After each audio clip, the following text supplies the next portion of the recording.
Two global forces. In a landmark multi-year partnership, a new chapter begins for professional nine-ball. The CPBA Royal Apex Series cloth becomes the official cloth of the World Nine-Ball Tour.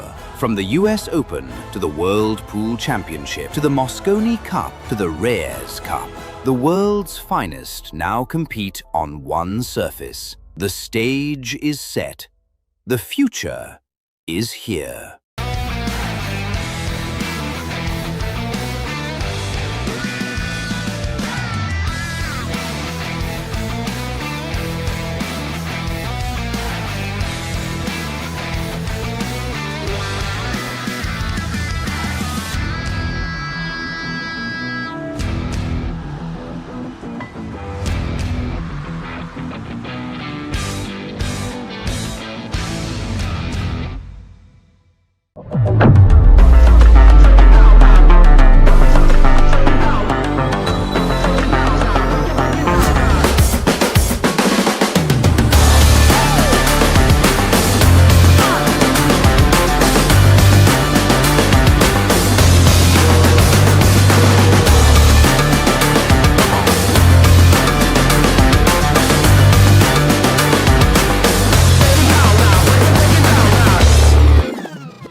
For decades, Universal Cues has been at the forefront of the billiards world, driven by a commitment to excellence and innovation. From partnering with world-class players to pushing the boundaries of cue design, we are dedicated to supporting every level of the game.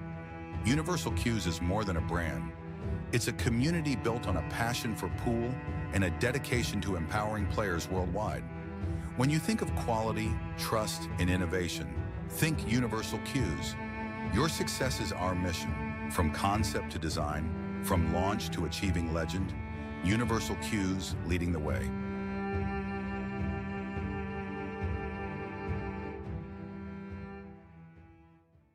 Don't break that way.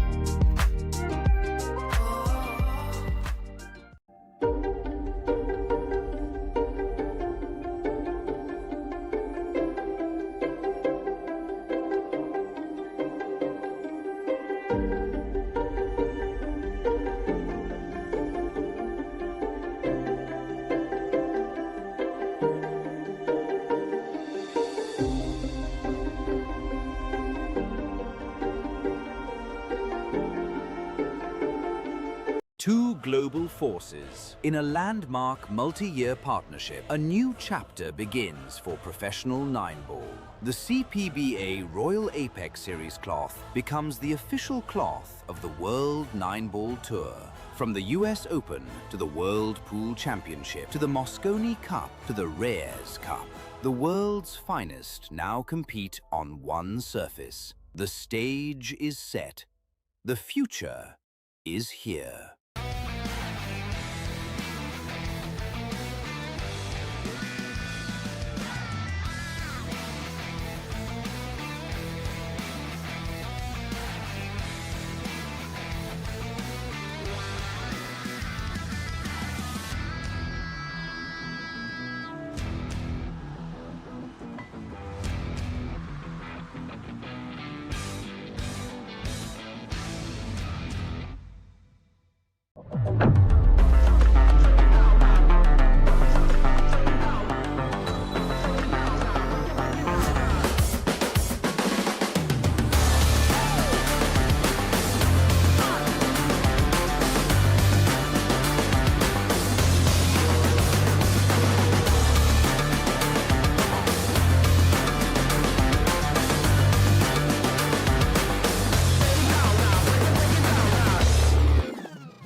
For decades, Universal Cues has been at the forefront of the billiards world, driven by a commitment to excellence and innovation. From partnering with world-class players to pushing the boundaries of cue design, we are dedicated to supporting every level of the game. Universal Cues is more than a brand. It's a community built on a passion for pool and a dedication to empowering players worldwide. When you think of quality, trust, and innovation, think Universal Cues. Your success is our mission. From concept to design, from launch to achieving legend, Universal Cues leading the way.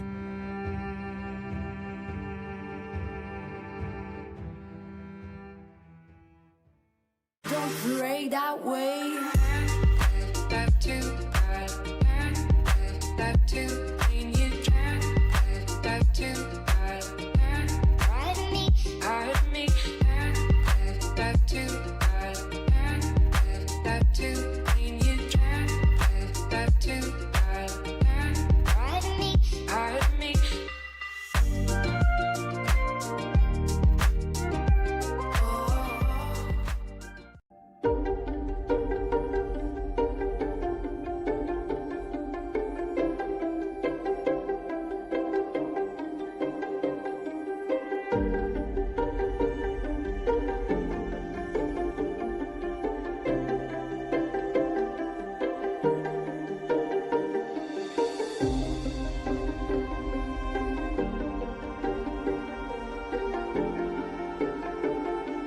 Two global forces. In a landmark multi-year partnership, a new chapter begins for professional nine-ball. The CPBA Royal Apex Series cloth becomes the official cloth of the World Nine-Ball Tour. From the US Open to the World Pool Championship to the Mosconi Cup to the Reyes Cup, the world's finest now compete on one surface. The stage is set. The future is here.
For decades, Universal Cues has been at the forefront of the billiards world, driven by a commitment to excellence and innovation. From partnering with world-class players to pushing the boundaries of cue design, we are dedicated to supporting every level of the game. Universal Cues is more than a brand. It's a community built on a passion for pool and a dedication to empowering players worldwide. When you think of quality, trust, and innovation,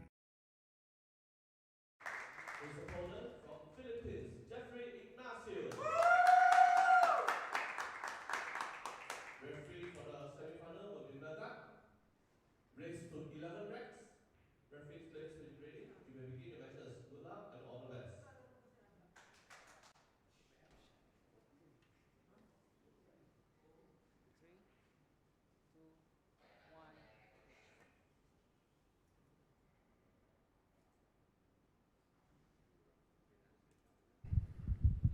Hello, pool fans. Welcome to the semi-finals of the TAOM Arena Open.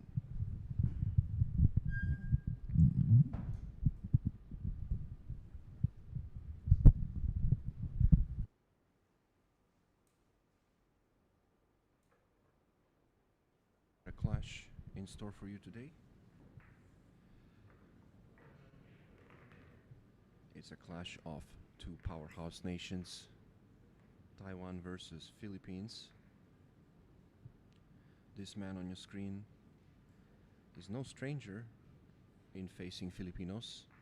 He has gone through quite a few on his way to this semi-final. And his performance last night against James Aranas was a very exciting match. Not because of a close score, but because towards the end of the match, the power in the arena went out due to a thunderstorm. And Dodong Diamond, James Aranas, was on a comeback trail. And once the power got back on, he missed. So quite late night drama yesterday. But today is another day. And I think Ignacio is going to prove to be a tougher nut to crack.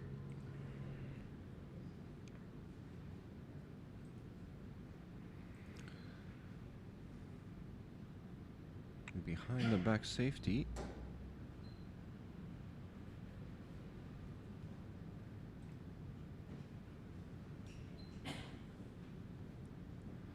I think something else that's the Filipino players are very well known for.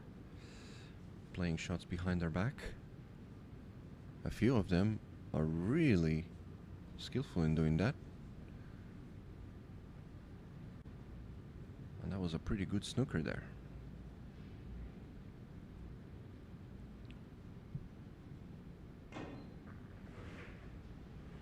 What a shot. It was a good snooker, but it wasn't good enough. Liu Ritang with a highlight reel kick shot. A little bit unfortunate, however, to leave himself a jump.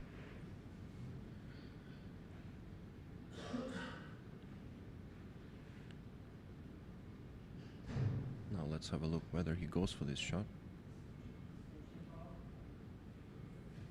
or whether he tries to do a split safety, maybe cutting it on the left hand side, sending the cue ball back down table. Either way, it's a very tricky situation.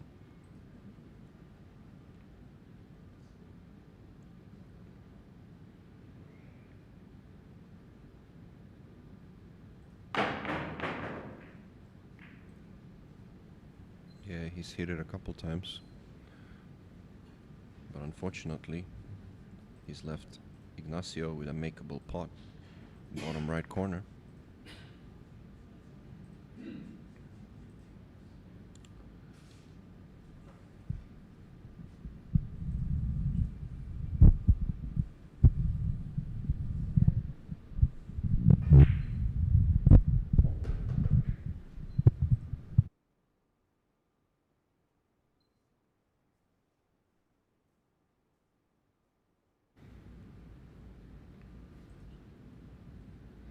Needs to watch out here.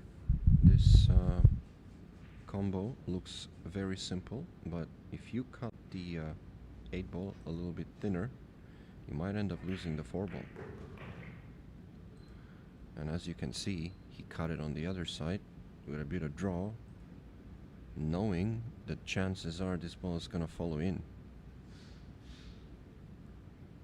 And even if it didn't, it probably would have stayed right over the pocket.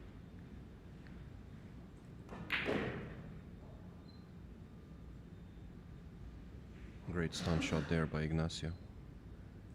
That looked easy, but he sure put a lot of power into that shot.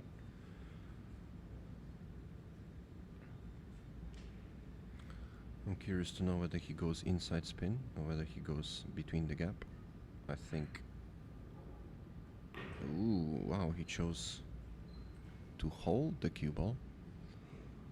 Almost missed the shot.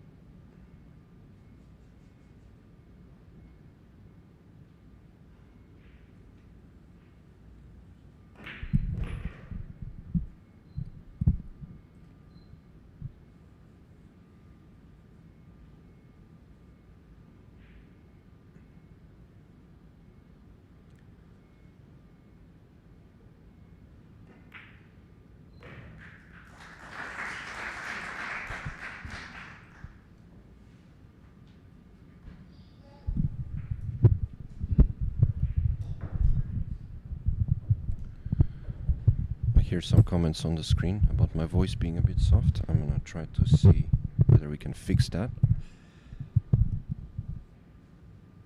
I am actually sitting on an adjacent table, so my commentary table is a pool table. The microphone is maybe not in the best spot. Get on top of that.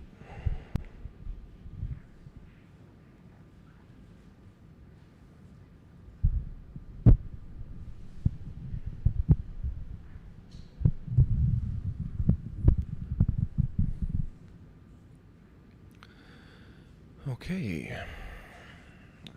Hopefully that's better. All right. Our sound technician says it's good. So I think this will have to do.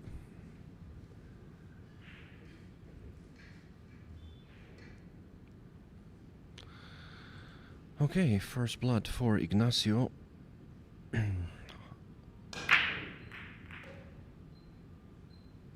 And that is a scorching break. Look at that. Fortunate to have the 2 stay down table.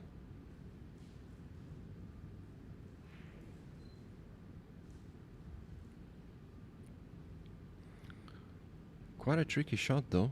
There's a chance he might have to play this rail first to get the angle out, to stun the cue ball with a lot of side spin, tracking along the left side of the table. If he has some angle, he could also do a power draw, but this is risky.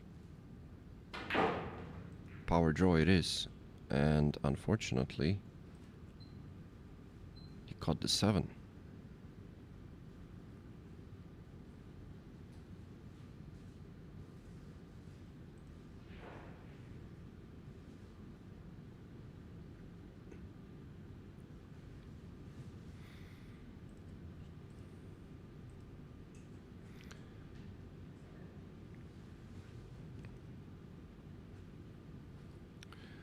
Let's see if Ignacio chooses to hide, and he sure does. I can't call it a great save, but it's certainly not easy, just given where the 4 ball has fallen. The 6 is obstructing a clear path to the 4 ball. So even making this shot, no guarantee of position. So I expect a safety here. Maybe banking the 3 up table. Yeah, that's exactly what he's doing. It's not good enough, however. This looks makeable. It's tricky, but he can make this shot. Although taking it on might present its own challenge, getting on the 4. He could play a safety here and don't take it on, cut it half ball and run the cue ball behind the cluster. He tried to do that. His cue ball control was pretty wild though.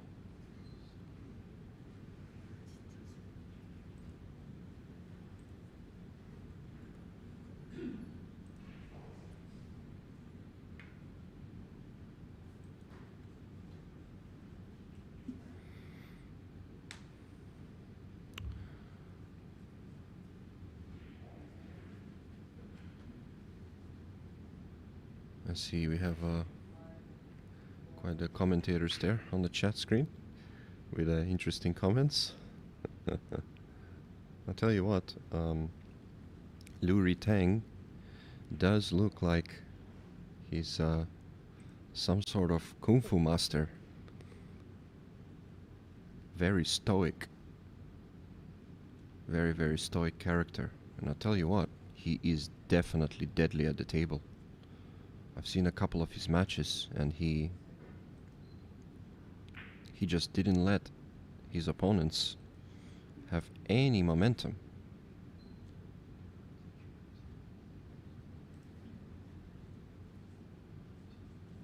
He's a very solid player, doesn't play flashy, has very good fundamentals, steady.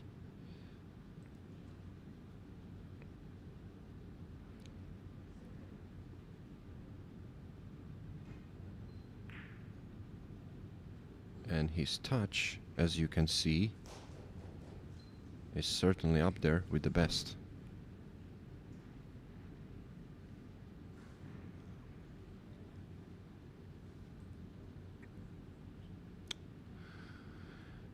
Yeah, Ignacio is looking whether he can sneak the cue ball far enough for a one rail kick.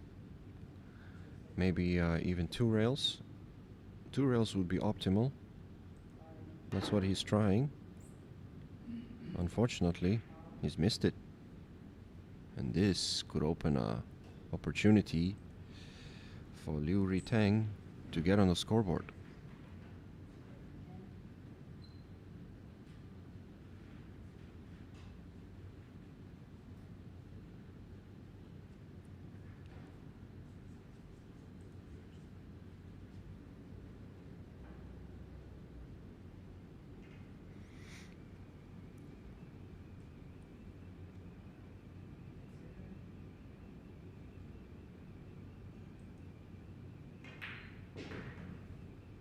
Needs to watch out here.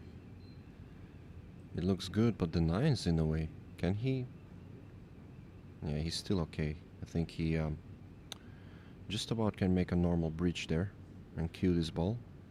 If that cue ball tracked a little bit more, he would be in trouble.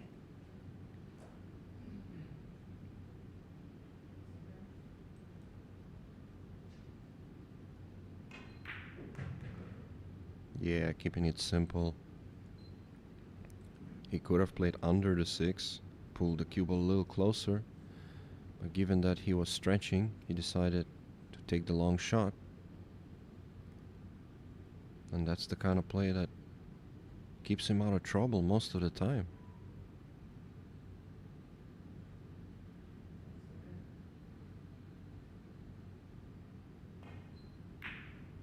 Oh. And that was maybe a sign of early nerves.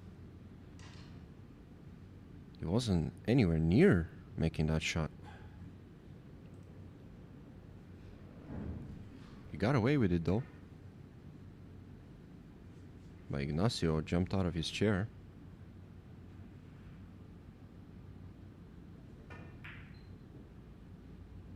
Yeah, he's playing a very smart shot here. Can he get him on the 8?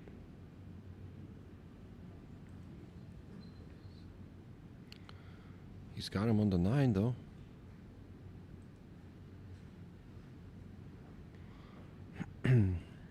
Someone's asking whether that's a Zen cue that Liu Ritang is using. I believe it is. I believe it is.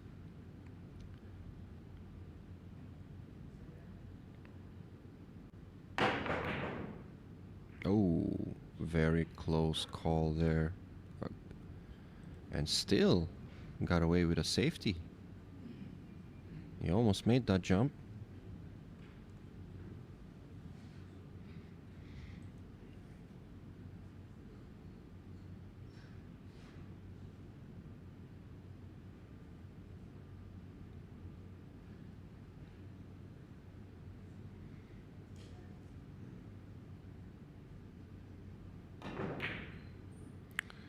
A classic hit and hope there. Nothing much he could have done. He didn't have an angle for a counter, so he took a flyer. And I'll tell you what, he kind of landed funny.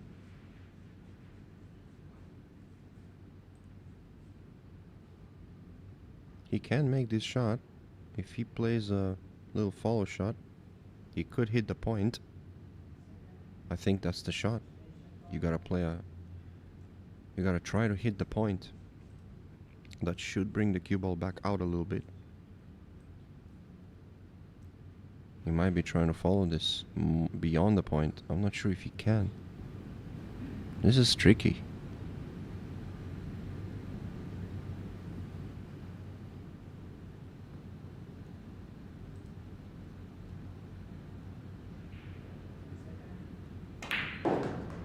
Oh, he could pull it back a bit.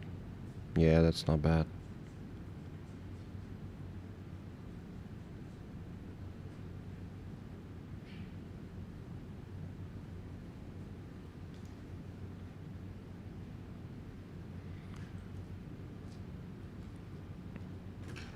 I'll tell you what, guys, people are saying he was lucky to beat AJ Manas and Dodong Diamond. I beg to differ. They had no chance against him in those sets. He played really well.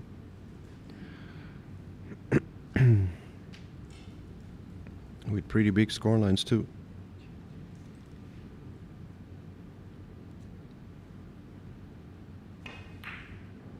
Ooh, but today he's definitely feeling the heat. And at the same time, he seems to be getting the rolls too. Look at that. He's safe again. Pool is such a funny game, isn't it?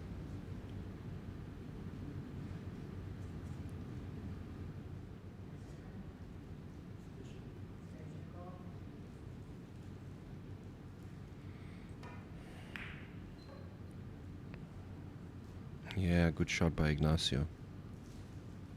Good pace, very good pace control on that kick.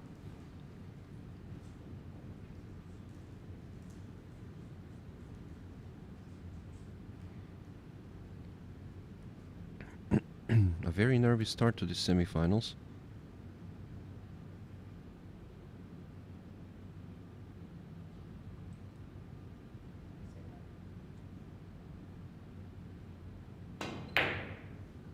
They try to play a bank shot. And I think this time luck's gonna run out. Or is it? Oh boy. Look at that 7 ball. It's safe. Unbelievable. I gotta say, that's 3 good rolls for Liu Ritang. Can Ignacio... He's playing safe. Behind the 9. What a shot.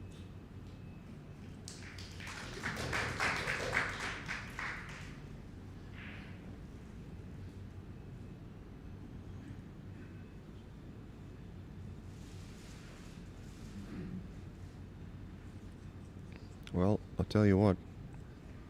If he used up all his luck, he's gonna need some on this shot, because this is not an easy hit.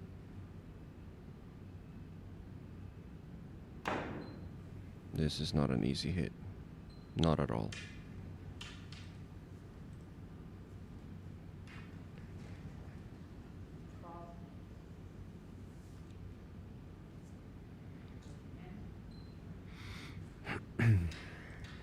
A nervy start by the Taiwanese.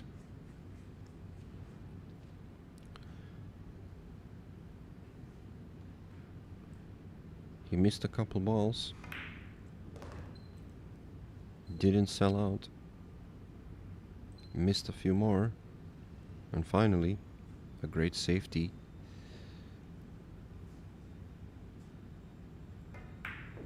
Concludes this rack, I think.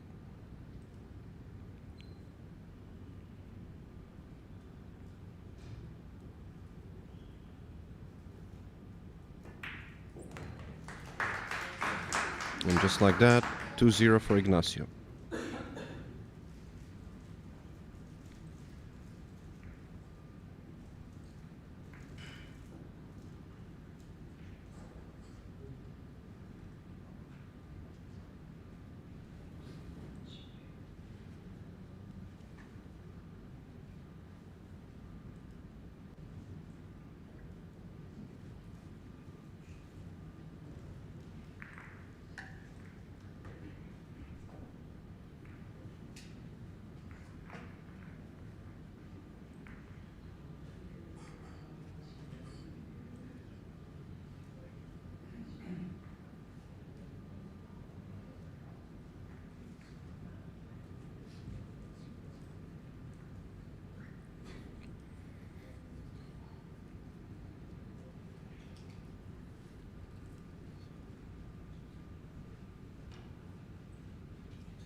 For those of you who are joining us, this is semifinals time for the TAOM Arena Open, happening here at Arena Billiards Club in Kuala Lumpur.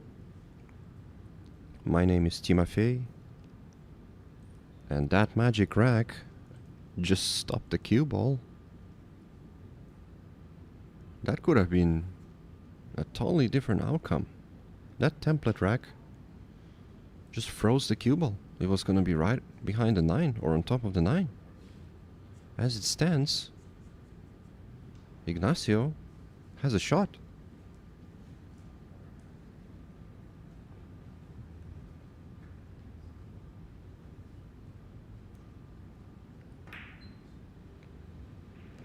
Nailed it.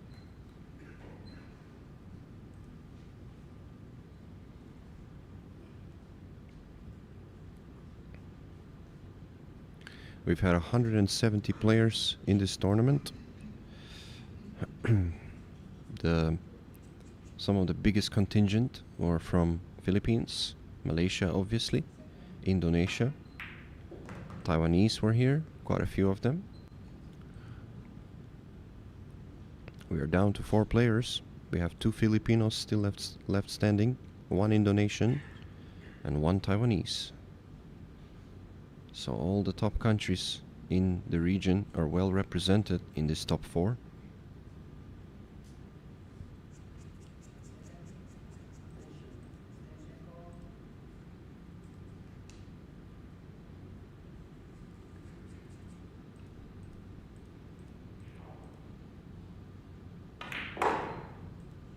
Nice shot there by Ignacio. Just needs to watch out for the 7. It's good.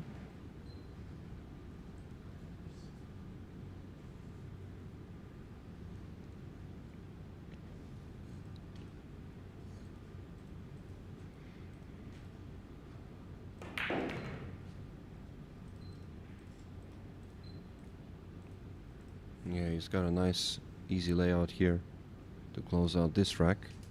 This could be 3-0.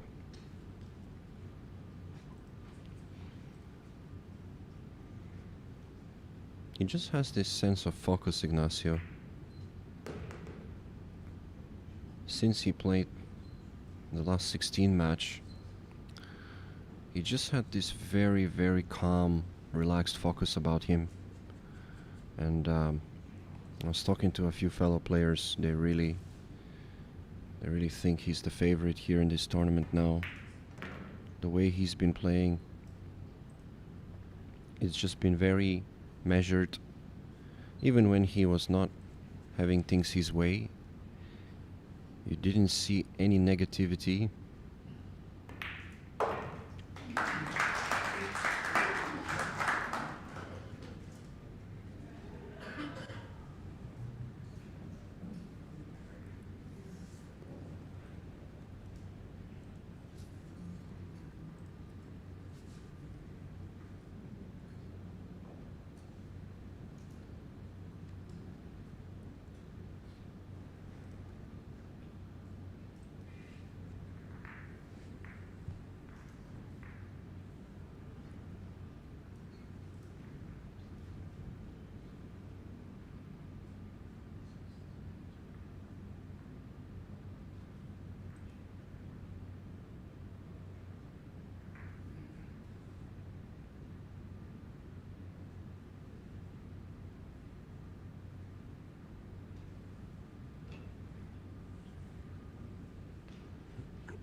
Another good break.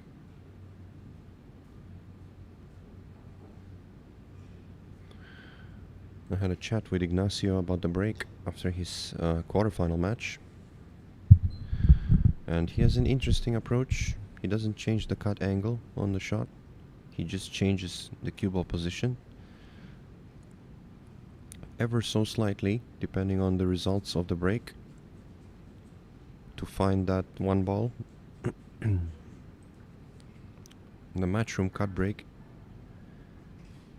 is such a interesting one because there's so many ways to do it.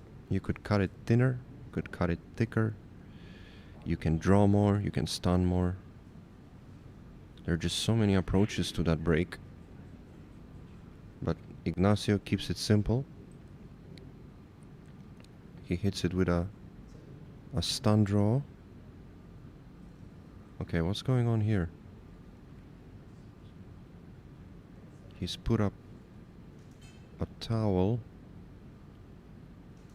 Wow, well that's a very interesting thing he did there.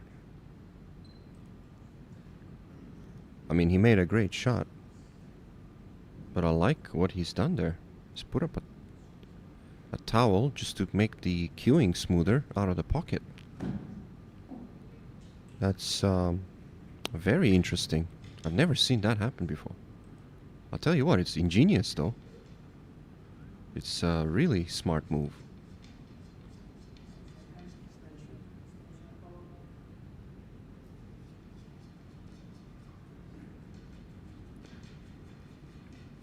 The thing about these Rasson tables, if you guys look closely, the pocket has a slight indent upwards to prevent the ball from going out.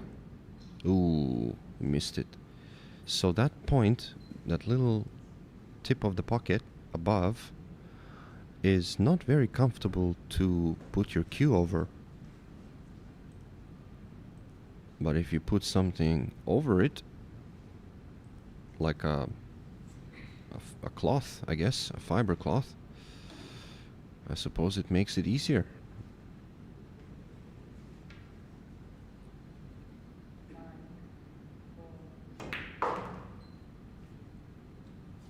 A very interesting move by Ignacio. I might have to carry a microfiber cloth in my pocket next time I play on this table.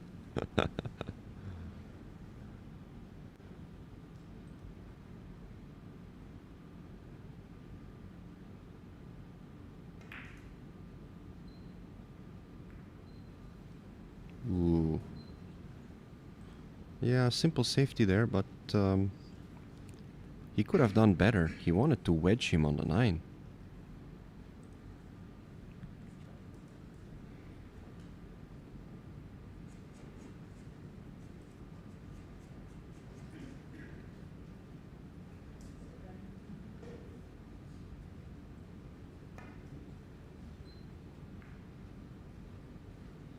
Did he hit that ball? Was there contact with the rail? I think not.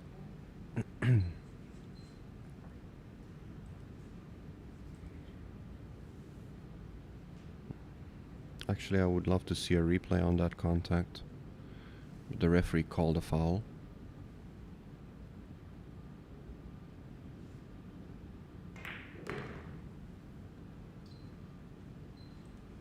Yeah, Liu Tang just looks a little bit out of sorts. Even on that positional play, he's a little short. He can still kill the cue ball, so he should be okay.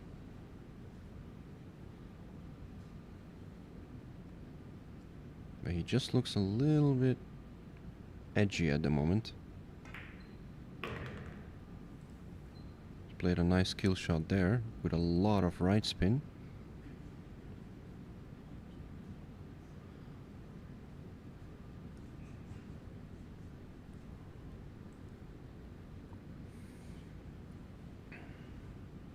Yeah, Liu Tang is playing with a Zen cue. You can see it clearly here. A distinct look. Very similar to the cue of Ko Pin Yi, I think, in terms of the colors. I'm not sure if it's the same model. I doubt it, because I don't think no two Zen cues are the same. At least the fancier models.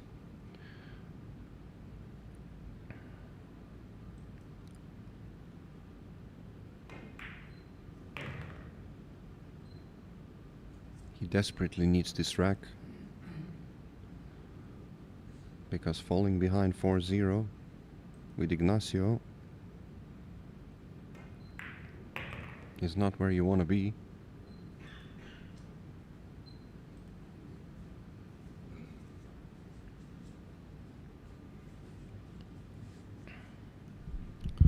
But I still sense a little bit of nervousness in his game. Just a little bit of hesitation.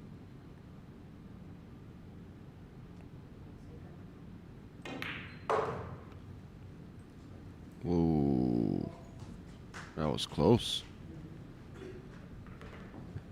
For a second I thought he might scratch there. Well, he didn't hesitate on that shot, so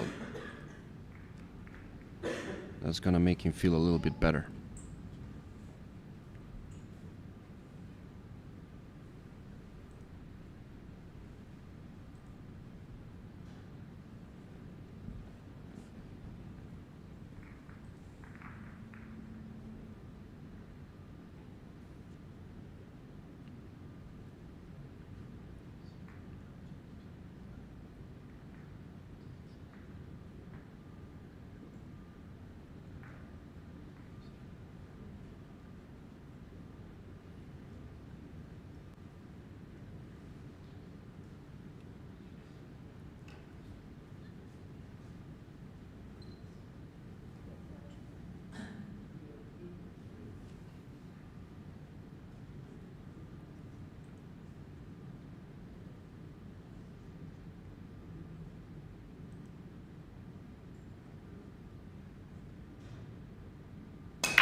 Safety here, I think. Play that left-handed.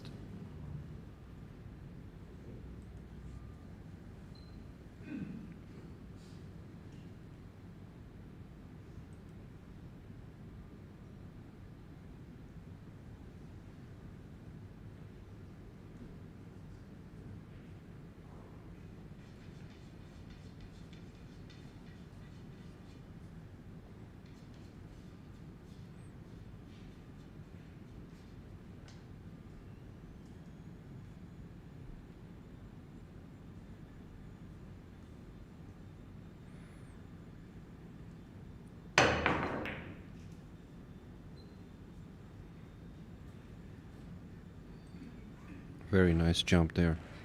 He didn't go for the pot. And he's landed with a snooker.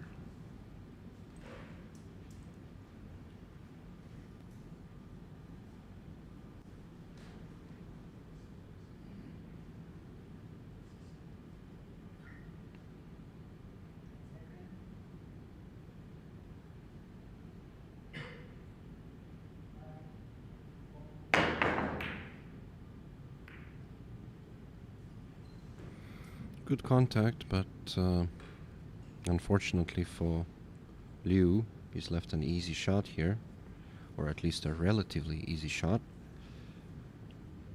and good position for the 4.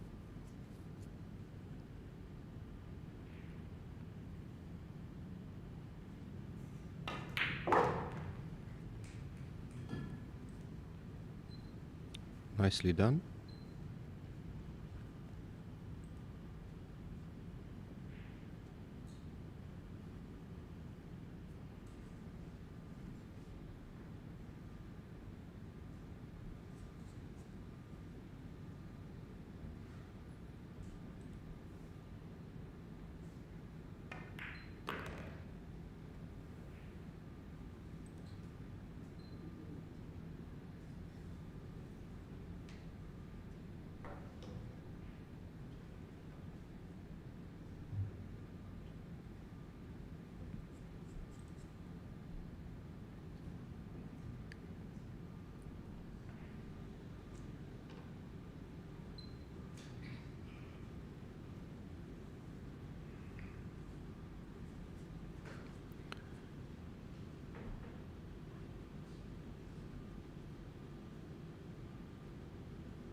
Yeah, great shot.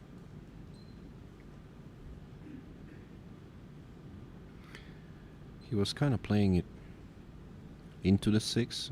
If he bumped it, I think he would have left himself an easy one. And if he misses it, he's still got a nice shot.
Nice clutch run out from Ignacio.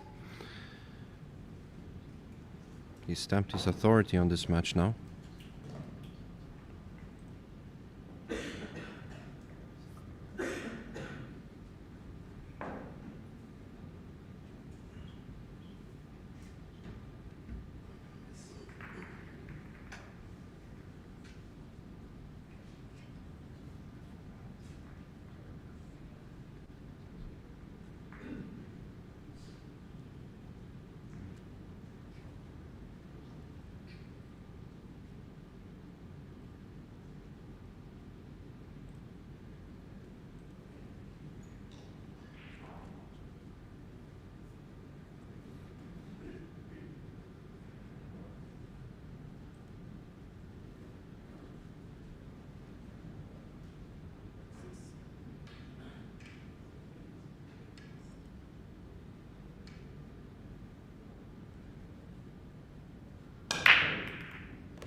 And a golden break moves him up another rack. Wow. Just like that. The cleanest one he's hit yet. Yeah, this is one-way traffic here so far.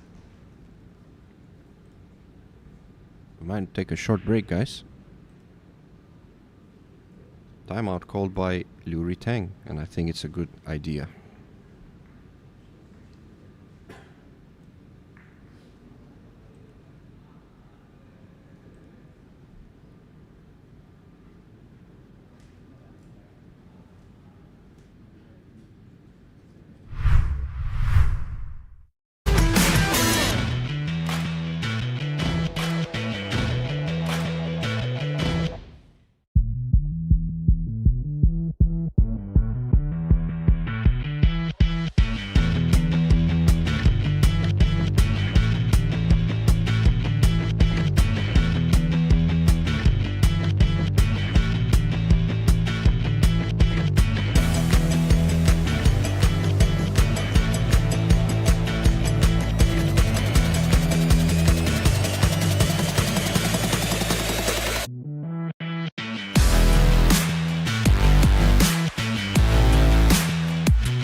Alrighty, pool fans, welcome back. We are in Kuala Lumpur, Malaysia for the TAOM Arena Open, a WNT ranking event, a first of its kind in Malaysia. Hopefully more to come in the near future. My name is Timofey, and we are looking at the final four, semi-finals time.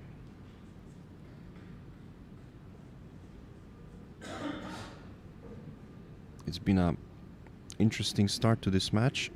I could only characterize it as mistakes from Liu Ritang so far, allowing Jeffrey Ignacio to win 5 pretty easy racks on the spin, including a golden break in the last one.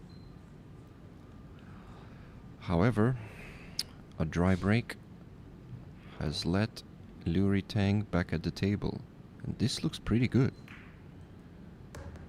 The layout's not too tough, as long as he can get a good position on the 4-ball.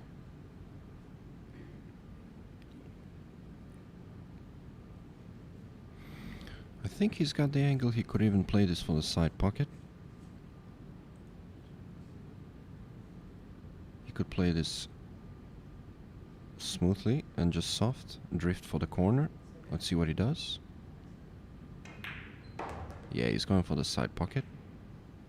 I think that was the right play. He's a little bit off angle here.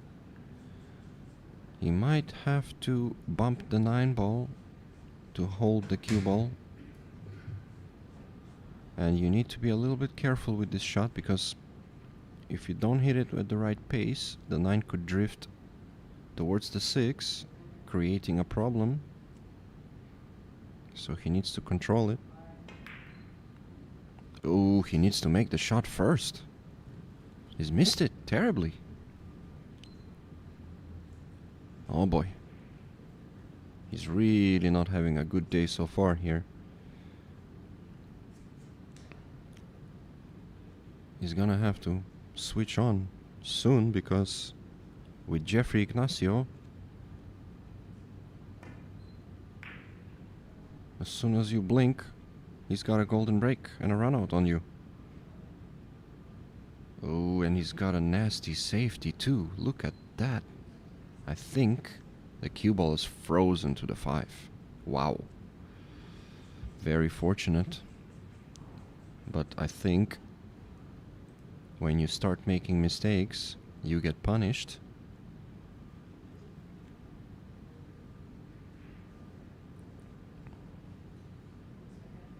Can he make this shot? I'm not so sure. There might still be an alley here. It looks deceiving from our screen.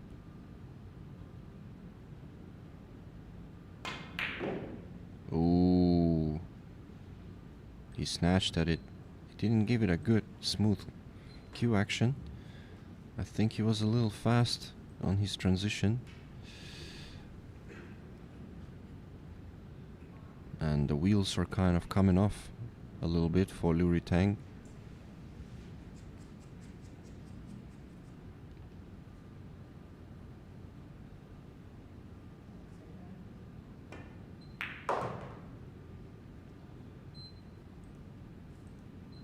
Uh-oh, where's that cue ball going? Uh-oh. Wow. He's overcooked it by quite a large margin. Yeah, Jeffrey Ignacio can sometimes maybe get a little complacent. I think he's feeling that his opponent is struggling, but what he has to realize is he cannot take his foot off the gas, because things can turn real quick. That was a very lax shot there. We might see a safety behind the 9, or we might just see a great shot.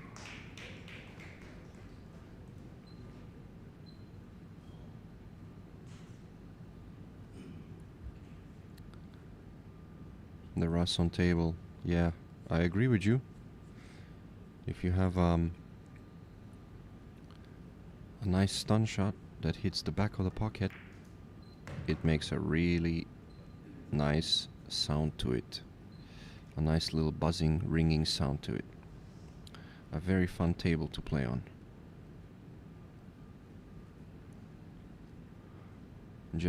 Jeff plays behind his back without any problems.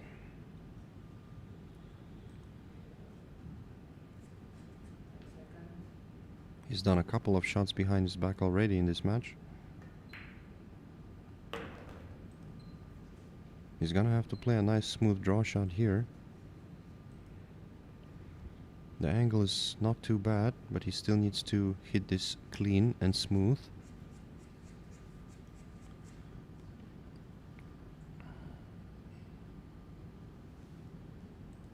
A little bit of low left. Ooh, he used all of the pocket there. For a second, I thought he could have missed that.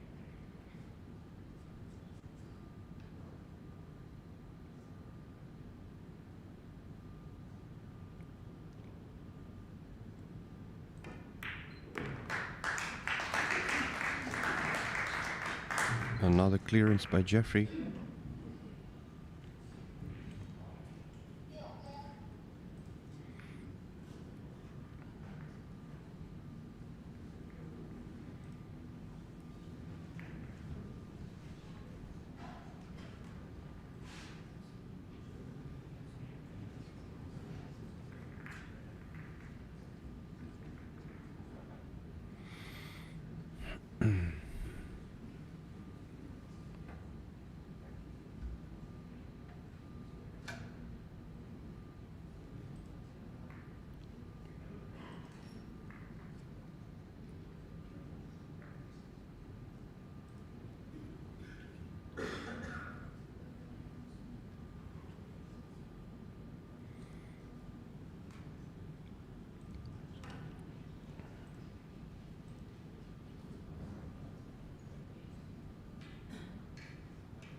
Another very good break. Not the best position on the 2. The 3 is also a little tricky, with the bottom right corner being blocked by the 5. We might see a safety play here.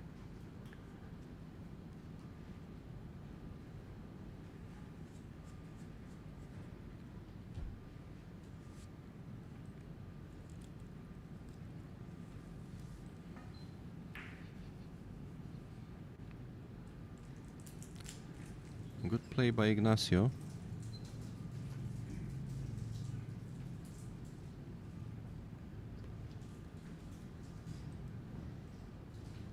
Kept it simple. There is an easy escape. I expect him to hit this ball, but he needs to be careful not to go under it, because surely that would result in a scratch. Well, the result is a scratch indeed. Not the way I predicted. Very unlucky.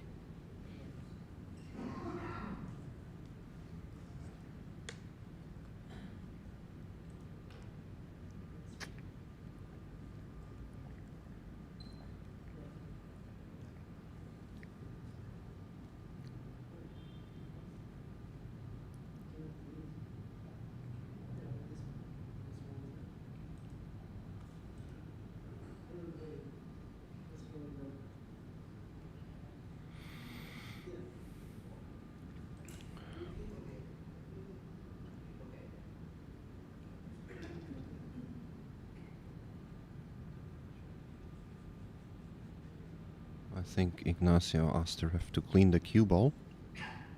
And for a second there, the referee didn't want to do it. I'm not sure why.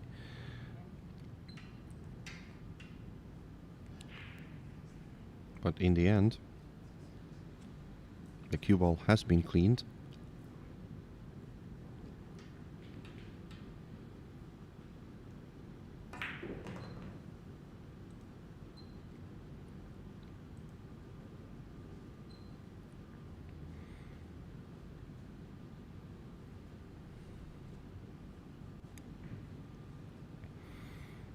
Yeah, I really like Ignacio's demeanor at the table.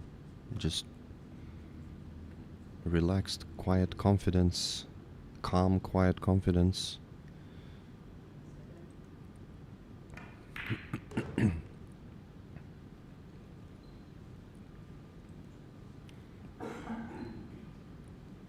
He is a little bit OCD, I think, with the cleaning. He likes everything clean, that's for sure. He wipes his cue a lot, and not the shaft, but rather the back part of the cue. Maybe he has sweaty palms, I don't know. But he'll do that quite often.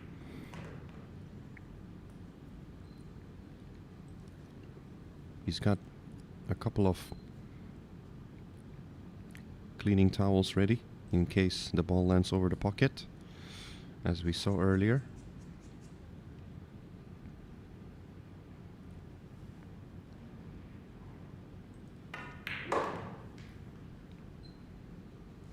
Whatever he's doing, it's working.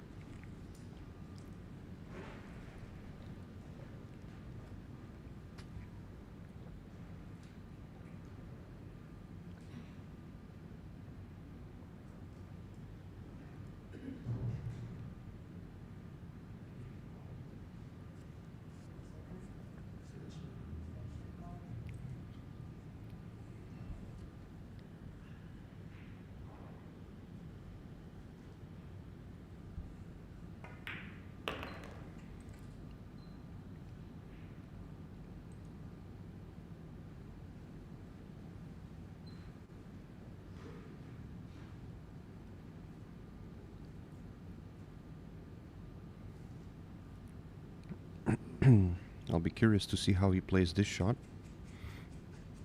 He's a little bit awkward with his angle. He's got options. He could play this with a stun inside spin, 3 rails, or he could draw across the 9. Ooh, he went across the 9 and almost missed.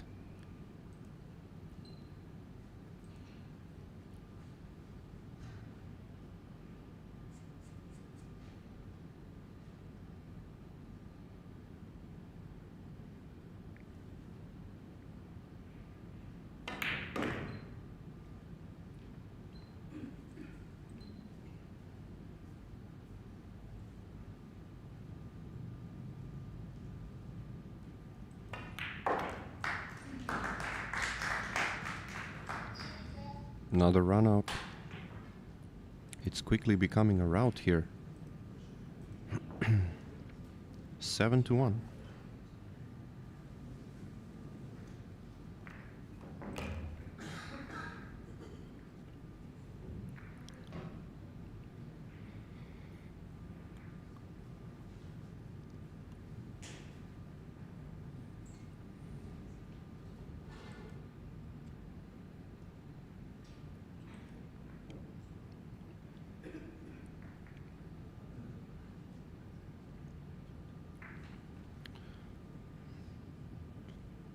I see a lot of people commenting on the table tightness. This is a pretty tight table here. It's the Rasson Victory with 4-inch pockets. The side pockets are quite narrow, I have to say. Quite brutal on this table. But it is a fresh table, resurfaced just in time for this tournament, so it does slide quite a bit still. It helps if you play the right speed. You can still make balls even if you hit the points of the pocket. Certainly not like a Chinese pool table, but the side pocket is a lot tougher than the Chinese table. So there's some trade-offs when you compare the two.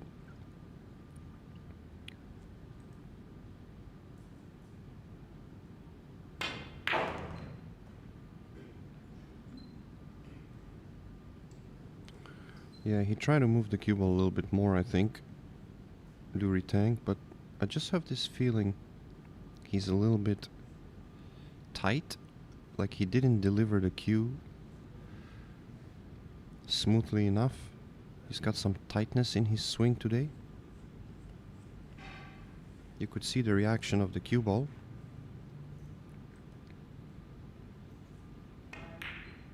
He's playing safe, and I think this will be a good one too. Nicely done. Very knowledgeable shot.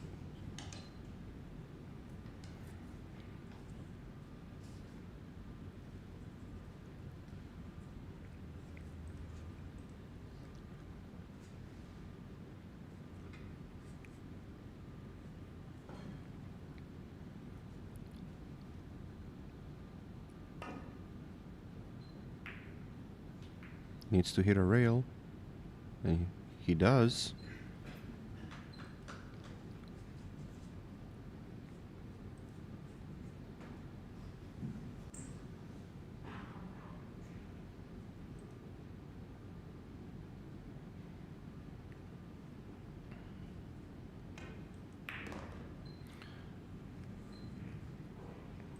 The pockets on this table are definitely 4 inches because we had other tables in the tournament that were being used, the side tables.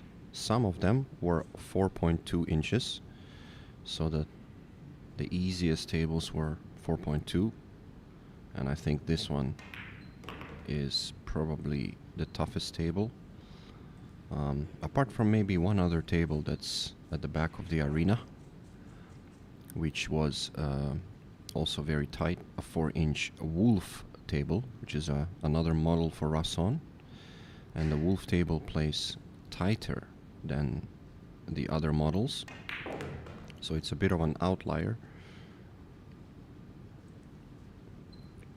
The conditions are very new, so the pockets, although tight, they do accept the balls as long as you strike them with the right speed.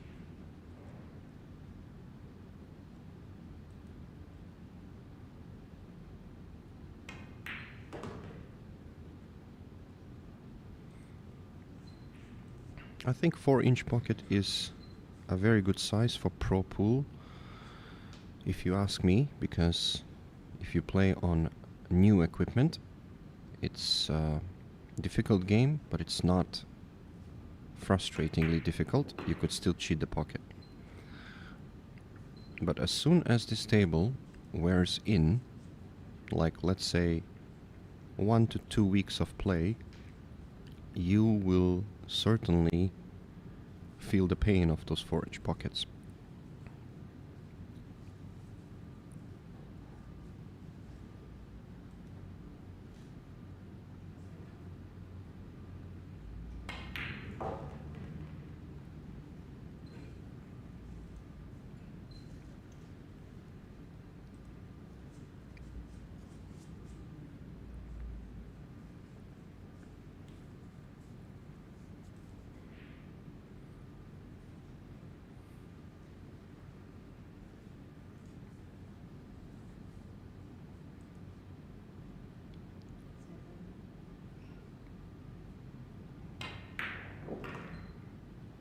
Hold on a second. Where's the cue ball? Wow. He's overcut that 8 ball. He almost lost the cue ball.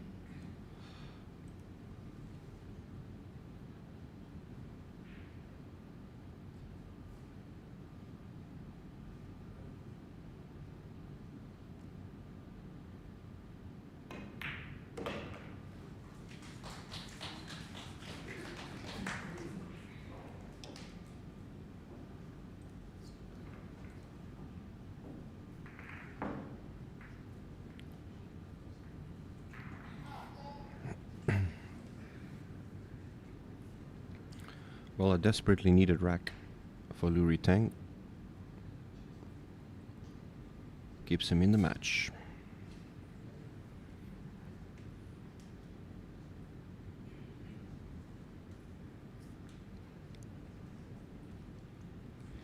Yeah, for those still discussing table difficulty and pocket size, I honestly think there's a lot more factors involved than just the pocket size.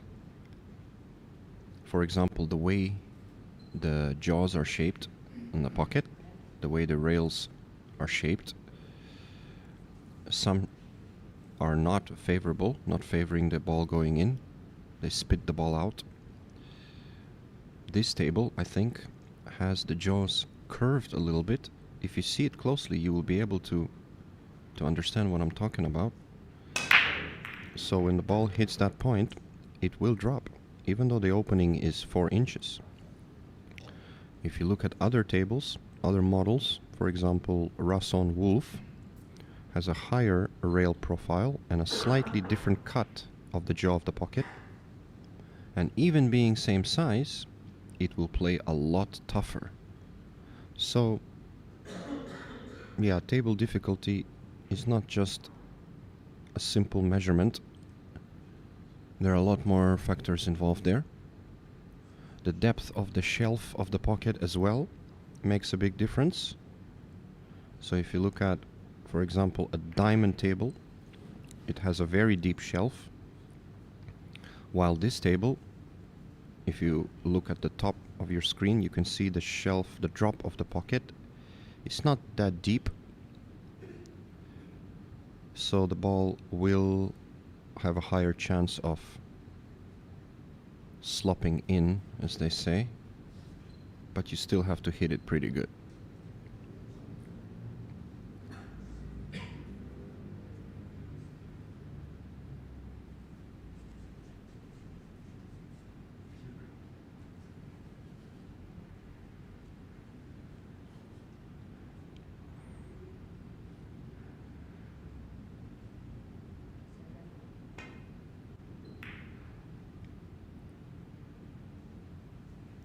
Might get away with it here, behind the 8. He played a really nice kick, good control.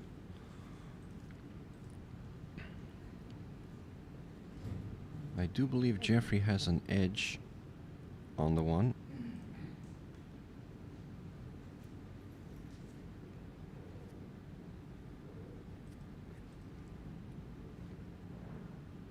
He's gonna have to thin out of the corner. Yeah, he didn't expect the one ball to cannon the 8.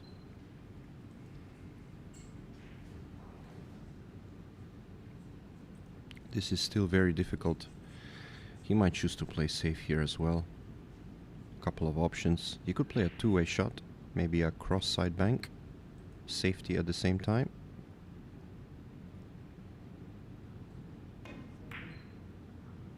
Yeah, he's gone for just straight safety, and I don't blame him.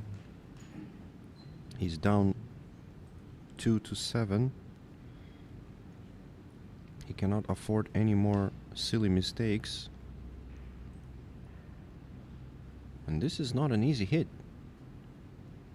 Does he have a lane between the 8 and 9 for a 3-rail kick? No, he's going for... Oh, what a shot that was. Wow, unlucky. He's played quite a nice kick there with reverse side. Very unlucky to scratch.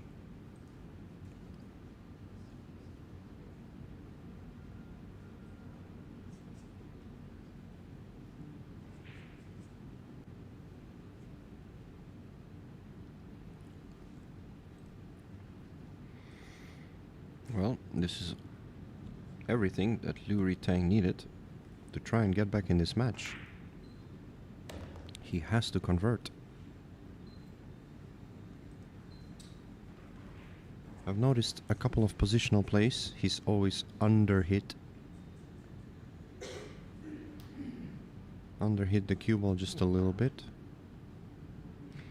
And I don't think it's the speed of the stroke. I think his tip position is maybe a little bit too flat, maybe.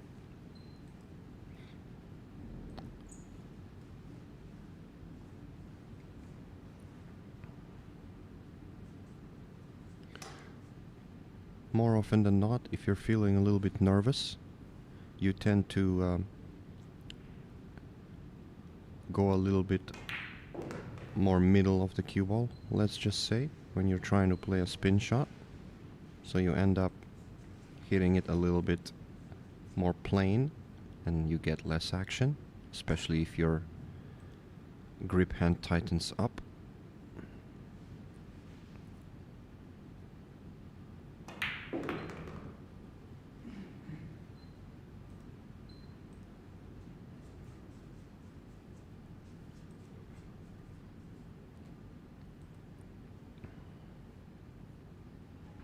I see a lot of Filipino fans expecting a Filipino final. Well, a sound advice would be hold your horses for now. Don't count your chickens just yet. There's a lot of pool to be played in this match.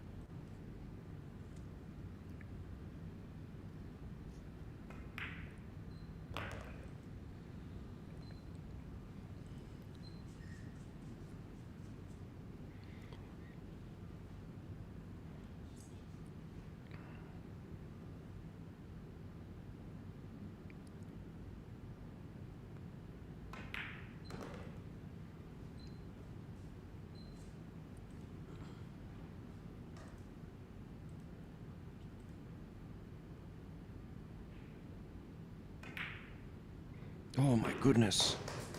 Wow.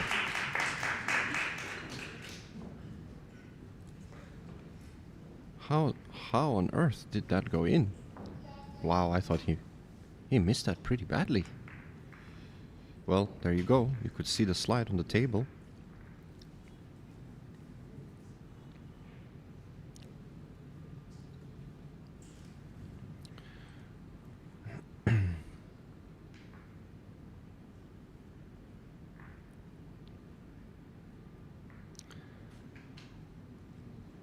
Someone's asking me where I'm from. Well, I'm originally from the Ukraine, but I'm living in Asia for the last 27 odd years.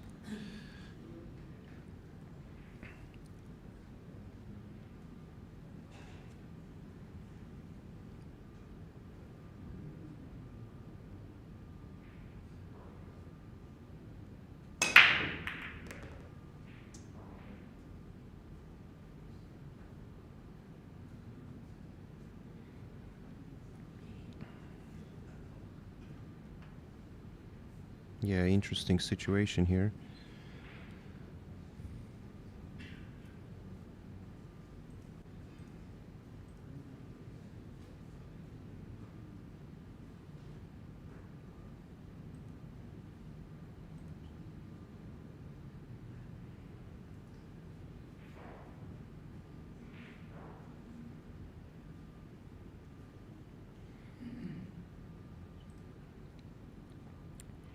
The proximity of the 5-ball near the side pocket does tell me if you can land on the 2 from the bottom rail, you could probably make that 3-ball.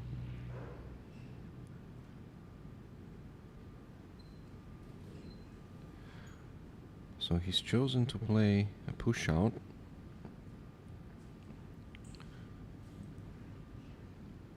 I don't believe the bank is on. Cross corner. It's kind of tricky. I think he'll pass it back.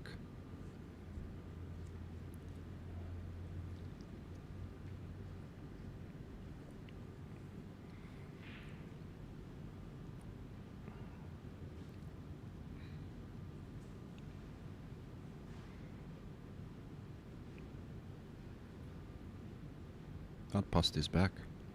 Only because the cue ball's so near the rail, you just can't get enough action into it. You might try to cross side this bank though. Yeah, I don't like that. Ooh, he's pretty lucky not to sell out there. He kind of played a very simple safety. He got away with it a little bit.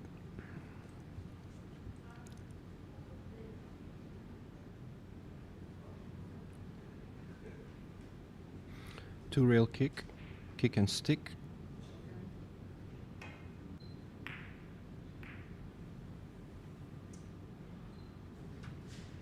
Yeah, it's not great, let's put it that way.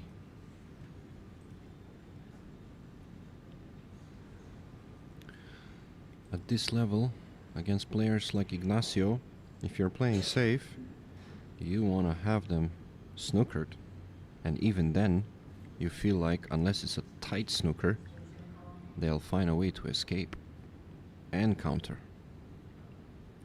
But if you leave them the whole ball, you can be prepared for a jump shot.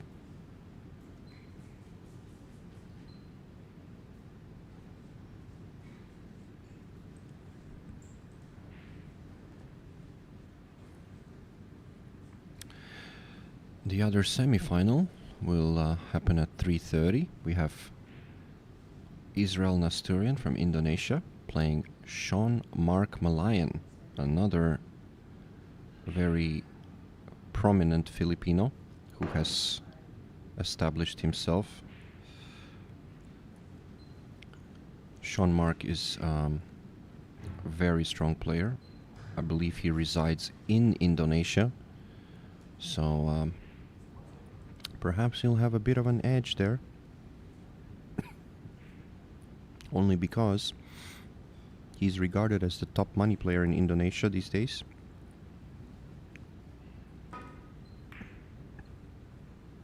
What a shot. What a scratch. Unbelievable.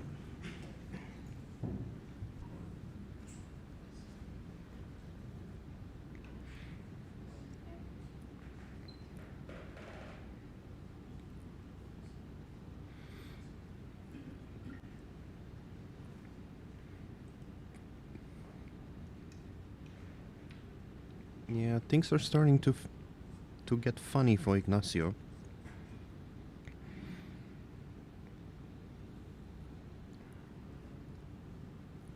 What does Lou do here?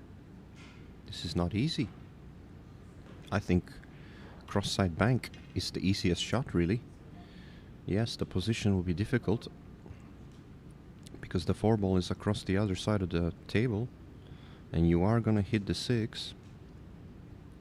Can he thin this out of the pocket? Put the cue ball almost inside the pocket? Yeah, that's the shot. All he has to do is just fan this ball. And he's gonna have a nice safety here. That's it. This is gonna be a tough escape.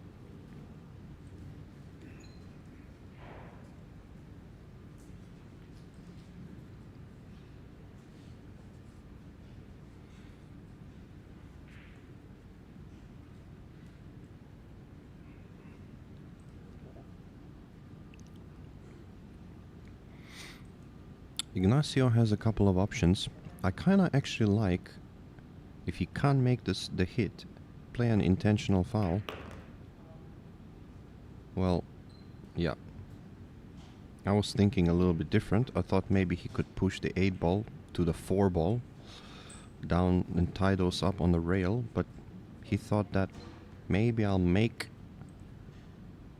the 5. So yeah, it's, I suppose he wanted to remove that 5-ball, blocking his escape path on the next shot, so that's pretty smart. I do think he's on 2 fouls already, so yeah, this is a cat and mouse game. And at the moment, Ignacio is the mouse, and that shot, yeah, he's gonna have to make a good contact here. Watch out for the point of the side pocket. At that angle, the cue ball is gonna be tracking. That point is very big. A very difficult escape here. He's looking to do 2 rails with a sliding cue ball. Let's have a look. He's hit it clean right into the 3. Good shot. Very good shot. He did it very casually too. The way he 2-stroked that. But that's just how he plays. It just looks so casual. When he's under the most pressure, he just goes down and 2-strokes it, really. Can he make the 9? Do? I think it's possible, but it's a tough hit. Yeah, he's playing safe.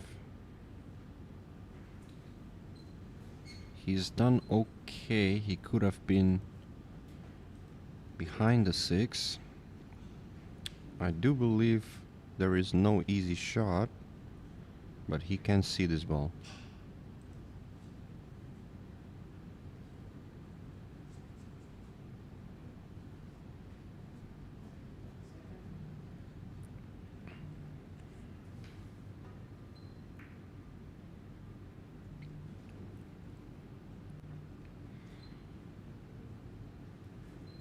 Yeah, that was a very delicate attempt by Ignacio to hide the cue ball behind the 7. Always gonna be very tricky. And it looks like Liu Ritang has bought himself another chance.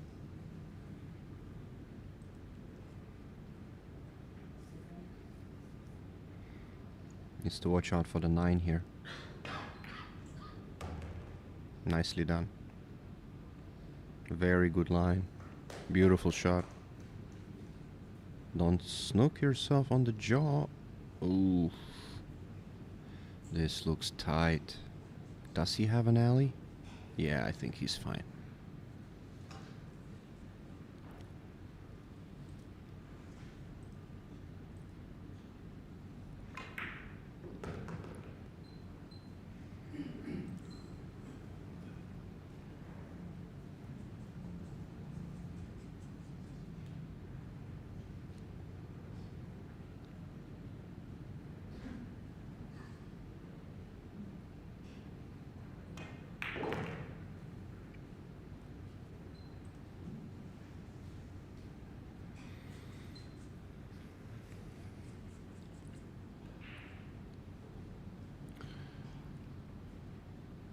Nice angle from the 7 to the 8.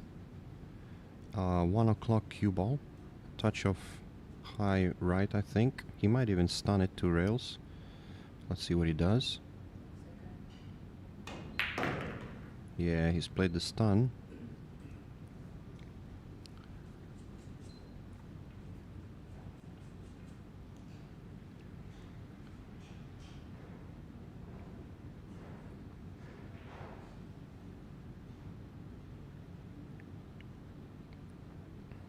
Stay down here, don't move your head.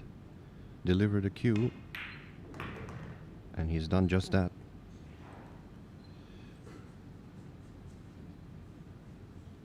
He has a very compact cue action, Liu. He's definitely not a flashy player. He has a very minimalistic approach to his swing, which I think gives him a little bit more margin, but it also can make you a little bit tighter in your cueing.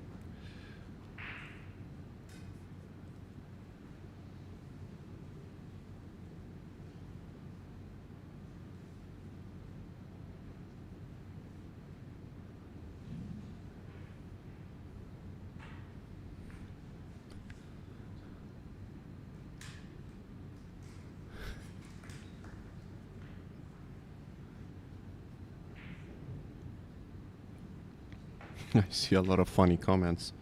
Someone's talking about bringing his grandmother to play against Chua. Well, oh man, you guys crack me up, I tell you.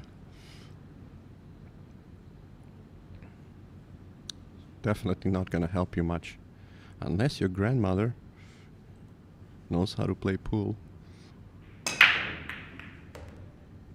Oh, speaking of knowing how to play pool, that was a smashing break. Best break of the match so far. Look at this.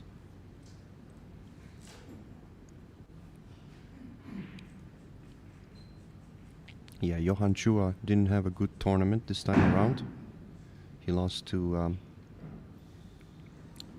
Han from Singapore. It was a very tense thriller of a match. It went down to the wire.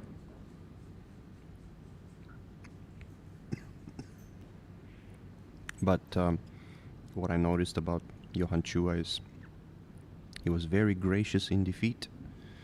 He took an interview after the match, even though, you know, inside he must have been pretty frustrated.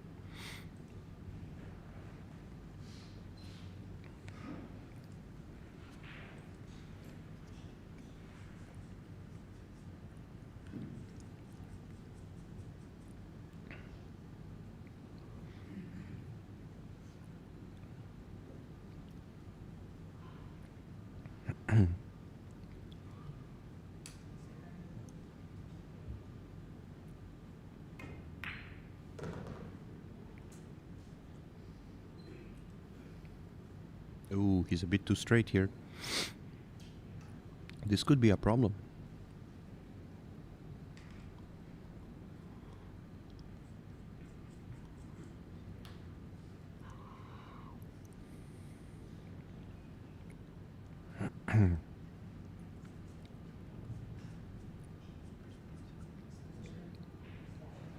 He's got a shot here.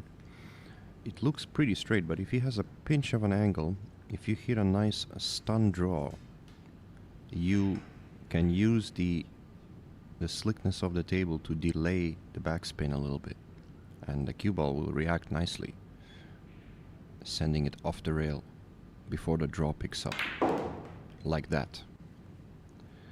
And as you can see, he managed to avoid the scratch. Something you should know about playing on a slick table. Certain draw angles, because the spin reaction is slightly delayed, you can cheat the angle a little bit more.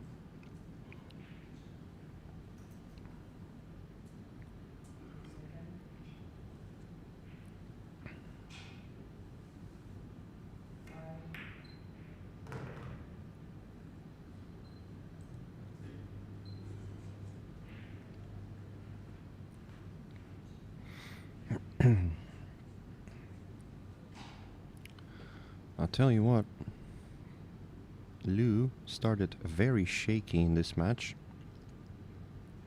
His stroke looked tense. He missed a couple of easy shots. He really wasn't feeling it. But after that one key run out, it seems that his game is starting to come together.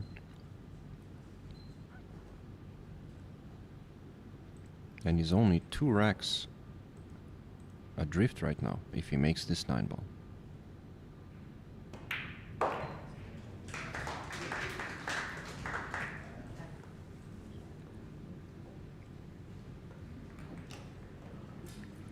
We got a match on our hands, folks. Don't go anywhere.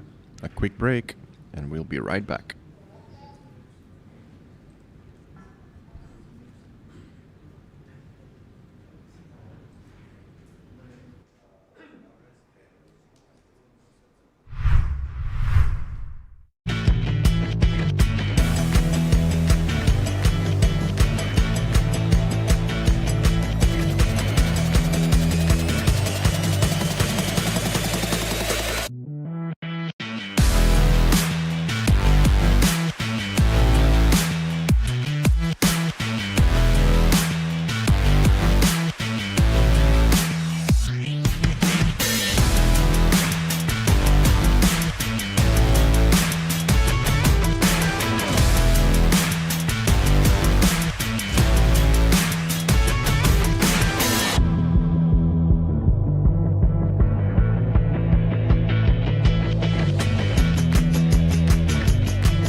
Very nice layout here for Lu Ritang.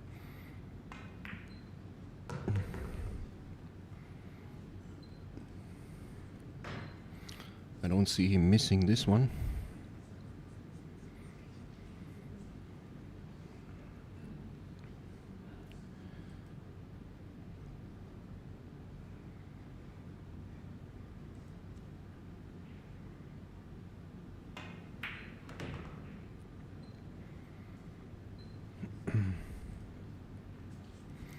Nice angle to go above the 8-ball.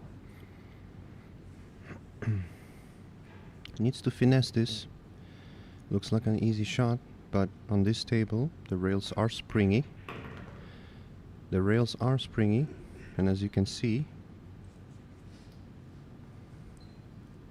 he's left himself a much longer pot than he expected.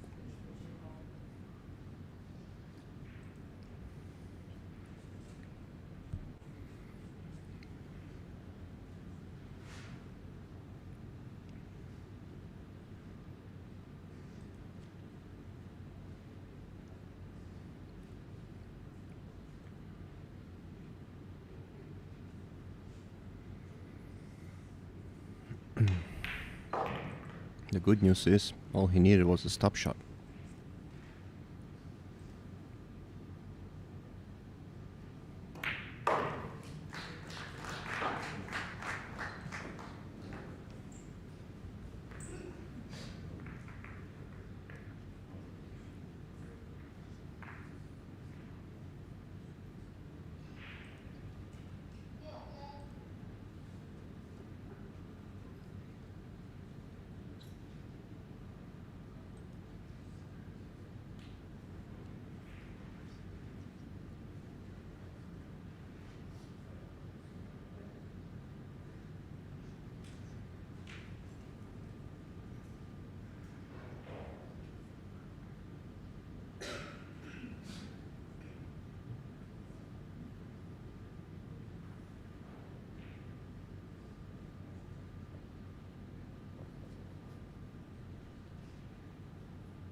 Well, I said before the break, we've got a match in our hands.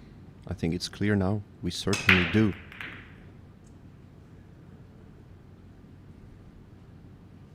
A dry break, however, ends the run from Liu. A tricky layout. 2 clusters on the table. We probably will see a safety on the 2. The 1 ball is fairly elementary, however he's gonna have to pace his cue ball here. It's a lot easier to make this ball with a high inside spin,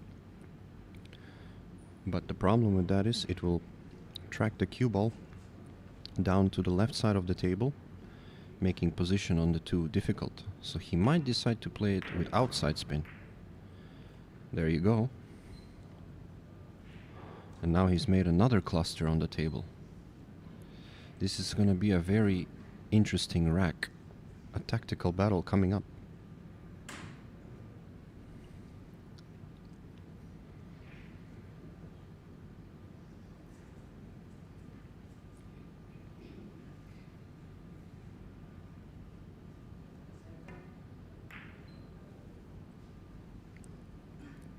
Nice shot by Jeffrey. And this is a very interesting position. Kicking this 2 could open up the whole rack. So what you want to do is kick it in such a way without disturbing the cluster, because if you end up opening it up and selling out, it could be game over.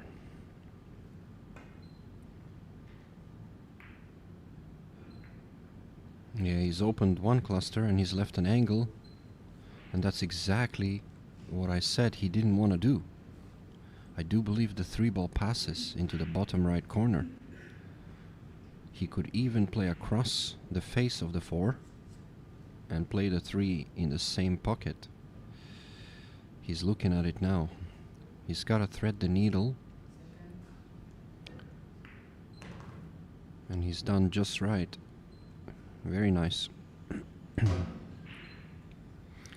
So a very smart safety from Ignacio has bought him an opening, even though it looked like that rack was not very runnable. It is now.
Little touch of inside on this. One rail.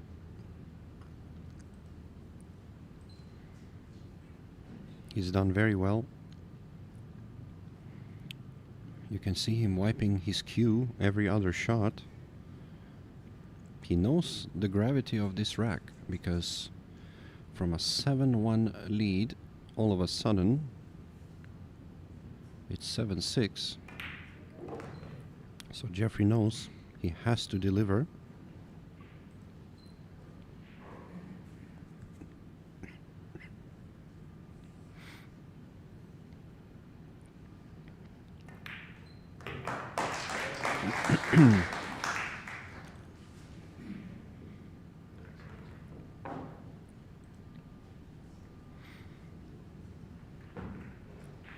I must say, it's not easy to get under Jeffrey Ignacio's skin.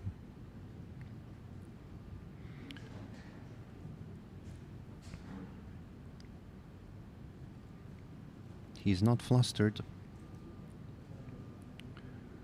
even though his big lead was erased. His body language says that he's still focused.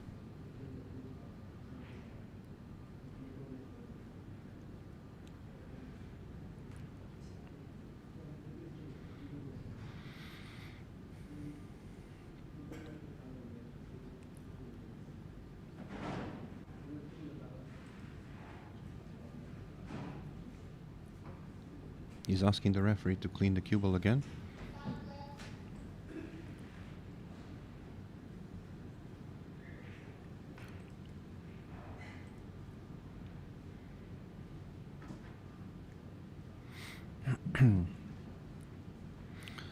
Yeah, I'll tell you what.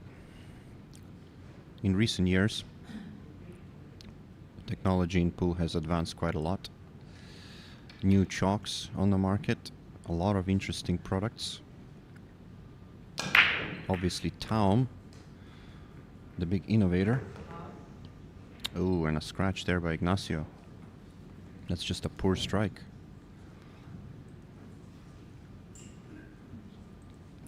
We are at a point in the game where new chalk has become very effective. Products like TAOM, very clean, doesn't leave much marks on the cue ball. But some players are still using older chalk that does leave a lot of dirty spots on the cue ball.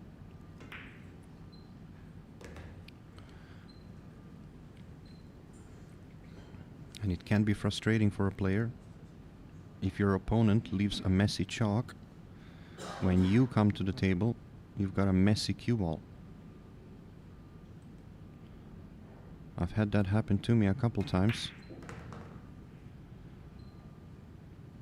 I played a money game against one of the top Filipinos, and he was using the most nastiest chalk I've ever seen in my life.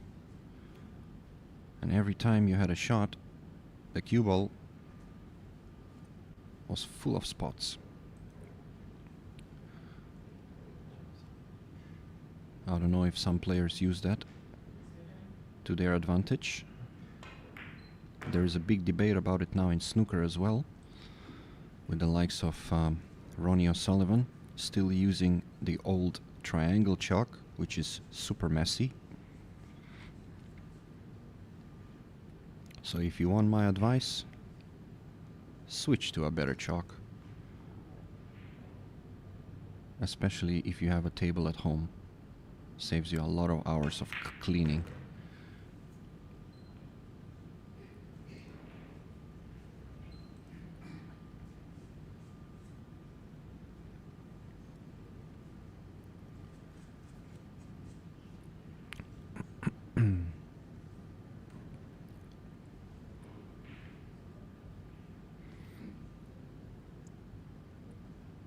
Yeah, nice little layout here for Liu. Stun here. One rail. And then he has a choice of pocket for the 9. The side pocket might look easy from here, but I think one of the corners would be the way to go.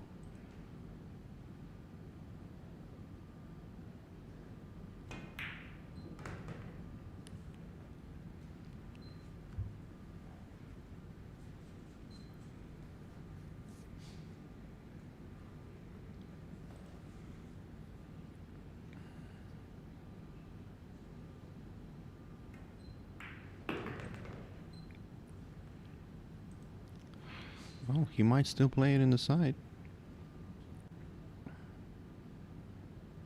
Yeah, it's fine.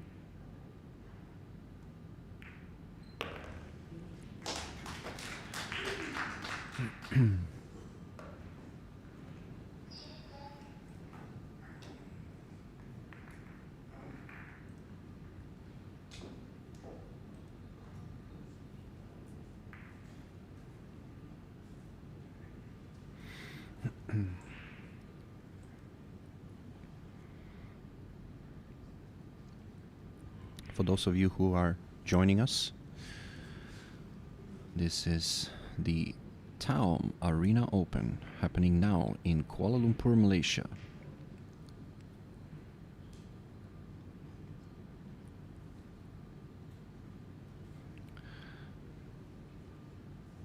We've had a grueling last 4 days here in this tournament. 170 players started off, and we are down to just the last 4.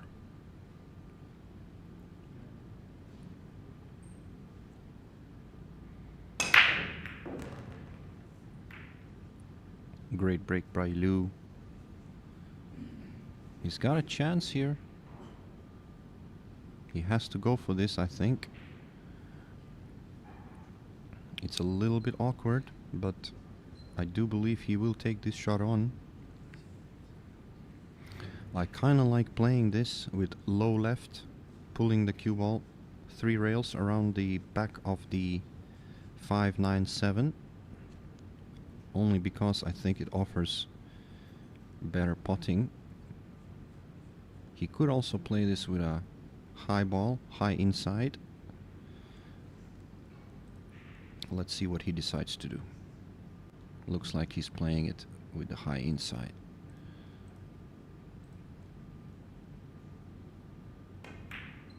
And he's missed it. He's missed it.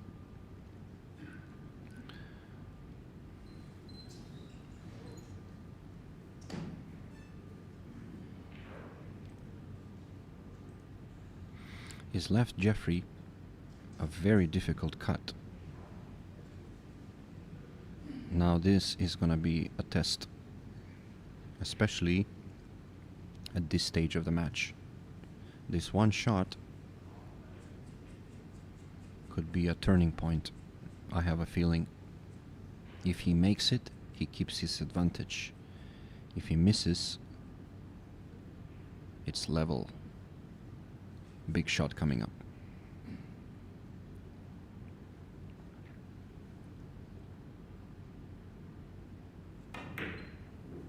What a strike that was. What a shot. Never a doubt.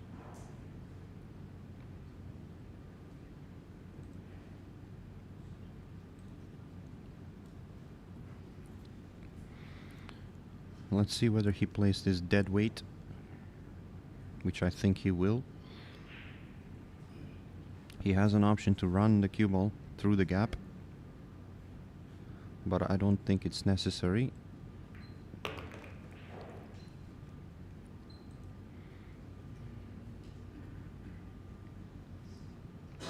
I do believe the 5 goes into the bottom left as we see it on our screens. Perhaps just half a pocket available. He is a little flat on this 4 ball, but I think if he plays this 1 o'clock cue ball, well, he played a stun shot. Okay, yeah, it's pretty good. I guess he had a lot more angle.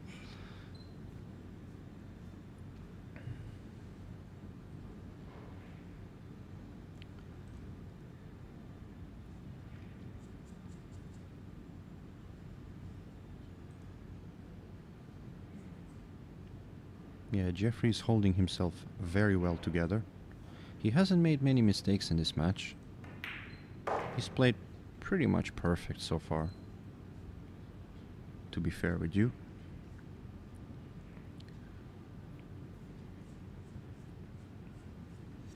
He's had maybe a couple of safety errors, but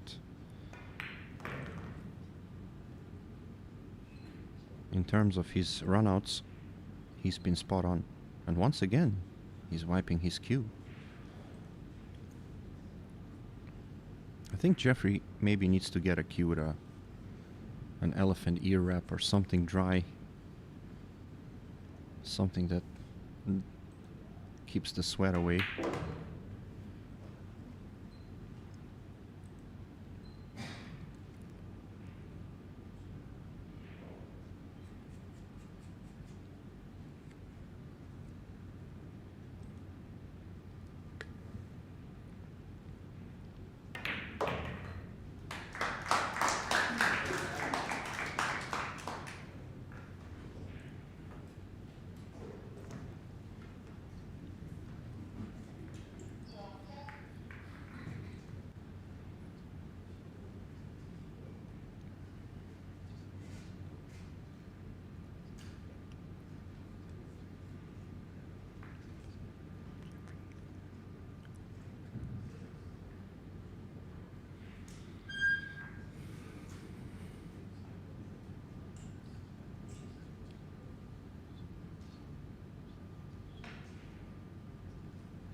Jeffrey Ignacio just needs 2 more racks to advance to the finals.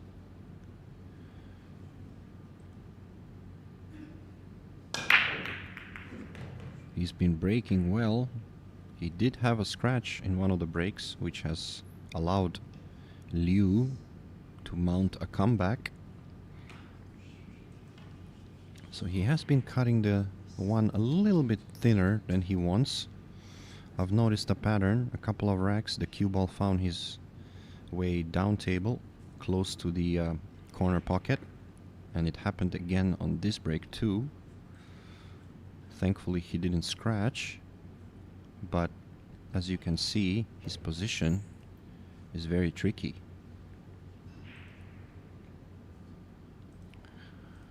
Now, does he play a kick trying to hold the cue ball, or does he lay it behind the 7? Well, there's your answer.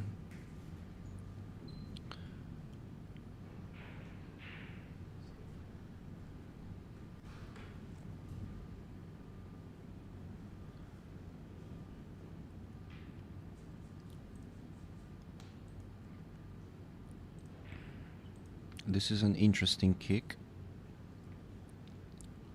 You've got to play the right pace on this kick. Every chance to get safe if you hit it right.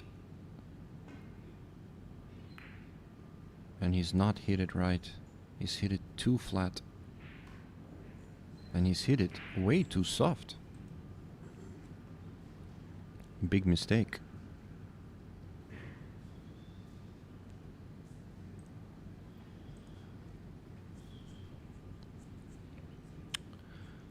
Yeah, someone's saying that Ignacio wiping his cue is not so much dealing with the sweat, but rather a means of settling his nerves. I suppose I agree with you. He's gonna do it again, because he kind of played a slightly loose shot there. He was worried about hooking himself on the 9. He does tend to wipe his cue a lot more when he's nervous a little bit. No doubt about it.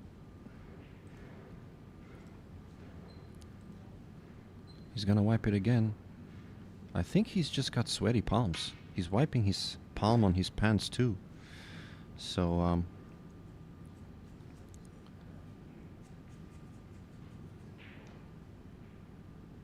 he also stares at his tip when he jogs. He's got a couple of little ticks that he does, definitely. We've seen that over the years from some very big players, top players. I believe famous player Johnny Archer was one of the biggest offenders back in the day. He'd clean every little lint from the table when he was nervous.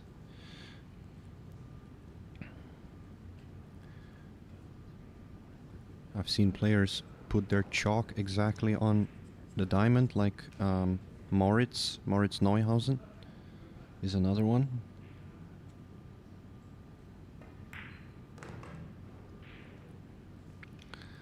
It's certainly a technique to distract your mind a little bit, distract yourself, so that you can just let your subconscious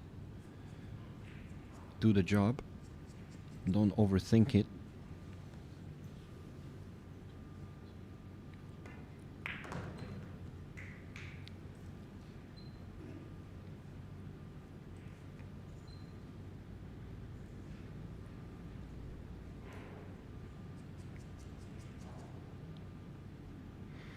An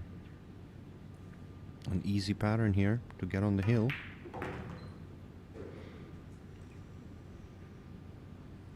Played well.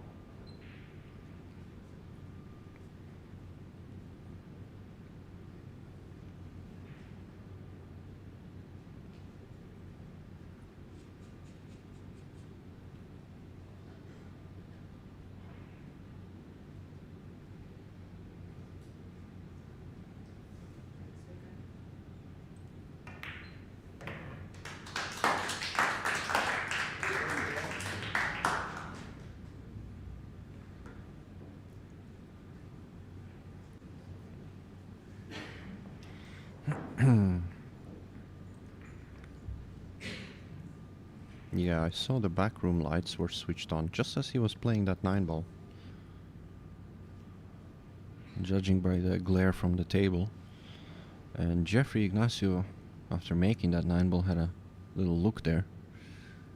So whoever is playing around with the lights needs to be careful not to distract the players. Thankfully he didn't miss the shot.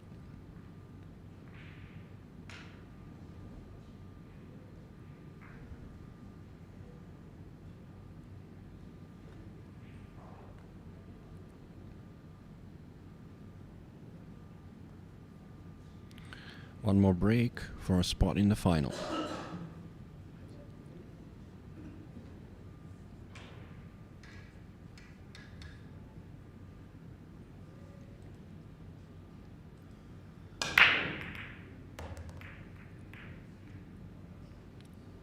A very good break.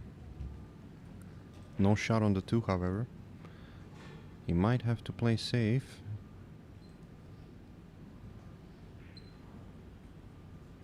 I do like swinging the cue ball around behind the 8-ball, playing into the 6.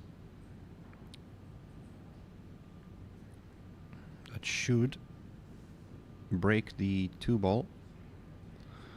He might decide to play another save. He could bank the 2 towards where he's standing now, through the gap, and then lay the cue ball at the bottom rail. Also pretty good option. The problem with the first option is if he lays a good snooker but accidentally pots the 6, that could be a problem. So he might choose option number 2. He's banked the 2, but he's not done good enough. He's left a window.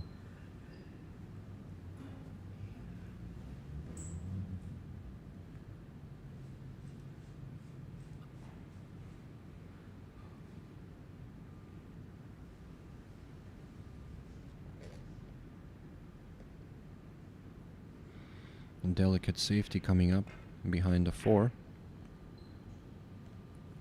Nicely done.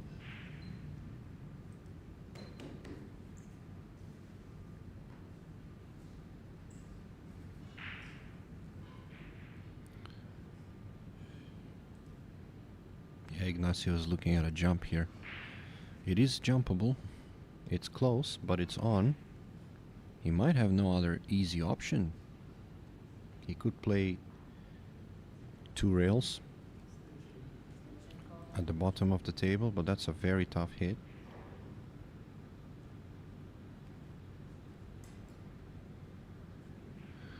Yeah, he's looking at the 2-railer. He's looking at possibly 3 rails, getting under the 2. Even tougher. This could go wrong.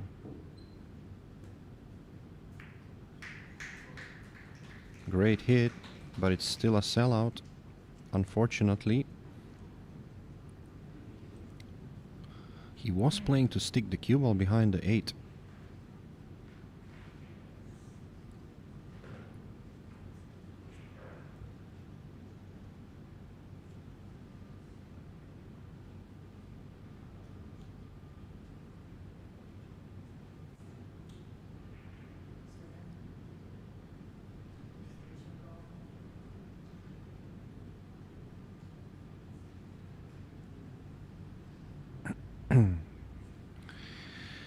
Okay. He can make the 2. But he's not even trying, I think. What's he doing here?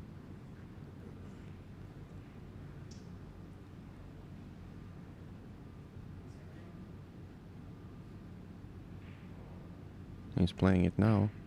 Now he's playing safe. Okay. Yeah, not a bad idea. I'll tell you what, Jeffrey is looking at a jump shot here. A 2-9 combo. Is he going for this? This could be a very highlight reel finish if he makes this shot. Yeah, he's probably thinking it's a bit too risky.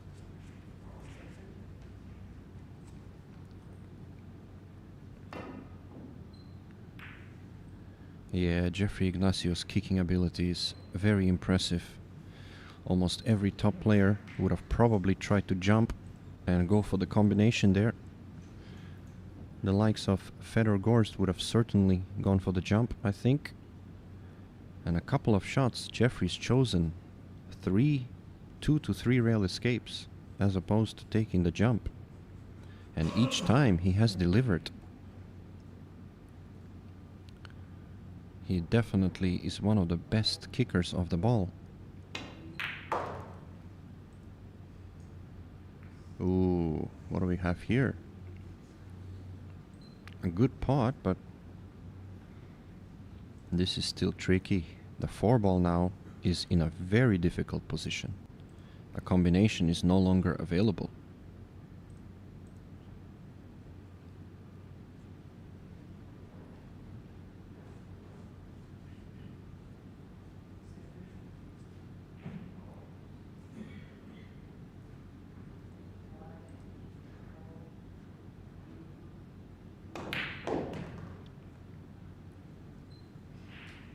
Yeah. I'm not so sure what he does here. Very tough layout. He's gonna have to cross the 4 and run the cue ball back behind the 6-9. The issue here is that he's elevated. He's gonna have to really find a line here. He's crossed the 4. He's made it. Does he have a shot? Ooh. It's not bad considering where he was, but he still can't make the 5. Do you draw into the 9 here and maybe use the 8 to break the 5? It would probably lay somewhere on the rail given the angle, but it's such a risky shot. He might have to try. What's he doing here?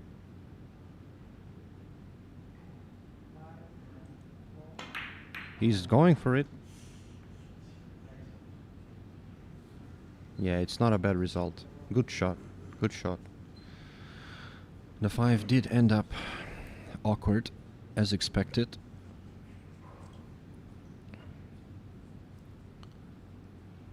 He almost made the 9.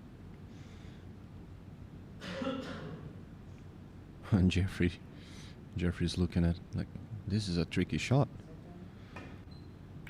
But you know what? He's making it. He might bank this too. He might play safe behind the 9.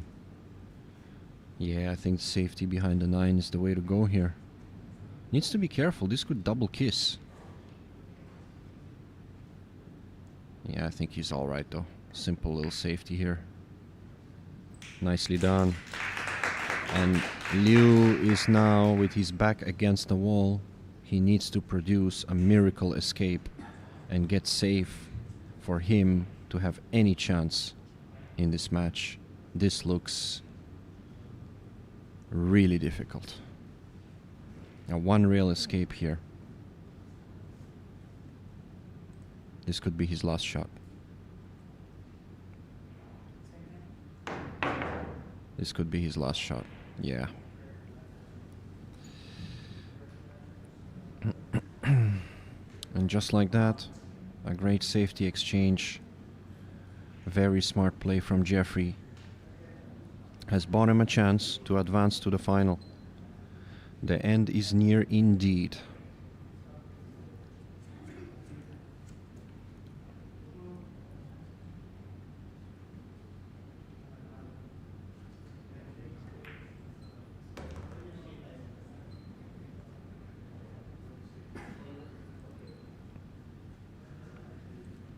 A lot of commotion in the arena. I think a lot of the spectators think it's over, but I'd urge them to stay a little quieter. It's never over until the last ball goes in the pocket. And you can see here, the stun shot didn't really pan out exactly how he wanted.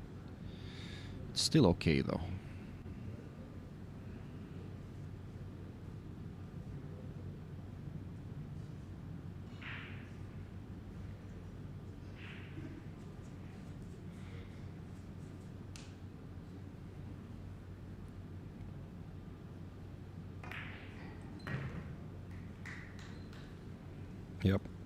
Nice and easy.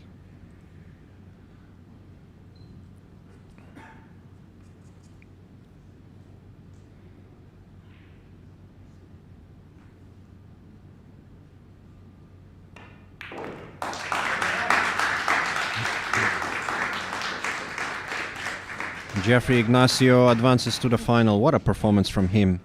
He took an early big lead. Liu Riteng fired back, brought it to within one, but Ignacio held his nerve, kept steady, didn't risk it, played great safeties, and in the end, he emerged victorious. We're gonna see him in the final. We have another semi-final coming up to you shortly in about 20 minutes, so don't go too far. We will be back with Sean Mark Malayan taking on Israel Nasturian from Indonesia. See you then.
Universal Cues. Your success is our mission. From concept to design, from launch to achieving legend, Universal Cues leading the way.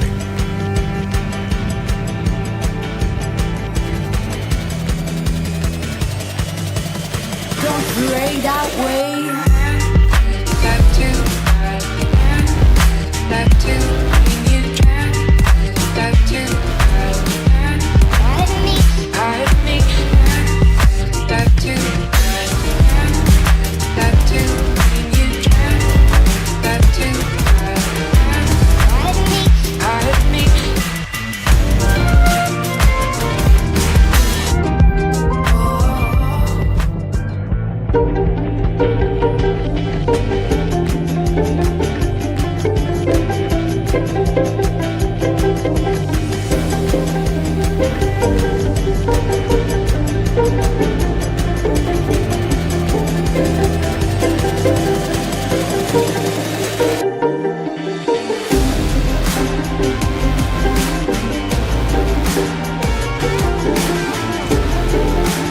Two global forces in a landmark multi-year partnership. A new chapter begins for professional 9-ball.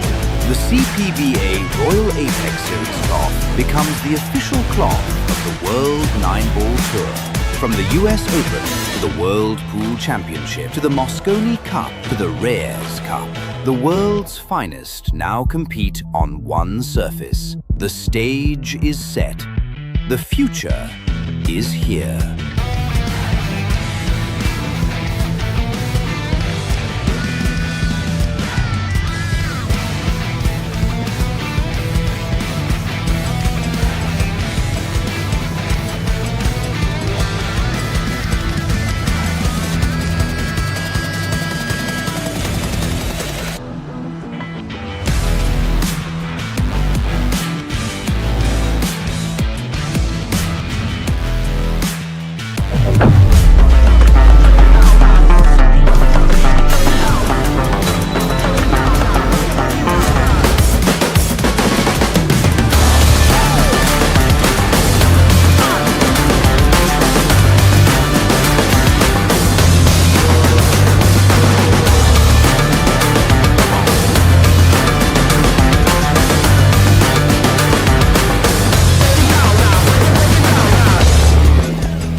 For decades, Universal Cues has been at the forefront of the billiards world, driven by a commitment to excellence and innovation.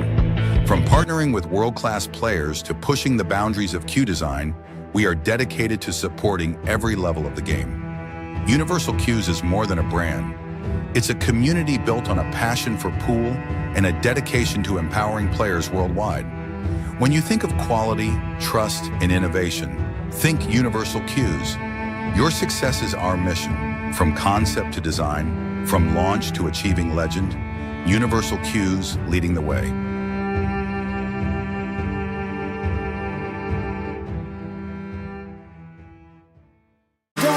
pray that way. That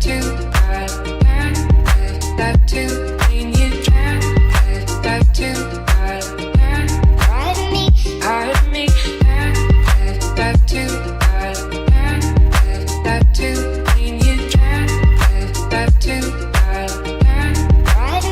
pardon me.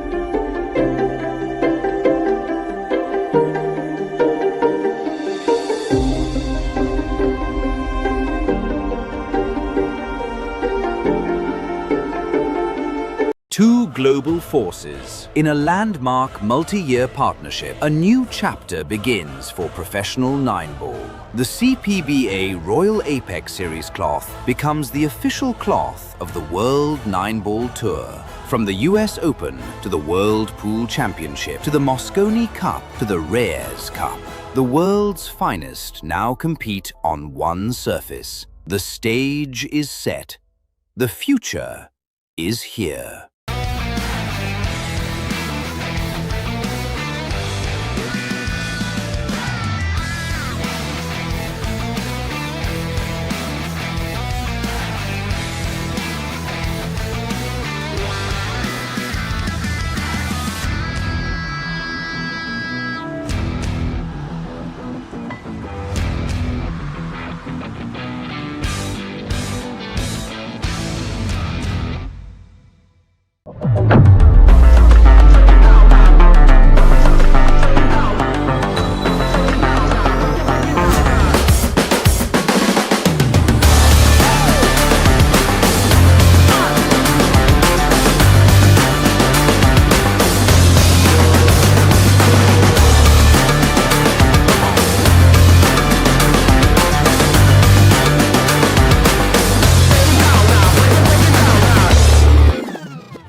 For decades, Universal Cues has been at the forefront of the billiards world, driven by a commitment to excellence and innovation.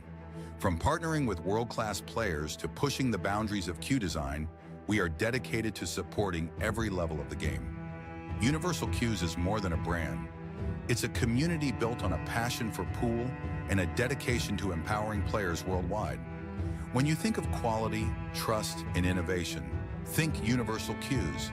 Your success is our mission. From concept to design, from launch to achieving legend, Universal Cues leading the way.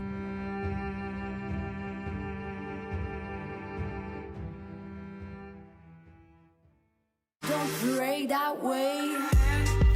That too, mean you can. That too, pardon me, that too, that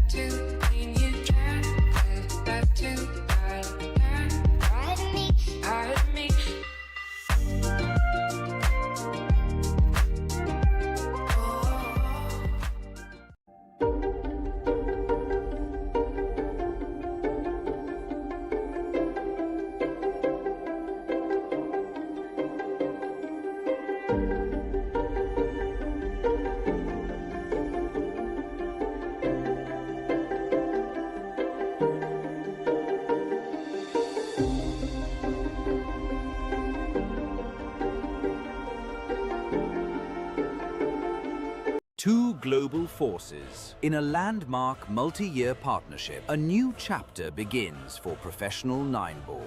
The CPBA Royal Apex Series cloth becomes the official cloth of the World Nine-Ball Tour. From the US Open to the World Pool Championship to the Mosconi Cup to the Reyes Cup, the world's finest now compete on one surface. The stage is set. The future is here.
For decades, Universal Cues has been at the forefront of the billiards world, driven by a commitment to excellence and innovation.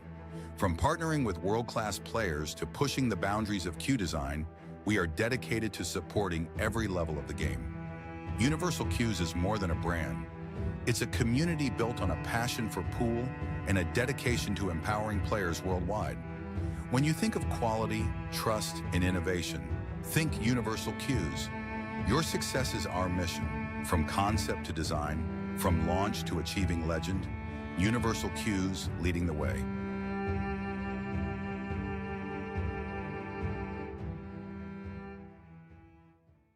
Don't pray that way. That too, that too, when you try, that too, pardon me, that too, when you try, that too, pardon me.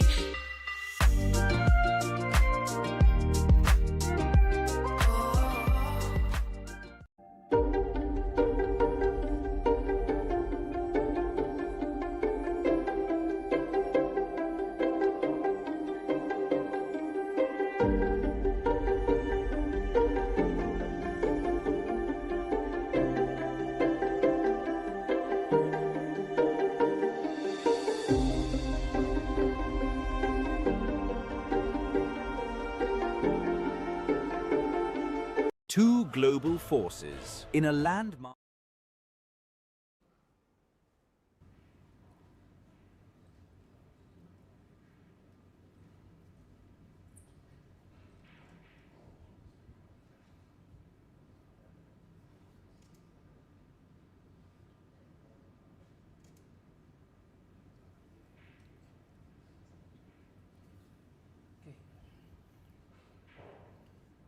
Ready? 3, 2, 1, go.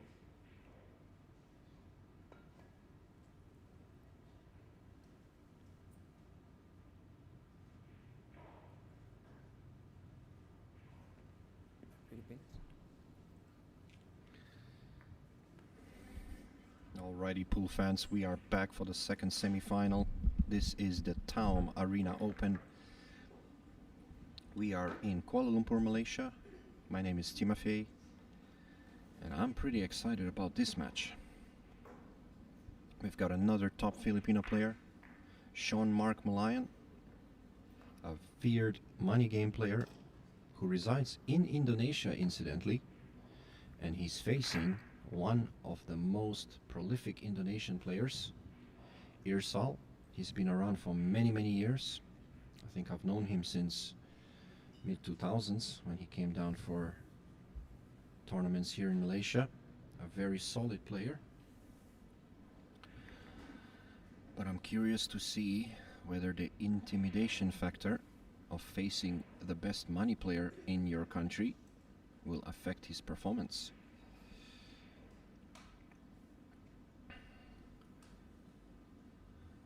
I have a suspicion he knows what he's doing. Semi-final match, Philippines, Sean Mark Malayan versus Indonesia, Irsal Nasution. Race to 11 racks. Good luck and all the best. I think Israel went to the finals of the recent WNT event. I do believe he beat a couple of big names, including Aloysius Yap, in that tournament. So he's definitely not a slouch. And he has earned his right to be here in this semi-final.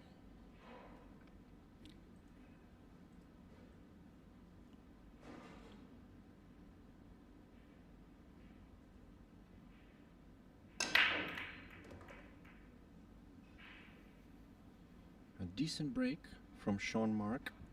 He kind of lost the cue ball a little bit.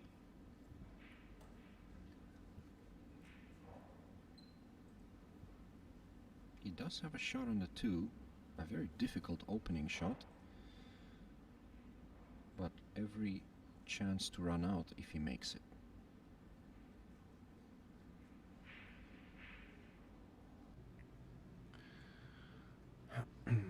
Sean Mark is also a very disciplined player from what I could see, the way he approaches the ball.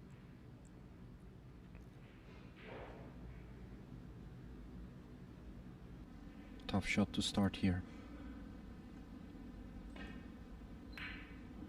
Ooh, he's missed it. He didn't sell out too much though. It was always going to be a difficult shot. I do believe he played it with a touch of inside spin to try and hold the cue ball.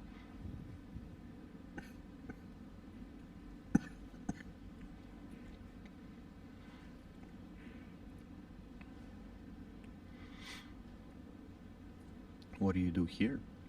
Do you kick it softly and lag it, leaving him no shot? Or do you just play it firm, which is what he did? There might be a window though.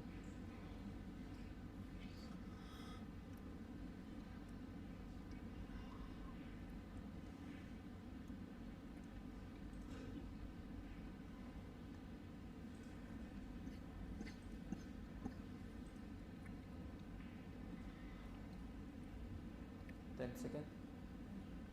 Extension call.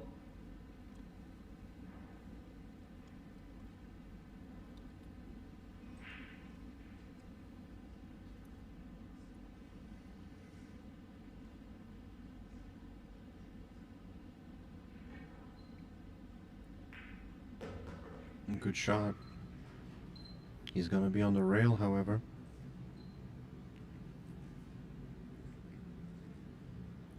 I noticed a complete contrast in styles between someone like Ignacio versus Sean Mark. Sean Mark plays very simple lines,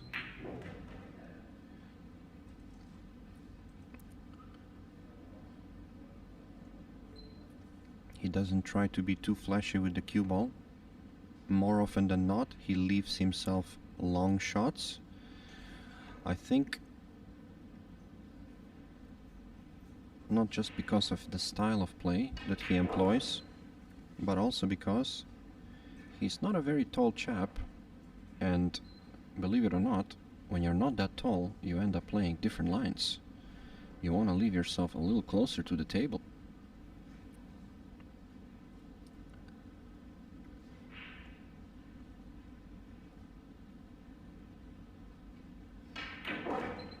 Nicely done here.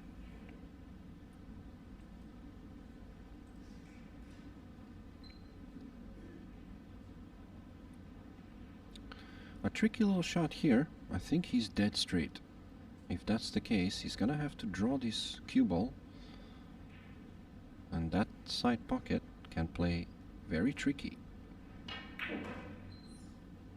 Yeah, he's just about done it. Backed off a little bit on his cue action. I could sense a little bit of tightness in his delivery.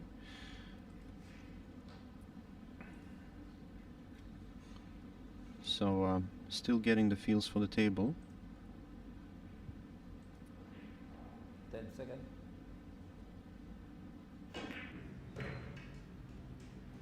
Interesting choice. He's chosen to go around.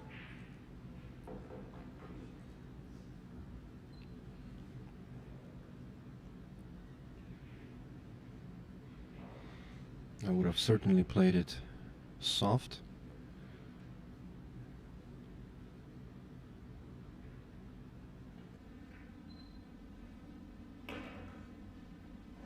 But no cause for concern.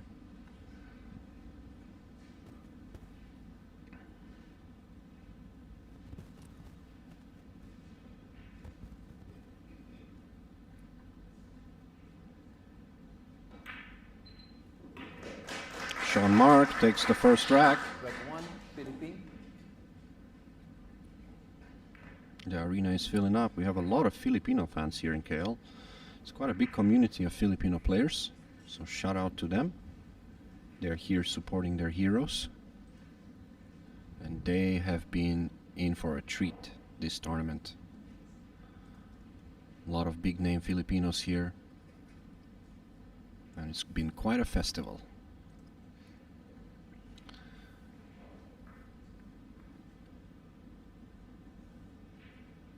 Yeah, I don't like that style of rolling balls into the rack.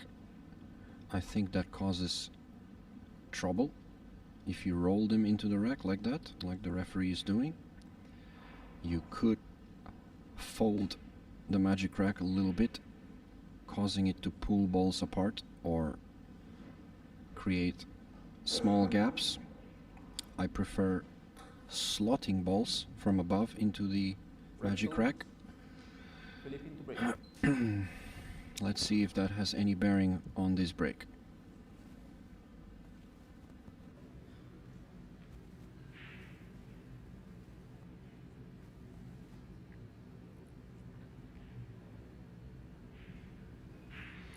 Let's watch the 9 for any movement.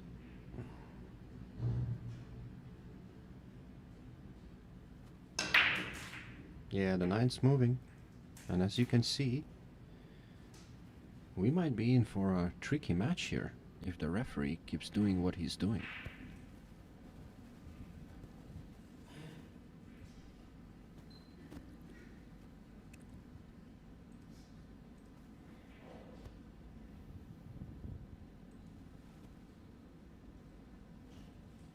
Push out.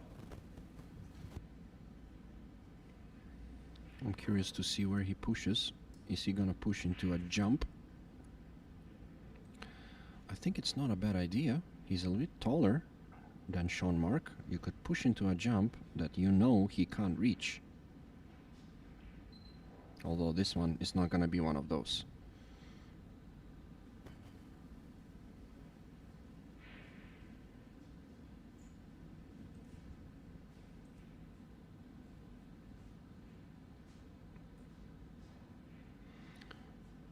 Difficult jump shot here.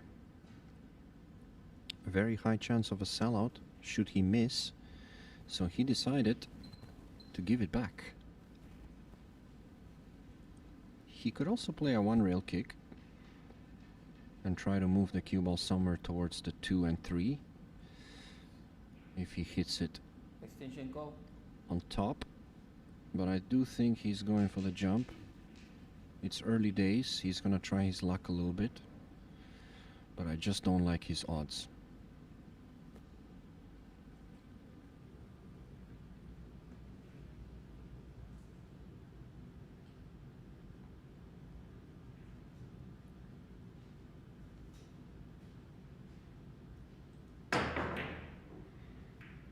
Yeah, I don't like his odds. It's a sellout.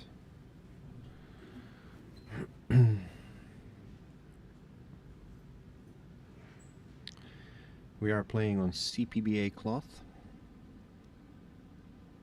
Recently, Matchroom has announced CPBA is one of the cloth partners.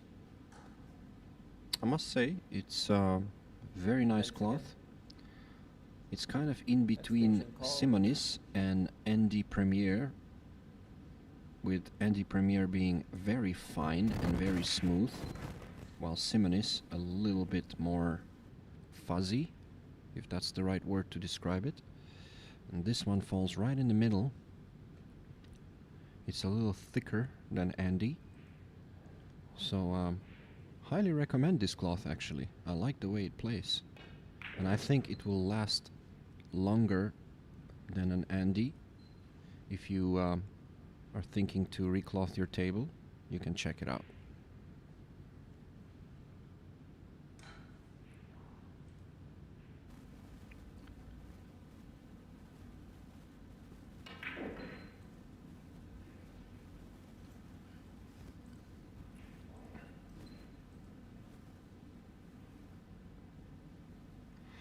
Yeah, that was a really good positional effort from Lion. That looked easy, but he got the cue ball perfect.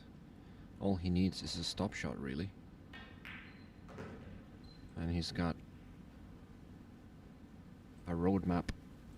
He's gonna have to play 3 or 4 stop shots here.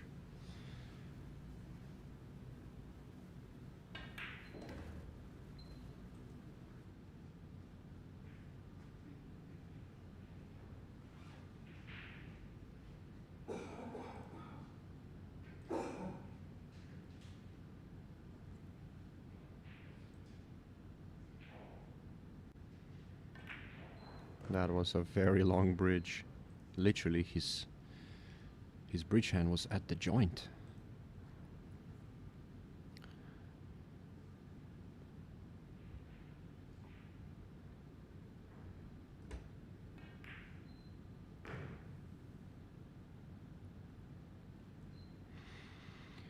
A good start from Sean Mark.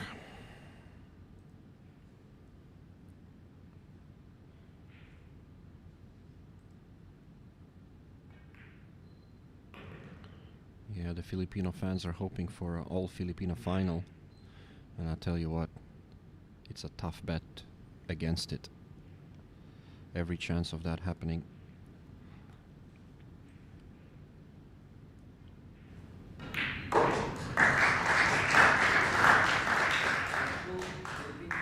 Philippines. 2-0.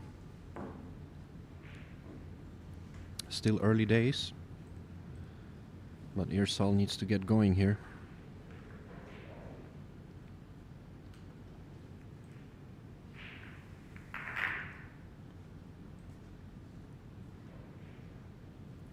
Alright, let's take a look at how the ref puts this rack together.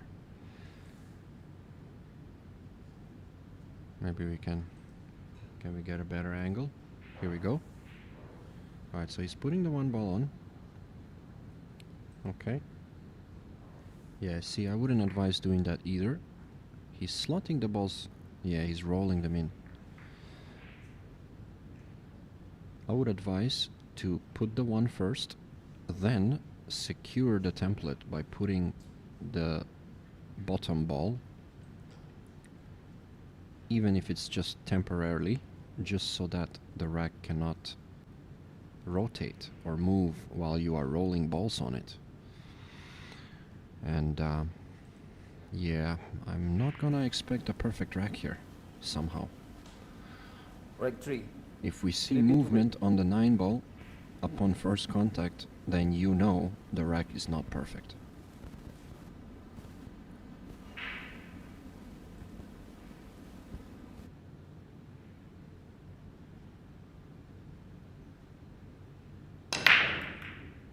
Once again, the 9's moving.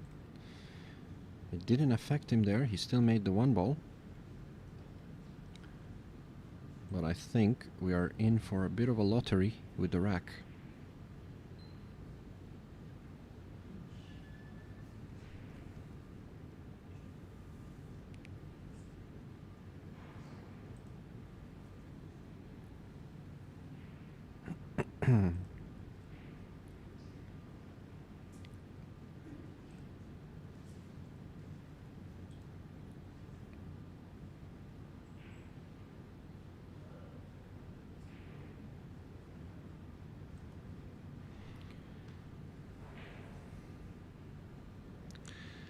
Sorry to disappoint you, my name is not Gorst.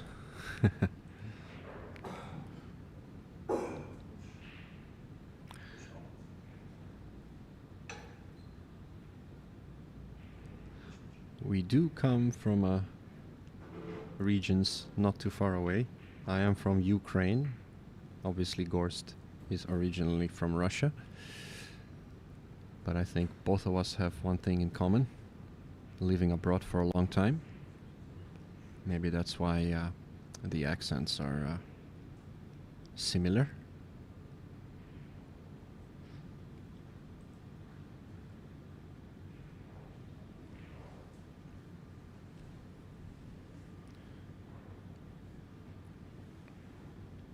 Gorst did not play this tournament.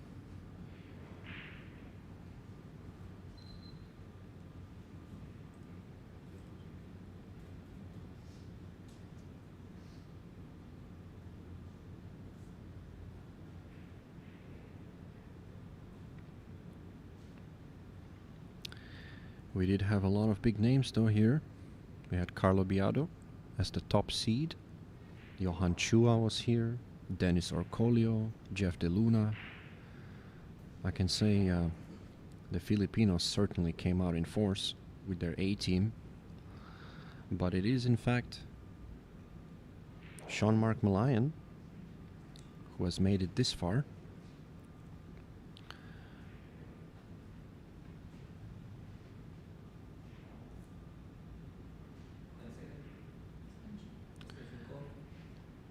He's a very quiet guy. Seems very humble to me.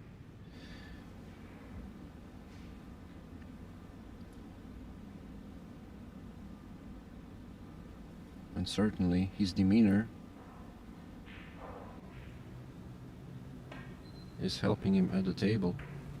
And that was a really, really smart shot. Beautiful shot. He could have played it 1 rail, but he chose to play 2, flicking the 2 ball, using the 7-9 as a blocker. A very nice shot.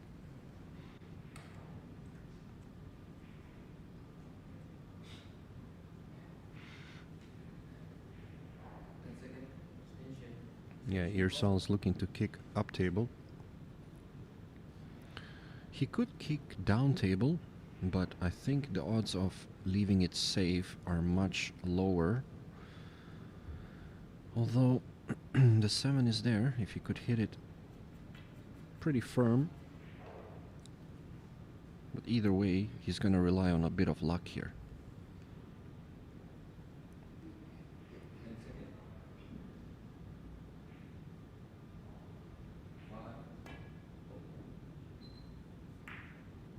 Well, if luck is what he needed, that was an absolute smashing shot. Real good. I'm not sure if he can see the 3 though. I think he can. Another tough shot here. 3-8 combo. Yeah, we can see it here. He's got a line. It's not that difficult. It's a natural angle. Just needs to bear down here. I expect him to make it. Oh, yeah.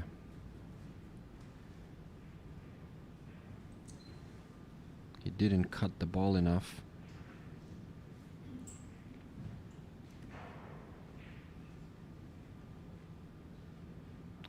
And he didn't really hold the cue ball. I guess he was better served playing it with a touch of left spin. He played it plain ball.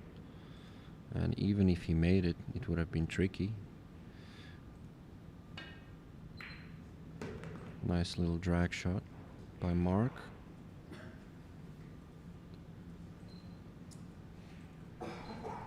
And looks good.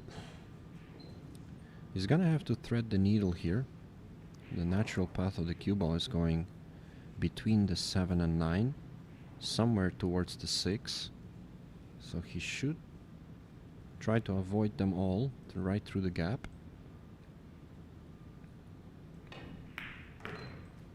And he's done just that. Beautiful shot. A little bit straight, but I think he's gonna be fine.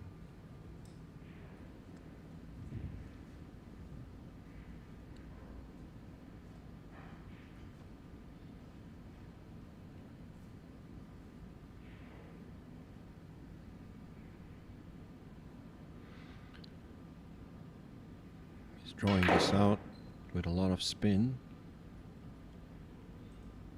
Yeah, he got a lot of action on that. Really nice.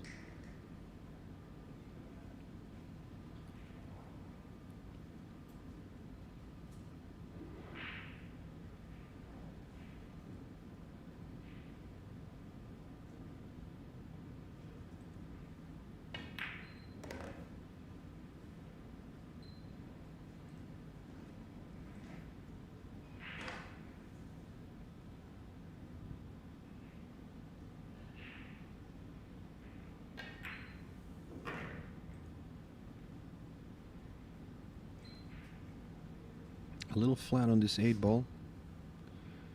Let's see whether he punches it or plays a draw. I think he's gonna stun it. Yeah, when you're reaching into a ball like that, especially for his stature, he's not the tallest gentleman.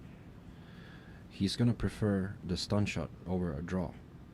If you're reaching into the ball, it's a little harder to get the draw. Break 3, Philippines.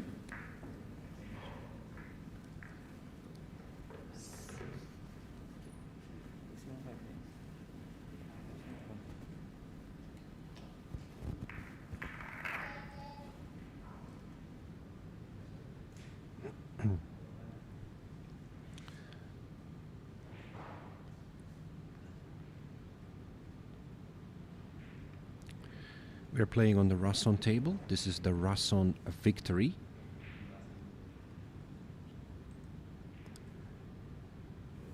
A very nice looking table, that's for sure. And it's a very nice sounding table as well. I must admit, playing on these Rassons gives you a new perspective on how much satisfaction you can get out of making balls. Sometimes you get this really nice ping when you hit a ball dead into the pocket. And it does boost your confidence. You get a little bit of a dopamine rush. Definitely one of the features I really like about the Rasson tables.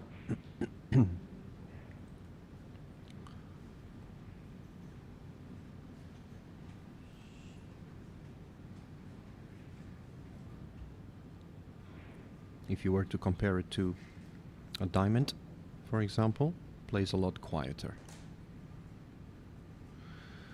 Okay, we're gonna have a little timeout.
Alright, a quick timeout, and now we are back.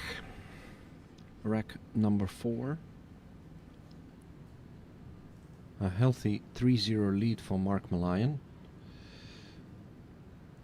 It seems like this match has the same tempo as our first semi-final, with one player making a couple of mistakes, with the other getting an early start.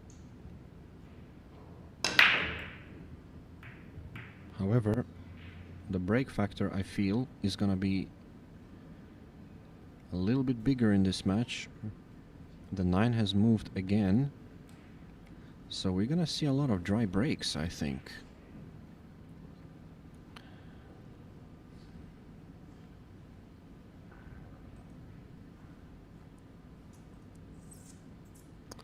I wonder what's the remedy if you're seeing the 9 ball move a little bit. You can see the 1 ball went long above the side pocket, which means that Sean Mark needs to adjust his break a little bit. Maybe cut the ball slightly thinner.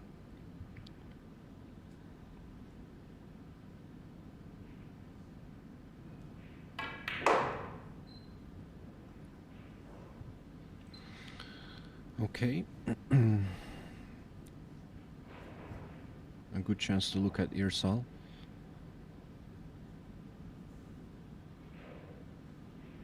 A tricky little 2 ball, but a nice angle. Go under the 3.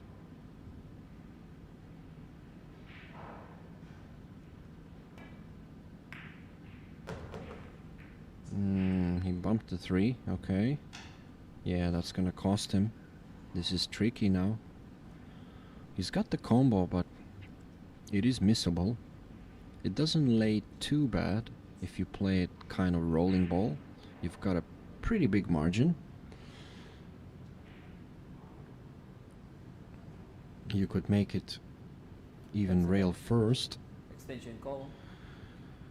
So there are quite a lot of options here. In fact, I kind of like making it rail first because the 3 ball will stay right over the pocket.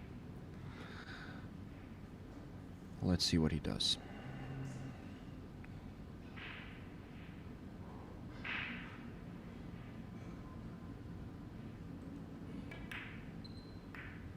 Oh, he's done. He went for rail first, but he's kind of caught it right in the middle. He went right in between. Weird. It's a frozen ball, so Sean Mark can't just feather it, which is usually the reply in this kind of situation. You just want to dead weight and feather the 3 and leave him on top of it. He can't do that now unless he catches that part of the 3. So, a little tricky spot here.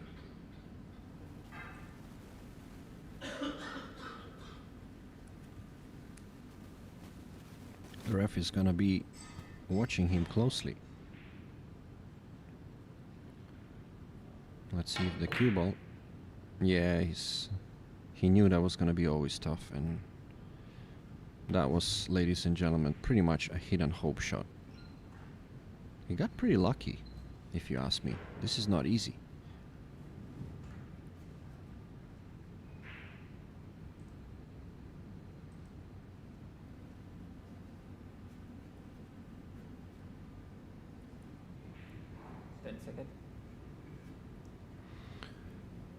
Can he cut this ball in? Go around the table? I think he can. 3, 2. I think he can. He needs a bit of luck. Yeah, it's not bad.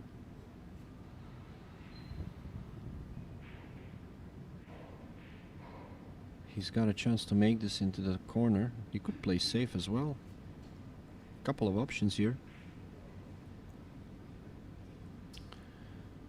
The safety 10 seconds. should be elementary, but it's gonna be an easy jump. 4, 3. Oh, he's gone for the other way. Okay, interesting. Still a jump.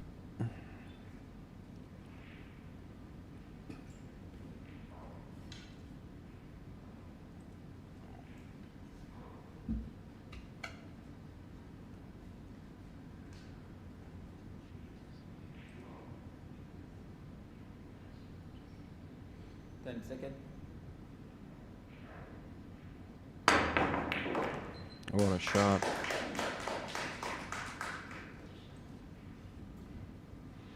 Yeah, he jumps very good for a pretty short player. He jumps really good. I do believe being tall is an advantage when it comes to jumping.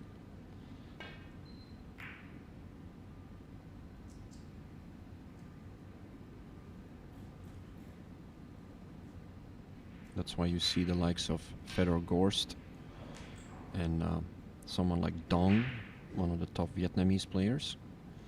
They can really get a lot of leverage when they jump. They've got big, long fingers too. That helps. 10 seconds. Irsal here is playing a lot of right spin. Yeah, he's trying to lay him up on the 9. There could be a window here. I think there is a window.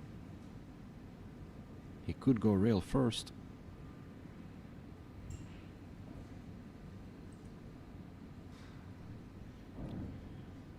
Yeah, it's just not working out for Irsal at the moment. He just can't get started. Everything looks funny. 10 seconds. Happens so often in this game, where you just can't get going, and whenever you make a ball, you're out of line. You play safe. You just have to be patient.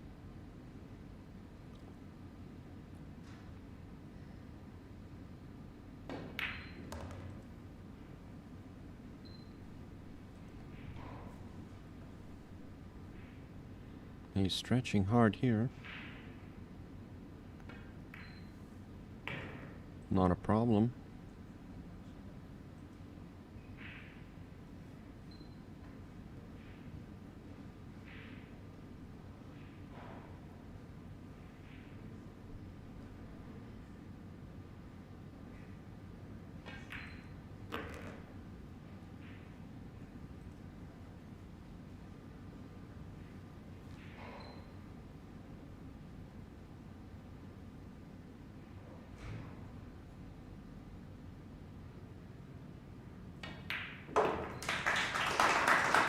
That's 4. Philippines. 4-0. A big lead now.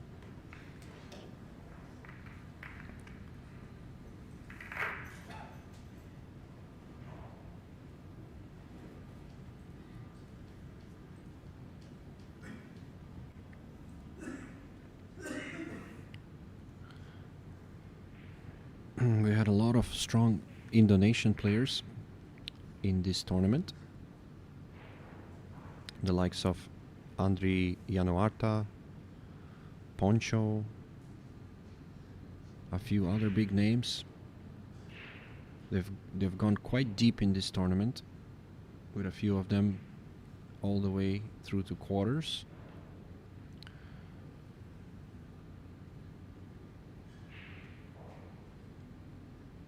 But Irsal is the only Indonesian left standing so far.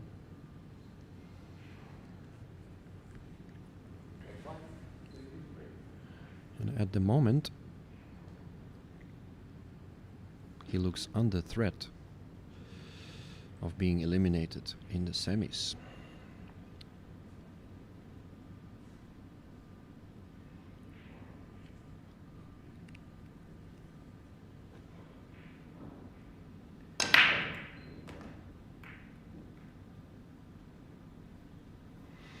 Nice break by Sean Mark. He's got a bank available to him. I do believe he will go for it, only because it's so natural and the 3 ball is right there.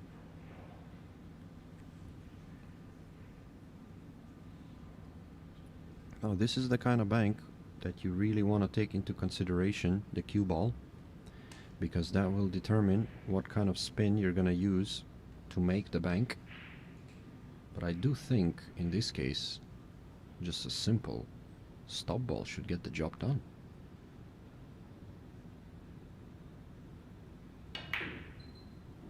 Ooh.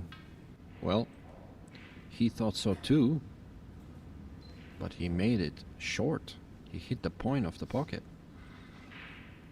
A chance here. A difficult chance, but still. We're gonna see some cue power on display here. Let's see whether Irsal can deliver a good stroke.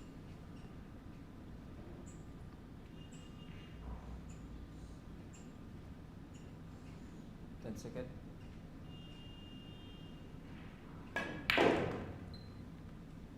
Very nice.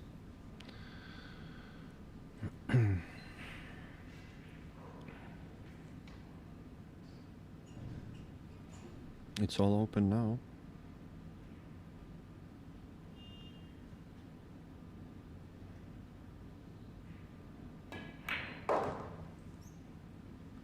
Another good shot. He's down 4-0, but looking at his body language, I think he looks still very much focused.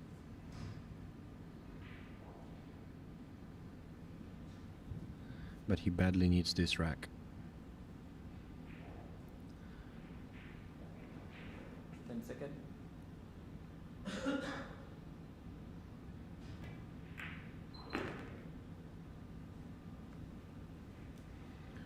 Yeah, he needs a good line. He didn't get it on the 6. I think he played for a lower angle because the 6, I believe, does go into the bottom left corner.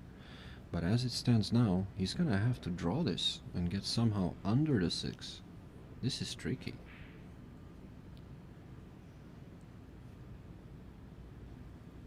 Second.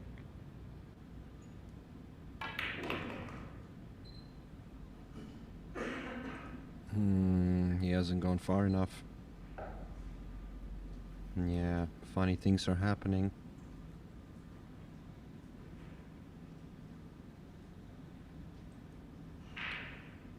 Can he still make it in the corner?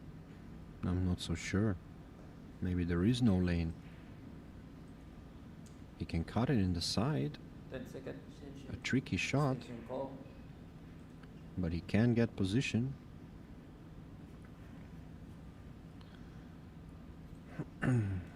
There is a safety too. But I just have this suspicion, if you're tasked with a tough safety or a tough shot, I'll be going for the shot. Is he trying to double this? Or is he feathering behind the 8? Let's see. 10 seconds. Yeah, he's gone behind the 8. Yeah, it's not bad.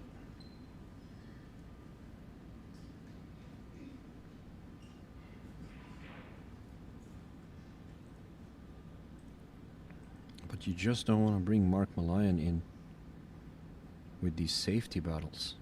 I tell you, I've been watching him play the last few days. I've been watching him playing a lot of money games. Decision call. He was locking horns with Dennis Orcolio, who is, as you guys probably know, widely regarded as one of the best money players for the last 10 years. And in both instances, his safety game, his fortune too, but his safety game is what got him across the line against Dennis Orcolio in those challenge matches. He just kept grinding him out. Well, this is a tough shot.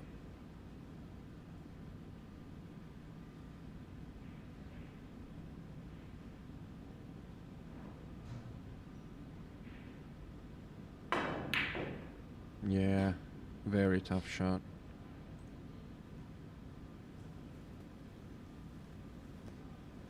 He wasn't even close in terms of threatening the pocket. He had to put a lot of juice on the cue ball just to get it back towards the 7. Makes the shot way tougher.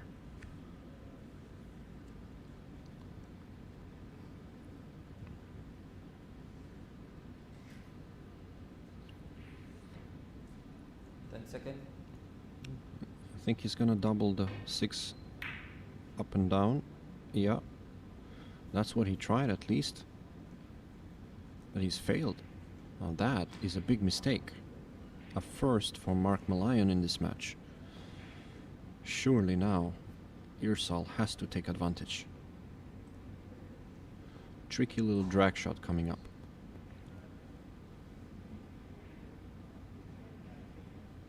Stay down, drag the ball. 10 seconds.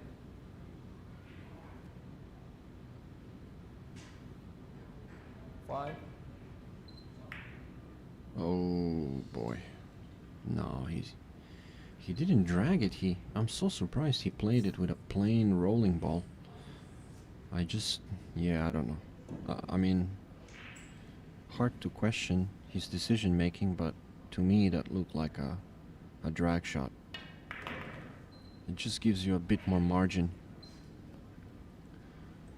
He chose to play it plain ball, and that cost him.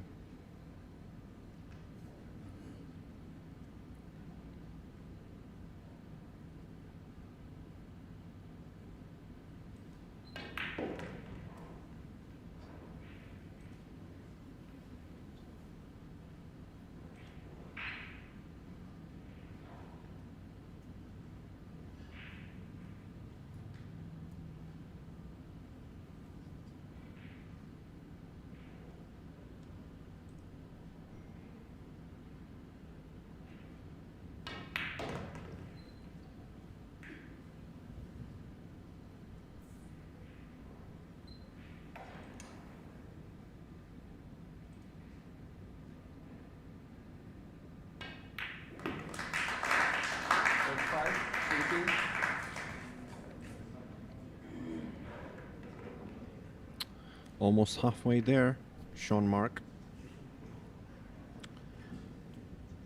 I have to admit, it's not really because of his very stellar play, even though he's been solid. I think Irsal has been giving him gifts almost every rack.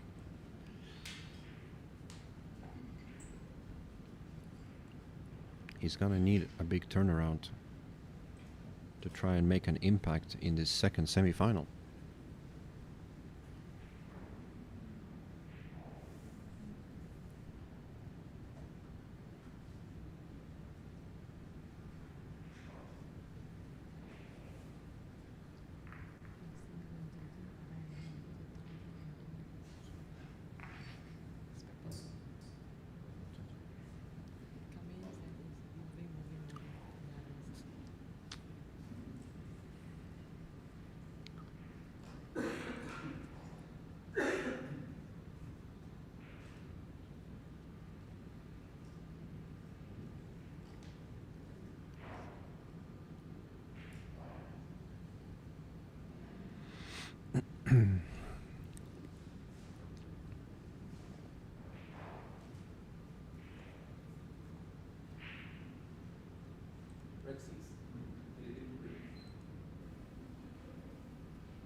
Yeah, very nice break from Sean Mark. If he can do a nice stun shot here to get the cue ball to mid-table, I think he has the line to do so, just about. It's gonna be another chance for him to move up even further. He could also play a little smooth draw shot, which I actually kind of like. Just draw the cue ball straight down under the 5, Only problem is he is stretching a little bit and it is a bit awkward. So when you are stretched out, you're probably better off with a stun shot.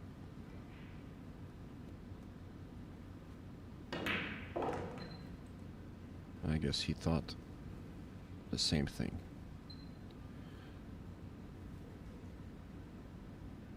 A good angle over here, 2-rail position, a touch of left. The cue ball will track near the side pocket and it will widen out because of the slide, which should bring him straight towards the 10 4. second.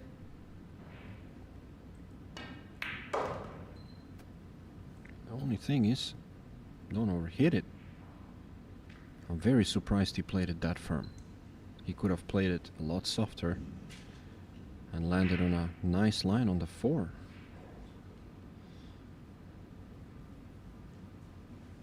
This is tricky now.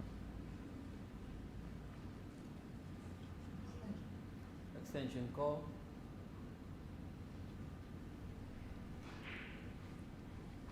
You might not see him run this rack here. He's gonna have to play a very tough 5-ball.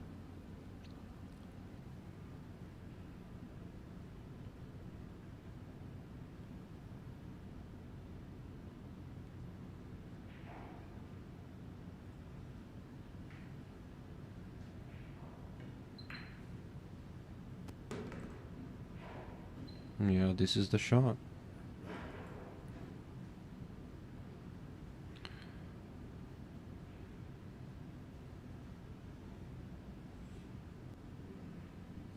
I don't know why, but I'm getting this feeling like Sean Mark might give a rack back 10 here second. if he doesn't make this shot. This is awkward. Let's see if his killer instinct. Let's see if his killer instinct comes in. And the answer is yes. What a shot.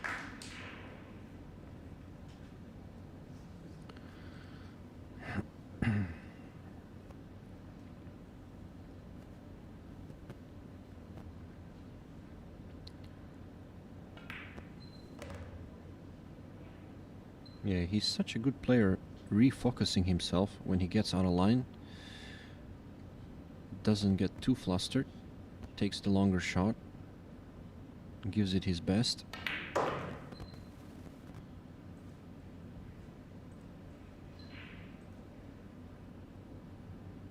He's a great shot maker, no doubt about it.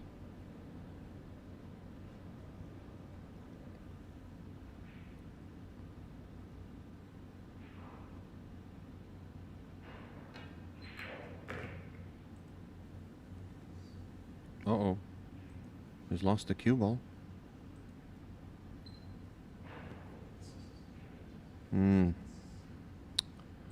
Yeah, he could cut it in the corner. He could cut it in the side. He's looking at the corner.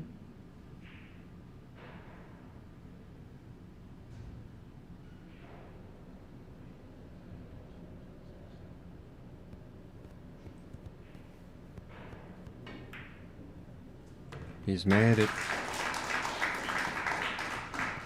A fist pump there. You rarely see that from Sean Mark. 6. He Philippines. knows that was a big shot. Even though he's leading 5-0, he knows giving that rack away could start a comeback. If you keep your opponent at 0, that pressure of winning the first rack is never going away.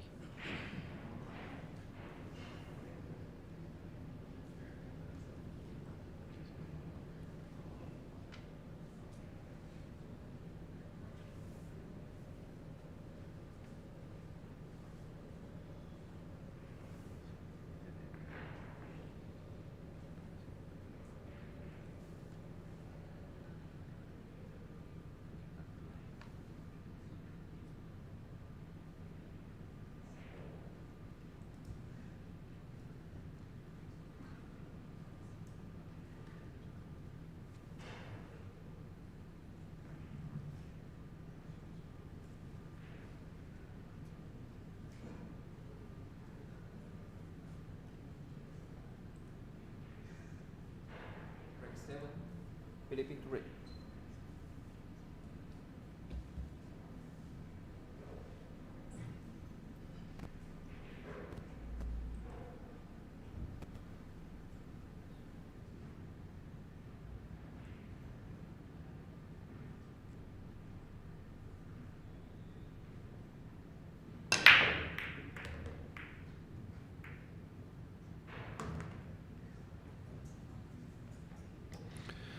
Another good break. He's got a shot. Or does he? He might not have a shot, really. Well, he's got a good safety.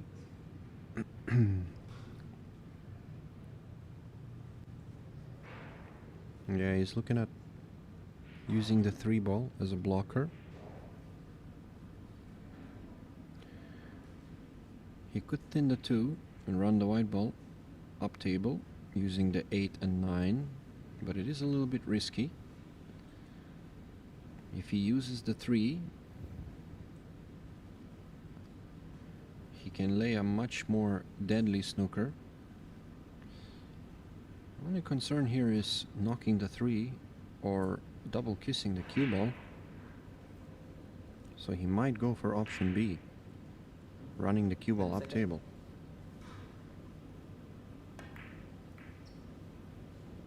Oh, he's gone behind the 6. Really nice shot.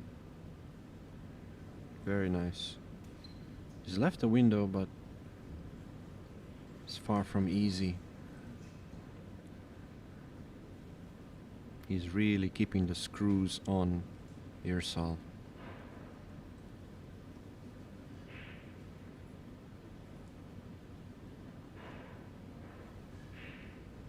Second. Extension call.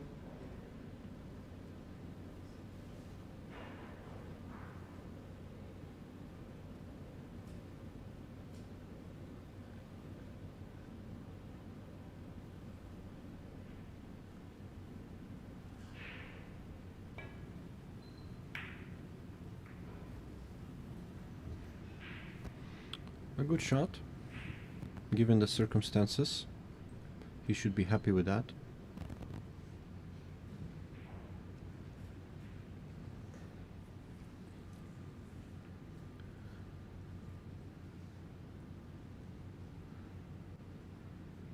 Might see another bank on the 2 straight down.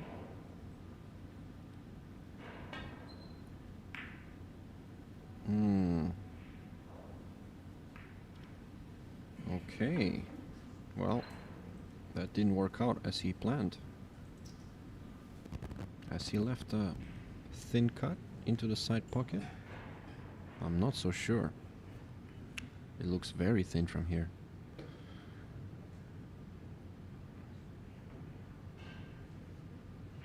Might be playable though.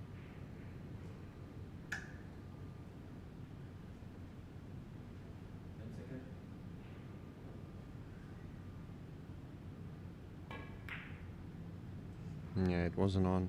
He's playing safe.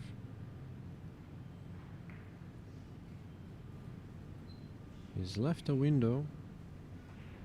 It's a tough shot though. Very tough shot, especially queuing over the 5.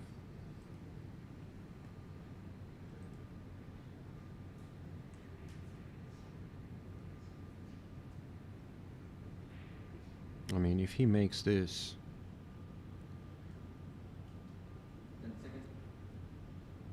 that's really gonna hurt Irsal. Yeah. It was a big ask.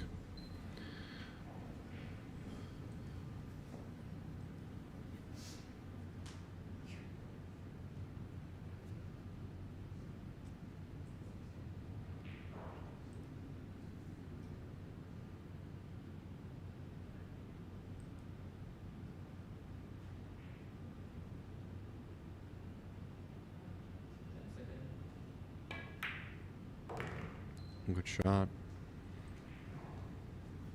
This is it. He's gonna have to take advantage of this, surely. He's let a couple racks slip away.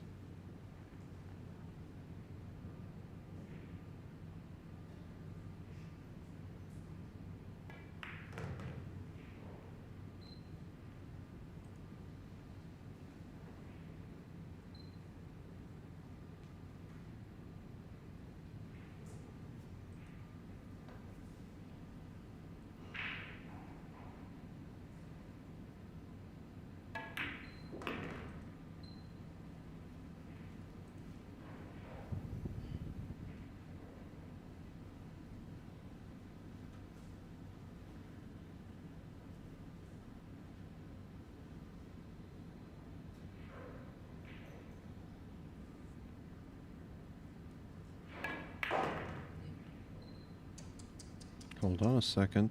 What's he done here?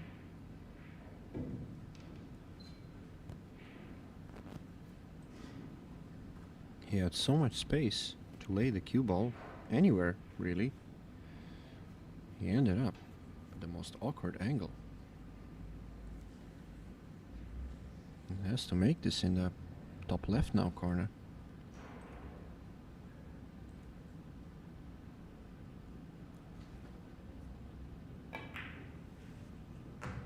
Good shot, but where's the cue ball? Where's the cue ball? Oh boy.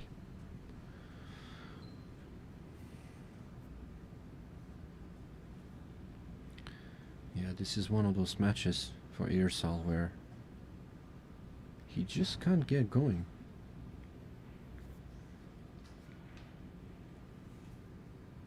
I don't think he's played on the TV table in this tournament yet, actually.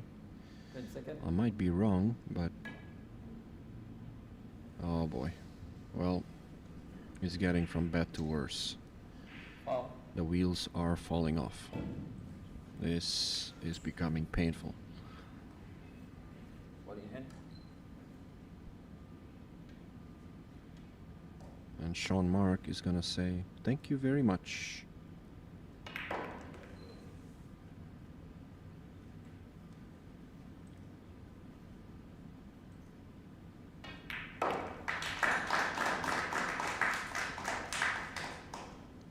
X7. Philippines.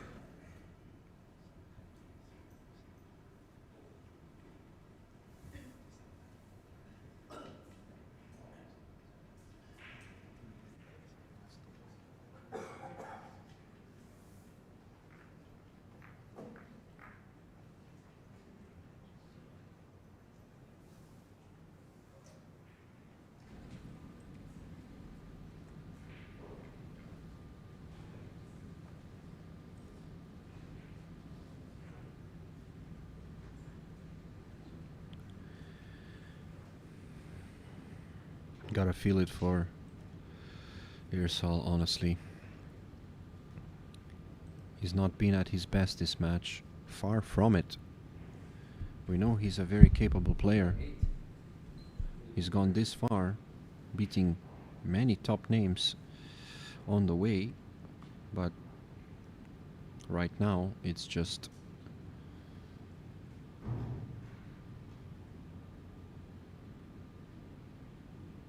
one of those days.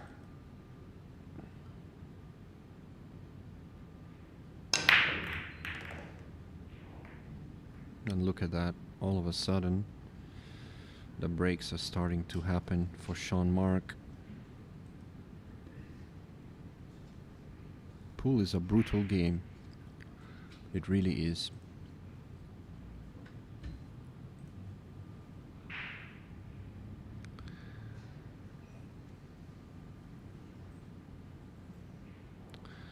All right, well,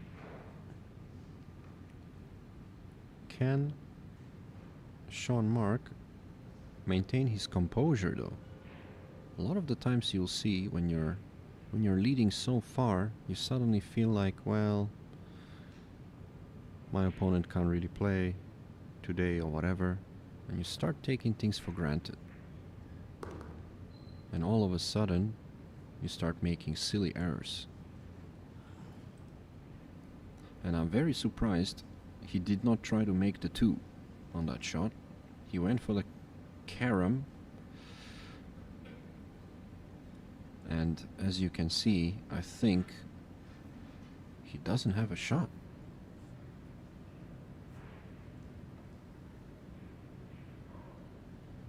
Or does he? 10 seconds.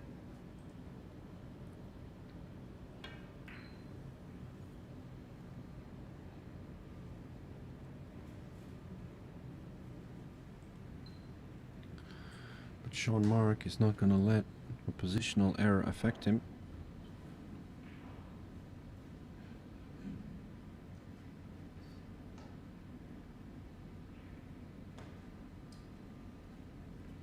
He's left him an edge, but...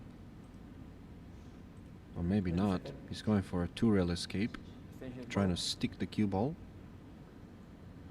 This will take a good hit, considering he's jacked up over the 4 ball. This ball tends to get away from you. The topspin won't retain as much because of the hop.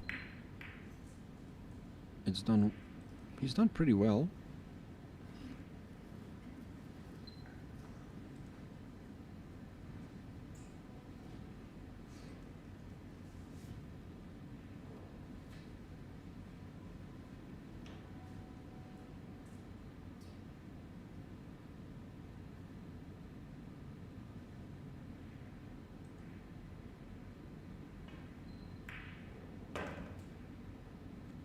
Very good shot from Sean Mark.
Second. Extension call.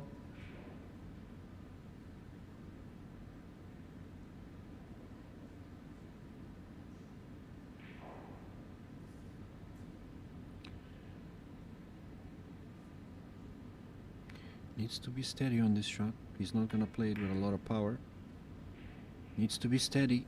Oh, here we go. Well, guess what? The first sign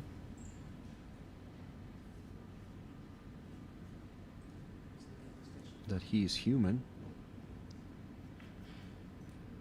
This could be big. First big mistake from Sean Mark. Second.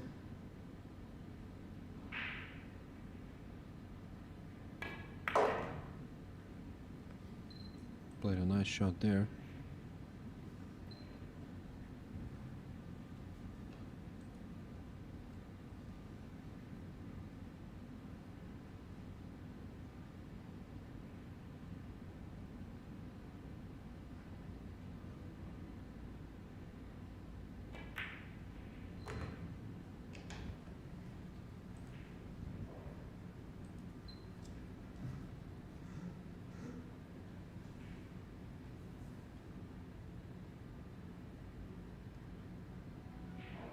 One rail for the 9.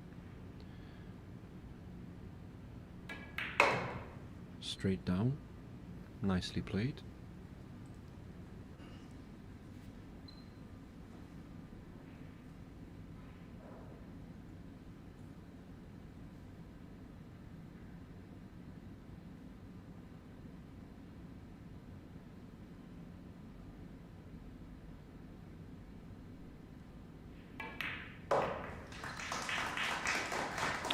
Here we go, he's on the board finally. Right 8. Indonesia. I think we're gonna have a... Well, if I was Israel, I would take a timeout, but I guess we are continuing on.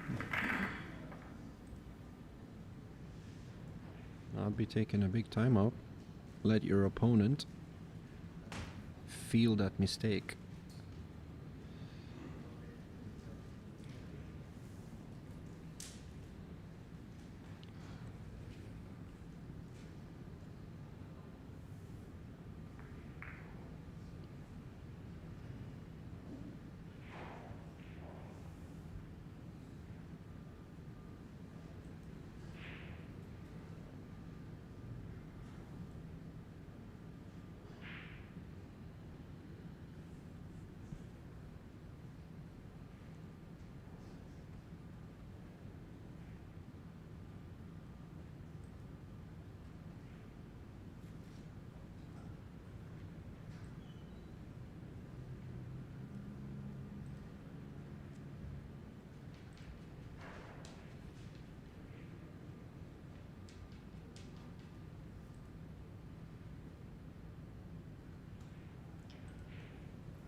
Break 9. Indonesia to break.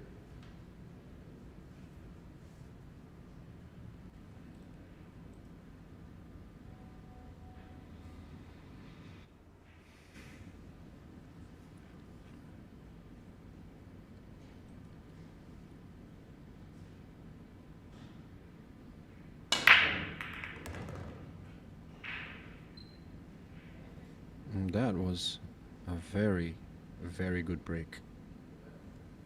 Probably the best of the match. And all of a sudden, Hirsal might have a spring in his step.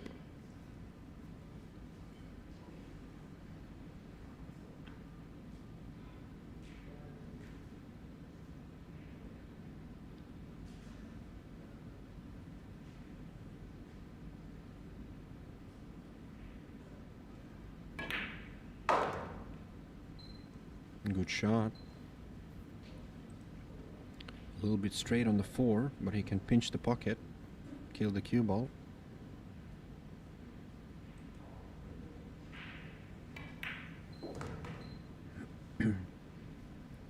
Perfect line under the 7.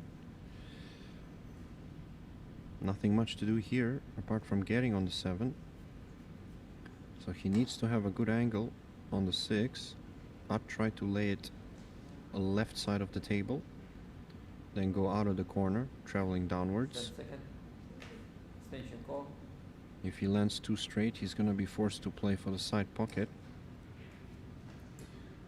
So this is the key shot here.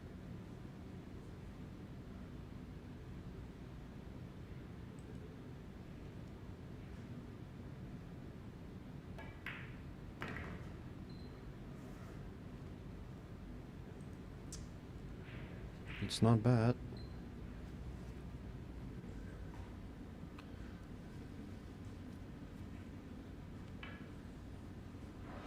He can draw this ball. Just missed the side pocket. It should land pretty good.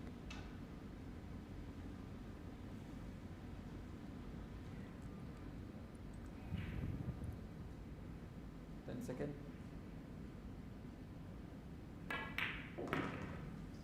Oh, he's not hit it good at all. Does he get lucky though?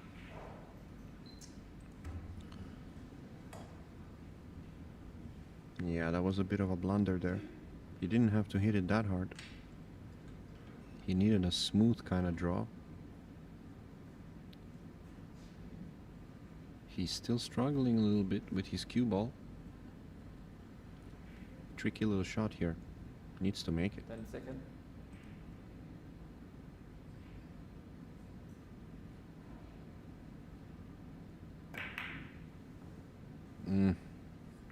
Missed it. Landed safe.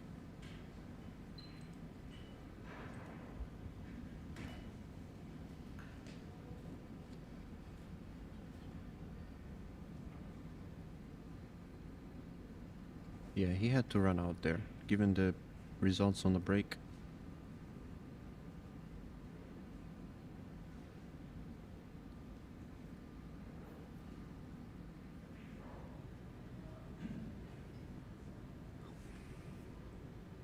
Second. Extension call.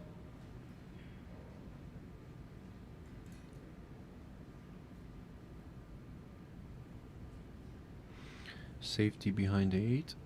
Delicate one.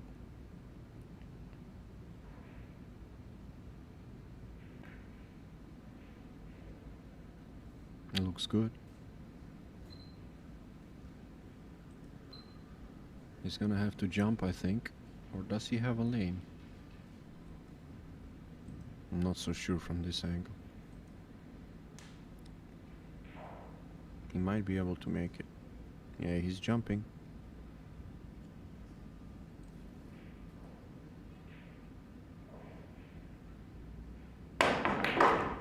He's made it. What a shot. Hold on a second. Where's the cue ball? Where's the cue ball? Perfect. Wow. He desperately needed that shot.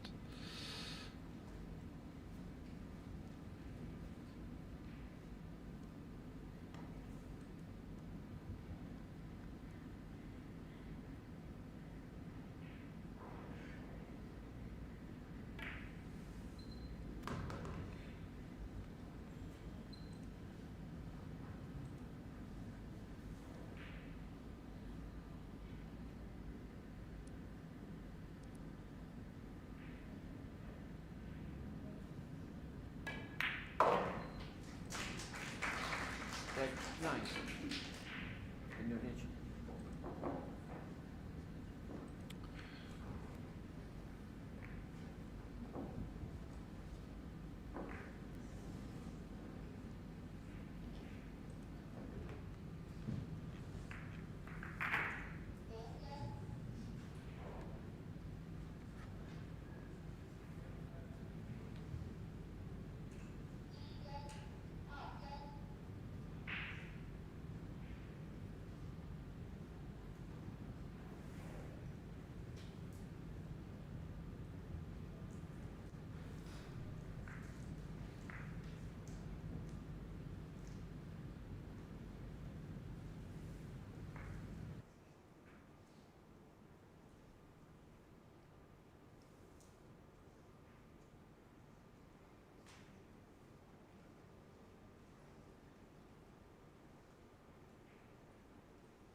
Break 10. Indonesia to break.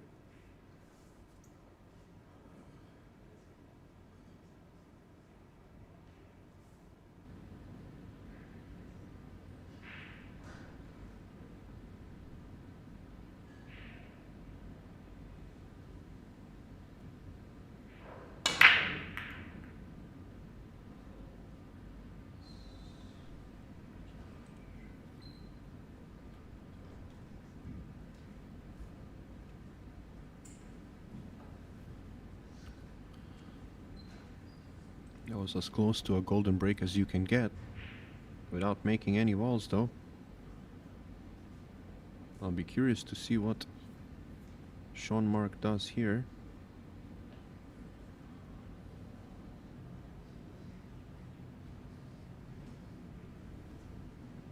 Whether he's feeling aggressive or whether he's looking to play more defense. Knowing him, I think he's gonna thin the one towards the side rail and bringing the cue ball behind the 2. He could also try to bank, which is what he's looking at. He might even be trying the 9 here. This could be a highlight reel shot. He's going for it. Look at this. If it catches the rail, it's gonna make it. What a shot. What a shot. Beautiful shot. Break 11. Philippines.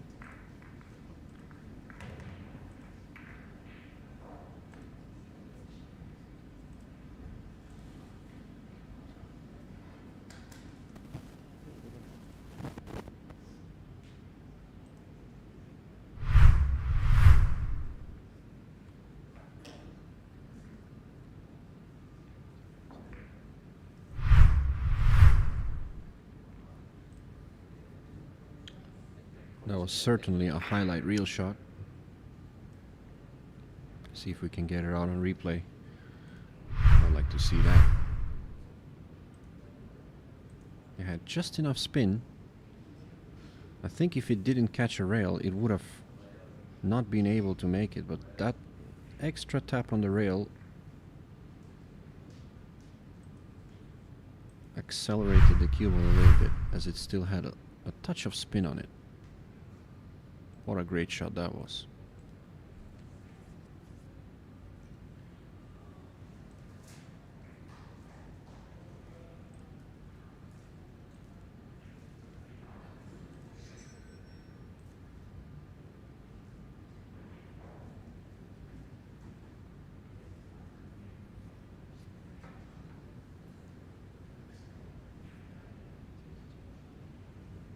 Break 11.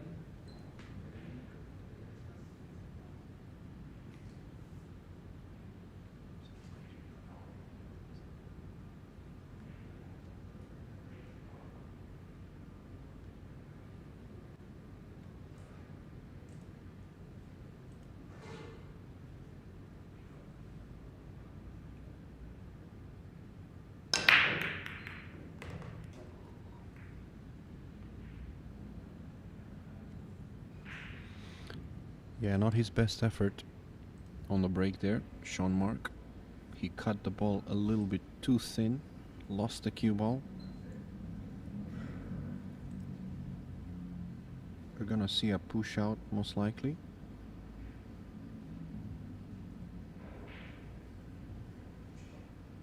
Push up. I often see Sean Mark pushing out to a shot, but a very difficult one. A bit like this. I've seen him do it numerous times in his matches, where he would push out to a Hail Mary kind of shot, especially when in the lead, and a lot of the time his opponents are going for it and leaving him an easy run. And I think this instance is gonna be no different. This is a difficult shot.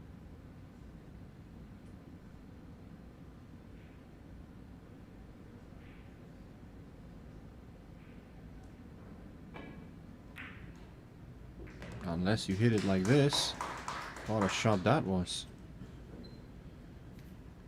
Hirsal fires back. Big gamble on that shot. Missing it would have meant certain sellout.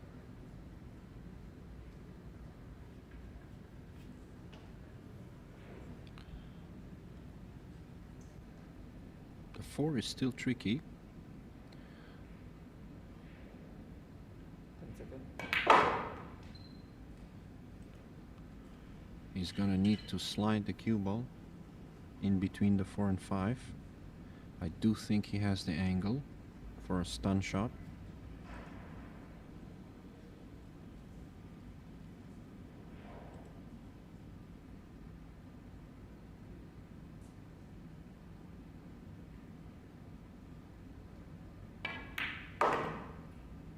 Uh-oh, he's overcooked it. He got a bit fortunate that he actually still can play this ball here. He drew it a bit too much. He can still try to go for this. But once again, yeah, he's playing safe behind the 6. 10 seconds. Extension call. It's called his extension. He really doesn't want to let Malayan back to the table. Yeah. It's tough.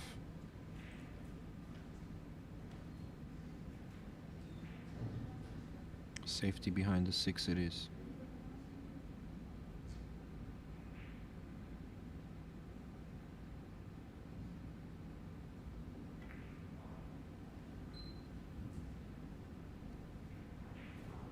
He didn't get there.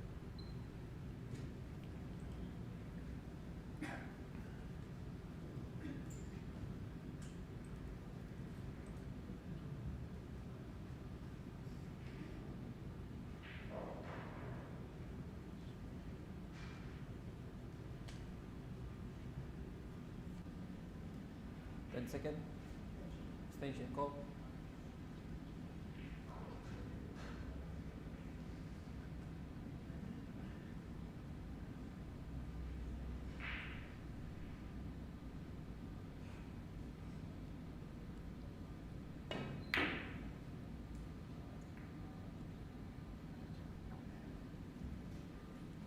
Yeah, nice containment there from Sean Mark.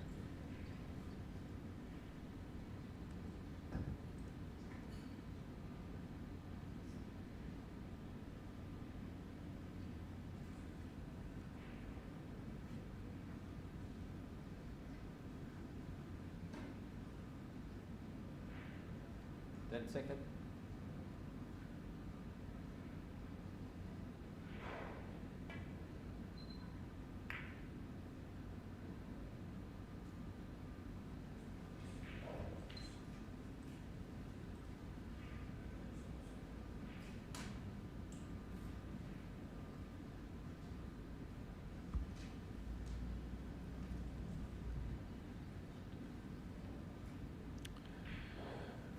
Let's have a look here. We might see an attempted bank, a jump bank with an element of safety.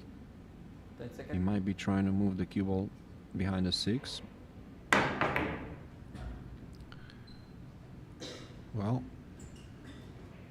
it certainly hasn't worked out. Irsal with a chance now.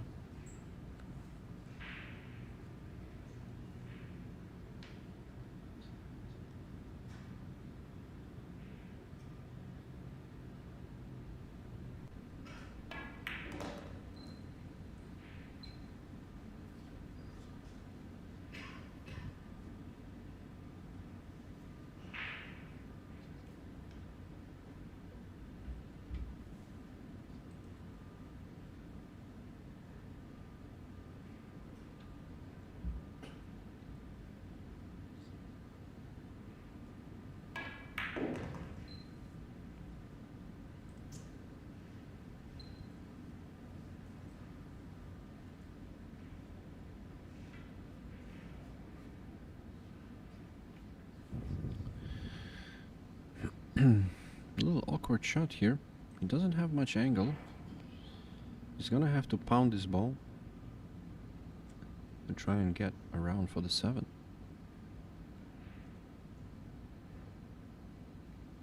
10 seconds. And pound it he did. Nicely done.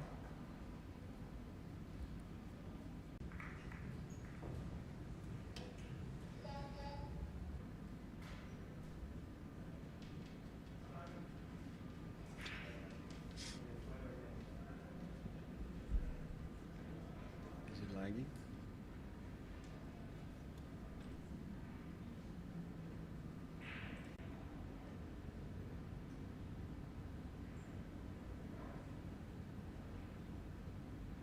Ten seconds.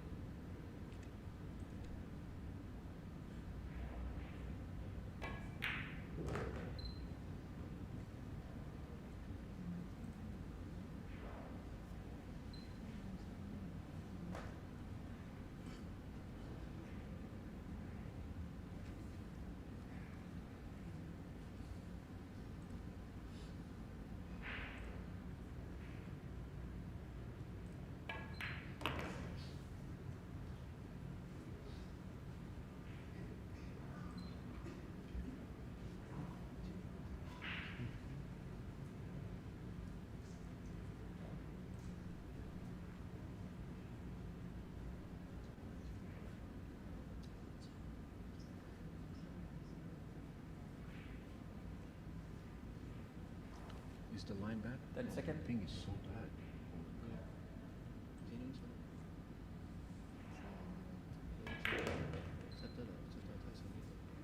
Is it the router? Maybe it's a...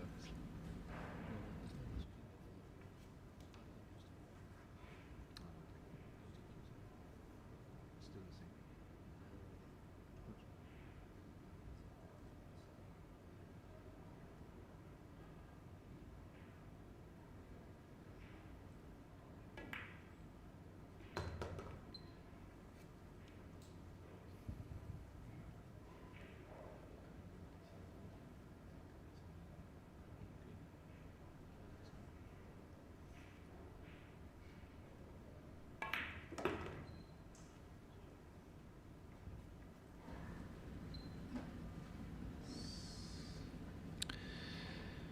Alrighty, ladies and gentlemen, we are back. Apologies for technical difficulties with the stream.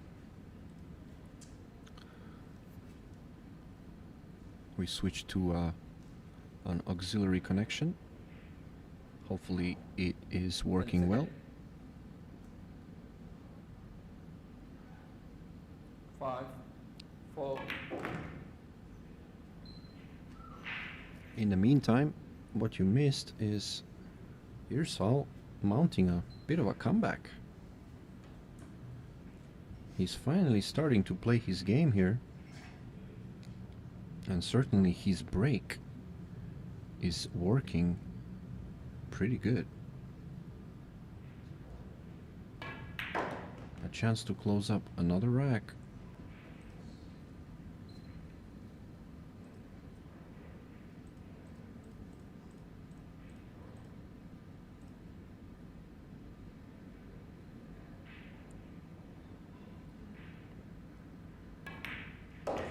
He now trails 4-8.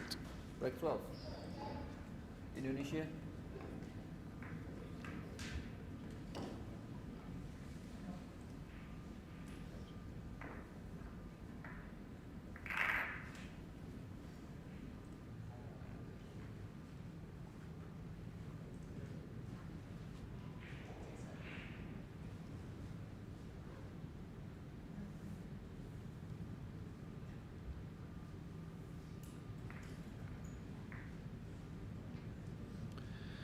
Player timeout. We will be back in a short while.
Indonesia to break.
Station.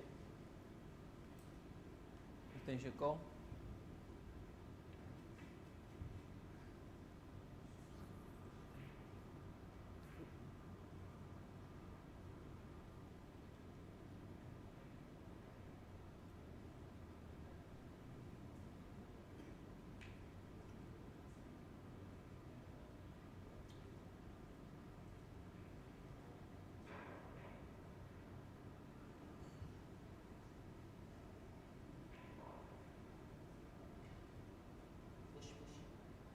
Push out.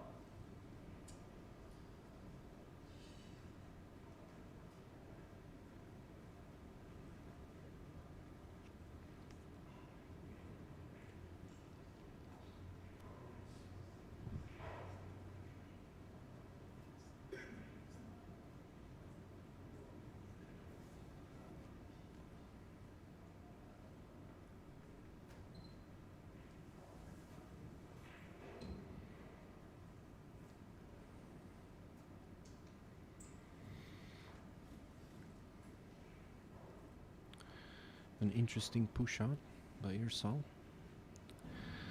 I don't expect Sean Mark to pass it back. He's got a nice chance to play a pretty good safety here.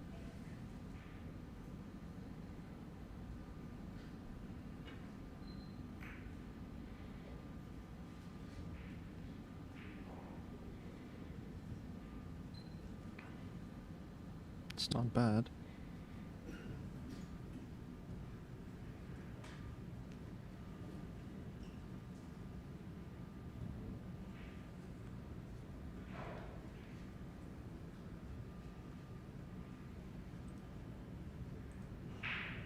Second.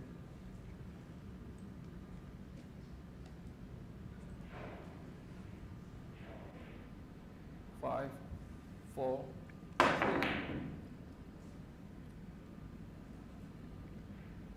A wild jump shot. Does he get away with it? Kind of. But I think he's gonna find himself wedged on that 7 ball by the looks of it.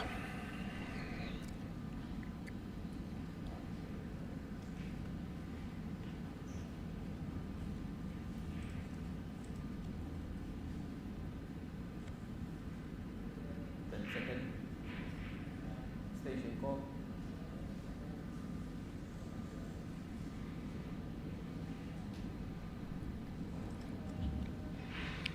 Takes a good touch though to pull the cue ball right to the 7. He might choose to thin it and send the cue ball down towards the 3. Avoid the side pocket. Okay, he's gone the first option. It's done pretty well.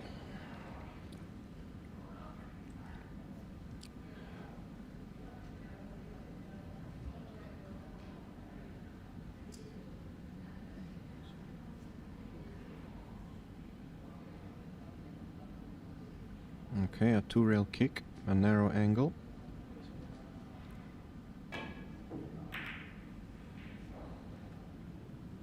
He's not gonna like his result. It's in the drink.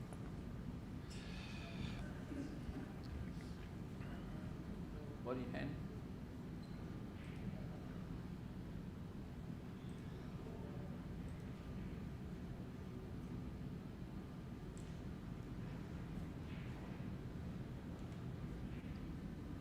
A chance for Sean Mark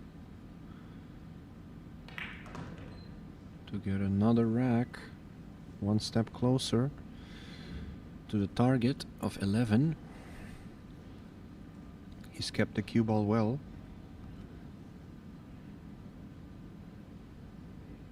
He can stun across or draw across.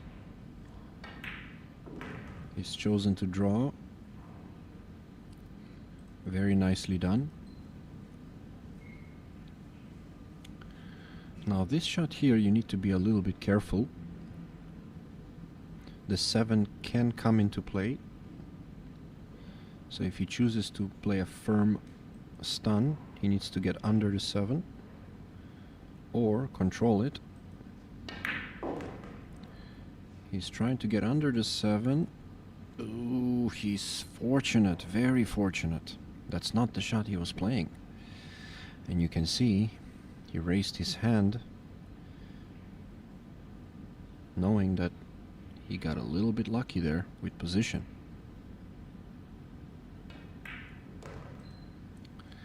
But you make your own luck in this game.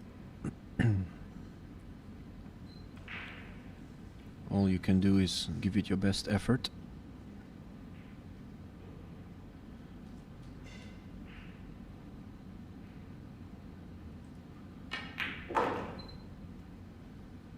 And certainly Sean Mark is never gonna be too laxed on his positional play.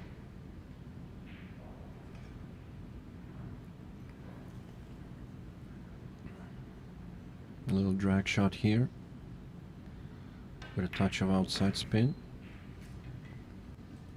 Perfect.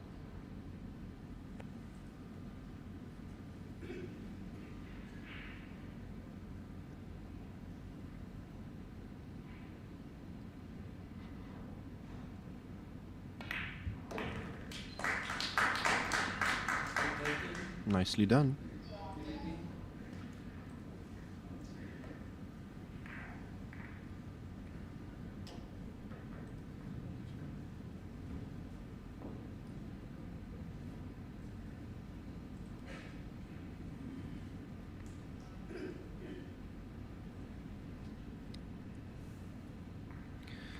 Sean Mark is sponsored by Predator, I believe.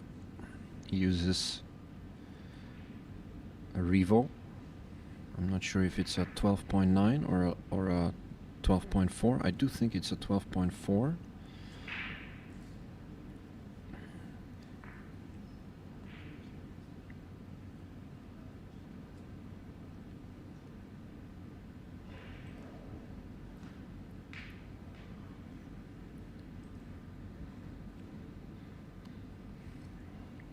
The smaller tip favors faster conditions where you need a little bit more precision.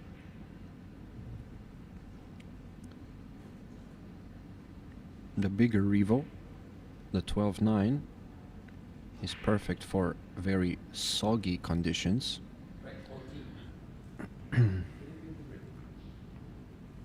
That is why you don't see many pro players play with the 12.9, simply because the table is too slick. They need more accurate tip position.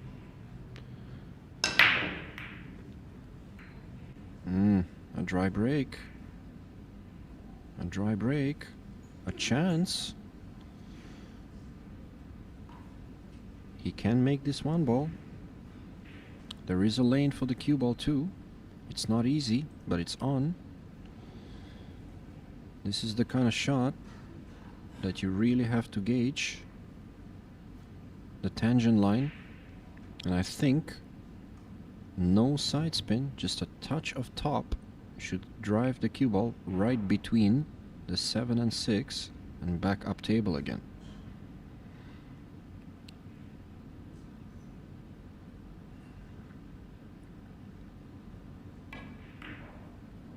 Oh, he's hit it thick.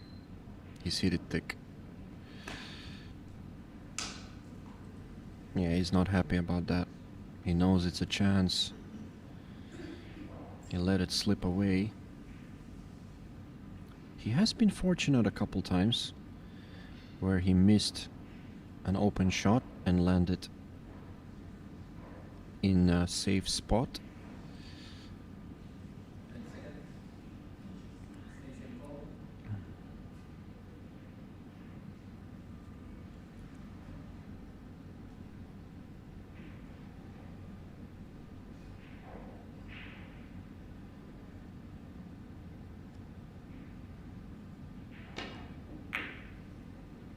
Very nicely executed shot. He's gonna leave it in the corner, but that is as good as he could have played it, to be fair with you. And this shot here, a long straight in, a little bit jacked up, can be a tester. All he needs is a stop shot, but you've got to play this well. It's easy to get this wrong.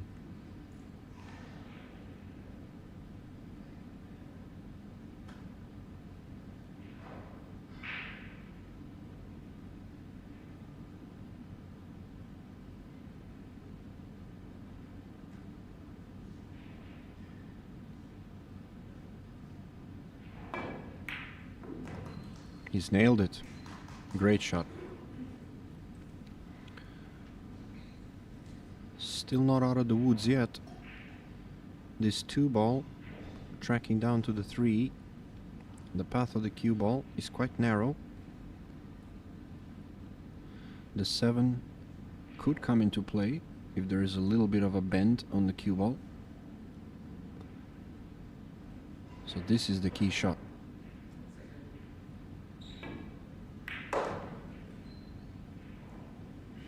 Yeah, he's taken his medicine. He didn't try to go too far down.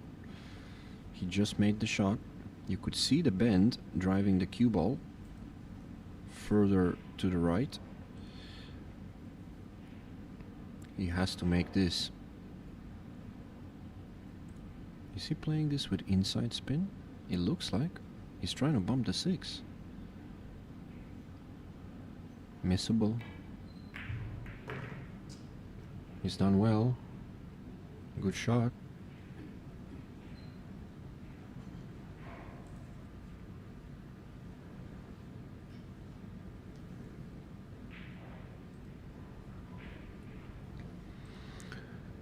Nice natural path here. 1 rail. Just to the left of the 7.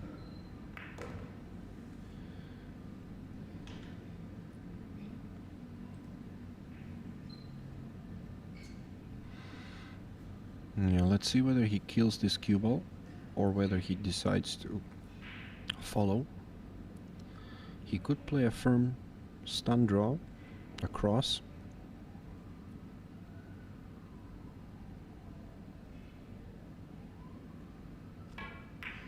Yeah, he's played for the kill shot.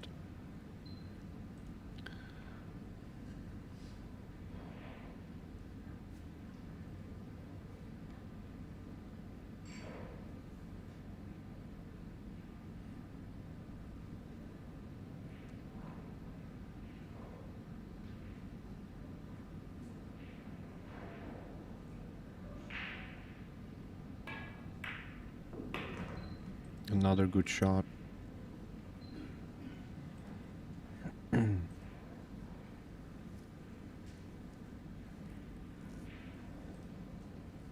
Slowly but surely, you get a sense that Irsal is getting into this match. He's starting to play his game now. He had a horrible start to this match with many mistakes. But slowly but surely, he's found a bit of form. And he has been breaking well.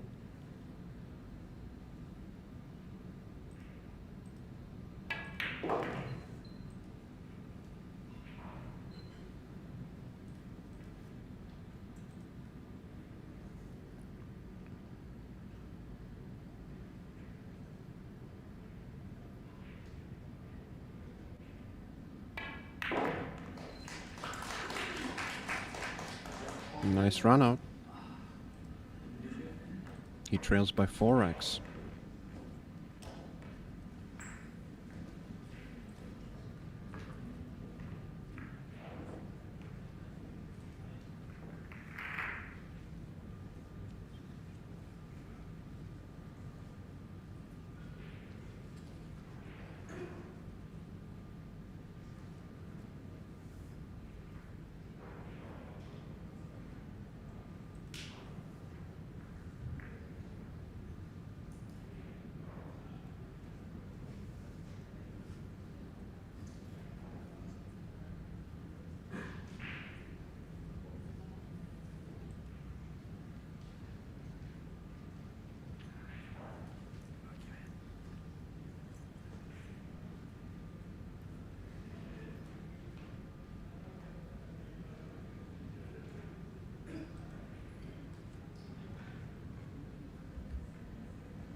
The finals will be played at 7:30 p.m. Malaysia time, which is GMT +8 for those tuning in from abroad.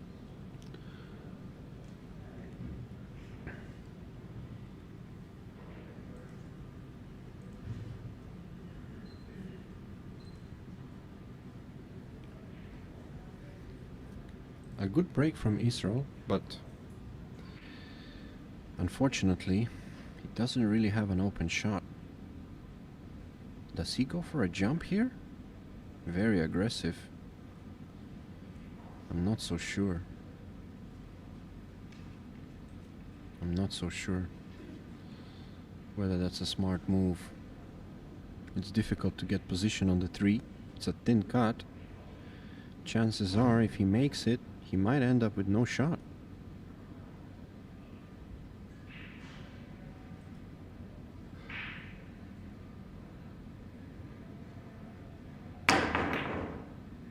He's missed it. Wasn't far away. Does he get away with it? Yes, he does. I think he's got him hooked behind the 8. Once again, Irsal is getting a bit of rolls here. He desperately needs it.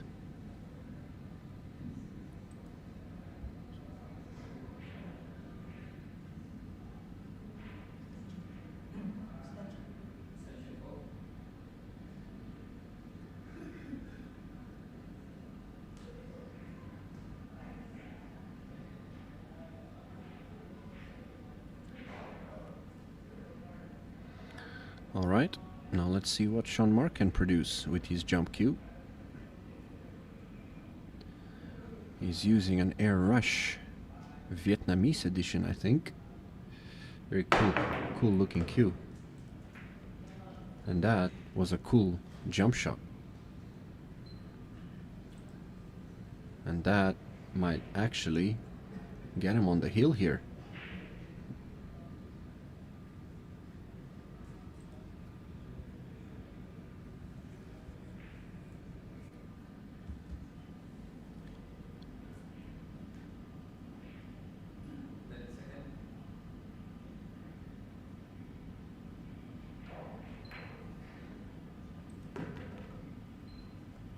Yeah, it looks pretty elementary from here. He has to drop this 4-ball in, keep a nice angle near the rail, which will allow him to play a simple 2-rail position for the 6. Everything here for the taking. I don't see him making a mistake here. Oh, hold on a second. I'm a bit surprised he played for that angle. I would have thought he would roll this in and leave himself a much more easier play. Well, it's still okay.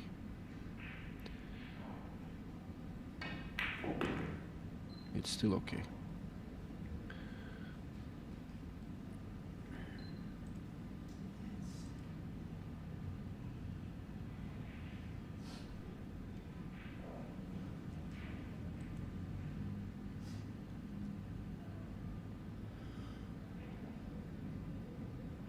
Yeah, he played a follow shot with a bit of right spin, inside spin on that.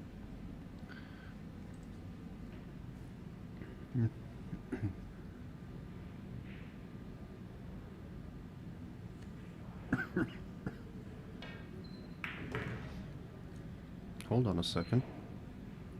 Hold on a second. What's he done here? He's underhit this ball by a big margin. This is a tester. This is a tester.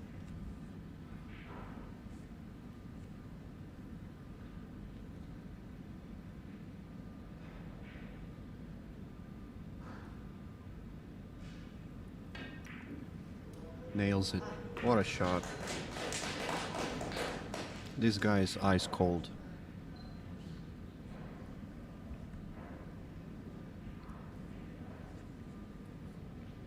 Every time he gets out of line, it doesn't faze him at all. He delivers. Yeah, he knows it. He had to work for that. He's on the hill.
Here we go.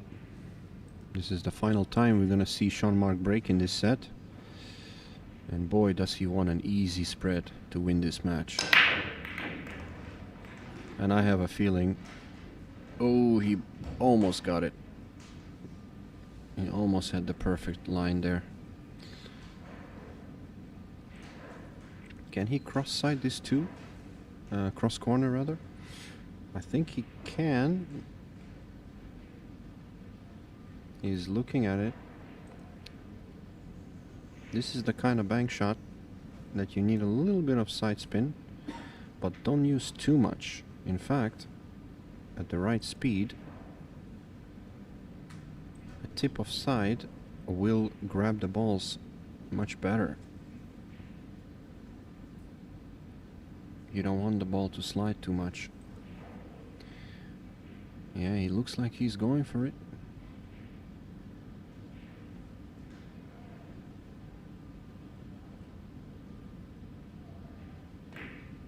Oh, he's double kissed it though. He went for it, but it didn't work. Here's all back to the table. He's still alive. He's got a chance to win this rack. It's a long way to go though.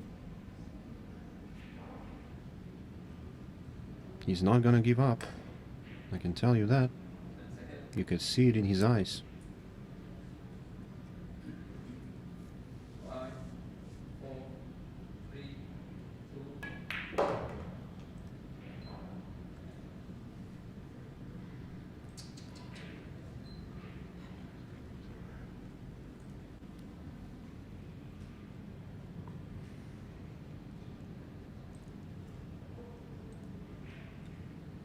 The difficulty in this particular rack would be getting from the 4 to the 5. So this shot is actually key. You do want to have a good line on the 4.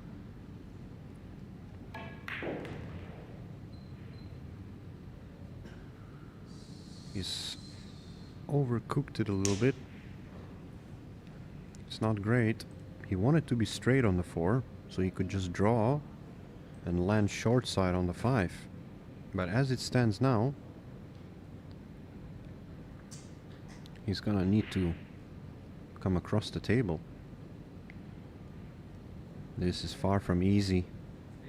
He needs to spin this ball, miss the side pocket, and drift back for the 5.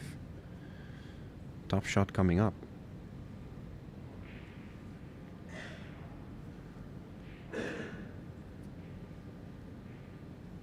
He's going for it.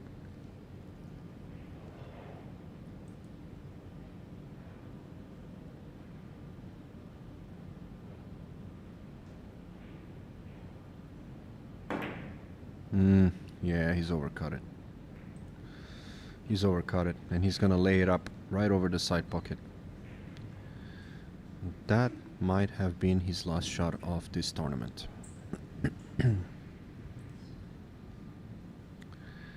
I think Sean Mark has the perfect angle too. He can cheat the pocket a little bit and drift over to the left side for a shot on the 5.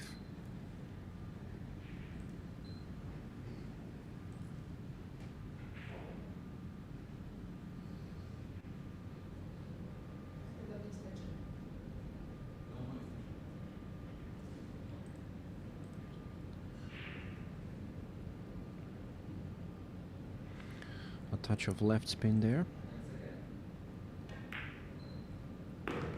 Nicely done. He's dead straight, but that's okay. He's gonna pull the cue ball straight back. He doesn't mind being a little bit straight on the 7.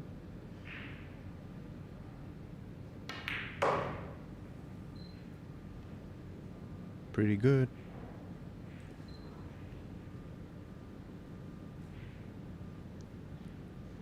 It looks like we're gonna have a Philippine lockout of the final. I have a feeling it's gonna make the Filipino fans very happy. And certainly... Wait, hold on a second. What's he done there? That's not ideal. He's right on top of this ball. And he needs to draw this. Let's have a look here. This could be missed, you know. Well, not today. Not today. And Sean Mark Malayan with that easy 9 ball advances to the finals. Congratulations to him. Not the best performance from Irsal, but he will take notes. He's done very well in this tournament. Congratulations to him. He's made the semifinals. Never an easy task for a WNT event. But Sean Mark will be back again for our finals match at 7:30 versus Jeffrey Ignacio. We'll see you then. The final will be played at 7:30 p.m. The final will